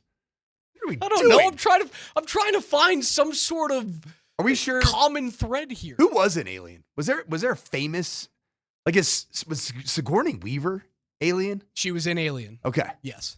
That's what I think she's most famous for. Anybody, She's also in Avatar, which is an alien planet.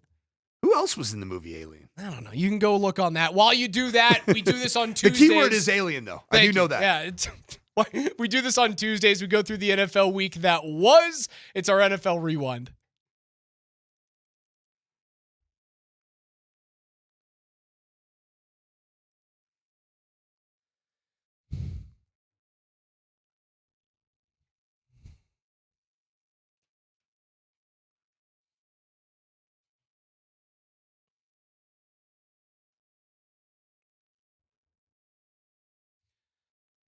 Every day we go through the biggest stories in the NFL with KJ's NFL Notes, and on the first day after those NFL games have ended, we go through our NFL Rewind. It is wild card weekend. It is come and gone. It ended last night with the Texans scoring 23 points in the fourth quarter, including 2 defensive touchdowns to beat the Steelers. 30-6 might be the final pass of Aaron Rodgers' career, a pick 6. The last 2 games of the wild card weekend, well, they sucked. We got to go back to Saturday. We had banger after banger after banger, and it started with the Rams going to the Panthers sub 500, and they have to get a late touchdown from Matt Stafford. From the 19, it's a first down. Out of the shotgun, Stafford looking down the middle, launching to the right side. A reach and grab at the pylon. Parkinson hauls it in. Oh, man. Colby Parkinson using all of that 6'7" frame right at the fringe of the field to bring it in high. It's a Rams touchdown. 38 seconds to go to take the lead around Trayvon Merrick. A dance step leading to seismic activity on the ground, and Parkinson gives the Rams the lead. Westwood won on the call. Colby Parkinson, his second reception of the game. Fantastic throw, and even better catch to stay in bounds and get the pylon. Carolina gave LA everything they had. Bryce Young, man. Solid, stepped up to the moment. Dave Canales had his team ready to play. They were competitive. They were a game playoff team at 8-9. We wanted to throw a lot of mud in the direction of the NFC South. There's a little heat in that division at the end of the day. People were all upset about, you're 8-9, you shouldn't be able to host a playoff game. That home team looked better than Pittsburgh did. You know what the NFC South didn't really have? A god-awful team this year. Sure. Yeah, New Orleans kind of trended pretty. Tyler Shuck's going to end up being the offensive rookie of the year. Who was the worst team in that division? Was it Exactly. New Orleans? It was New Orleans. New Orleans but they won. at 6-11. What they won their last 5? No, they lost their final That's game right. of the season. Remember, That's right. they had to beat Atlanta in order for Tampa Bay to get in. They lost. They by won 2, 4 of their last 5, but they won 4 straight going into that game. I mean, the Falcons were pretty salty in terms of talent. They looked pretty good at the end of the year as well. Buccaneers had Baker Mayfield cooking for a good chunk of the year statistically. They're pretty wild. They man. didn't have a good team. No, they just didn't have a god-awful team. The Broncos had 2 god-awful teams in their division this year. It's a good point. The Kansas City freaking Chiefs. You know what? And the Raiders NFC too. South, you deserve a home football game. You're really good at being get it. mid. You're good mid-conference. You were Good better at being mid-division. mid than the Pittsburgh Steelers were. Yes, you were. They were way better mid-team. Moving on, Bears-Packers. I was popping tops on Friday to this game. I was juiced about this game on Monday of last week. Amory and I went to a Packers bar in Seattle, our little weekend getaway, and it was Packers tears. It had to be devastating, but what a football game. It lived up to the billing, the rivalry, the hatred, and Caleb Williams, the Iceman, in the fourth quarter. Caleb Williams throw? Yet again. Holy. First down and 10. Williams will line up in the shotgun. He's got Swift to his left. 3 receivers out to the left side of the formation. Burden in short motion. Williams gets the snap. 4-man rush. Pumps to his left. Throws deep. Got a man open. It's Moore. He's got it into the end zone. Touchdown Bears. Touchdown Bears. DJ Moore. Caleb Williams with a strike. And the Bears have taken the lead with 1:43 to go. Sensational throw from Caleb Williams. Westwood One on the call. Colorado's exclusive home for Westwood One football and the NFL playoffs right here on Altitude Sports Radio 92.5. You would never accuse me of being hyperbolic, would you? No! You don't think I have any strong takes? Sometimes maybe a little too strong. Maybe get ahead of my skis a little bit. Hey, that's the job, brother. Caleb Williams, already the greatest quarterback in the history of the Chicago Bears franchise. And it's not particularly close. Dude, the throw that he made, not the the DJ Moore touchdown to essentially go ahead and ultimately win. It was the 4th and 8 down by 11. Holy cow. Is that the one where he recreated the jump man? Right. He literally throws it like Michael body. Jordan in Chicago. It was stupid. You know what he was in that play? Guy was a dang alien, which is our keyword, man. Pretty good. 303-504-0925. You want to get some Avs tickets? Go ahead and text ALIEN, ALIEN to 303-504-0925. Oh, you're the best. Bears 31-27 over the Packers. Saturday was fantastic. Sunday, especially the morning games, well, the earlier games would not disappoint either. The Bills go on the road to Jacksonville, and they hand Duval a loss thanks to a 10-yard tush push. We've seen sneaks twice today by Allen. He'll line it up. He'll sneak it. He gets a push. And the push continues inside the 5. Allen all the way down to the goal line. It's a touchdown. No. It's a quarterback sneak. And Gilliam just pushed him all the way in to give Buffalo the lead. A push for 6. Josh Allen. How big is Josh Allen? Is he 290? Because on that play, he looked like he was 297 pounds. 6'5", 240 pounds, But Josh Allen. How much bigger is that than Bo Nix? 30 pounds? I don't know. Well, what's Bo Nix listed at, man? I don't know what his weight is off the top of my head. It was a sweet tush push. Now, that gets called back. His butt had hit the ground. He would punch one in on the very next play. Buffalo wins 27-24. They beat Jacksonville, and they get the right to come here to the Mile High City to take on the Broncos on Saturday afternoon. Josh Allen, 273 yards. Etienne was fine in that game. Washington was fine in that game where Jacksonville lost the 2 interceptions from Trevor Lawrence. Yeah, it was the tip ball that led to the pick ball that ended up sealing the game was a disaster class. Because Sean McDermott, and I know a lot of people thought I was crazy yesterday for even considering the fact that the Bills should have eaten up some clock right there. To give that much time to a home team in the playoffs is wild to me, especially with the way that the new kickoff rule works. But he got gifted the ultimate gift. And you watched Sean McDermott, and it was, oh my gosh, thank you so much for the tip ball, pick ball.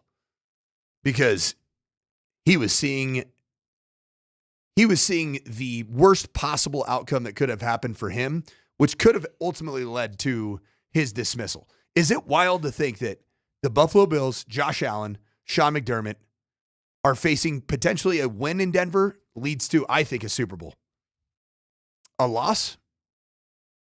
Is Sean McDermott the head coach of the Buffalo Bills a week from Dude, I told today? you, I think Sean McDermott has to win the AFC to be the head coach of the Bills, especially with the coaches that are available right now.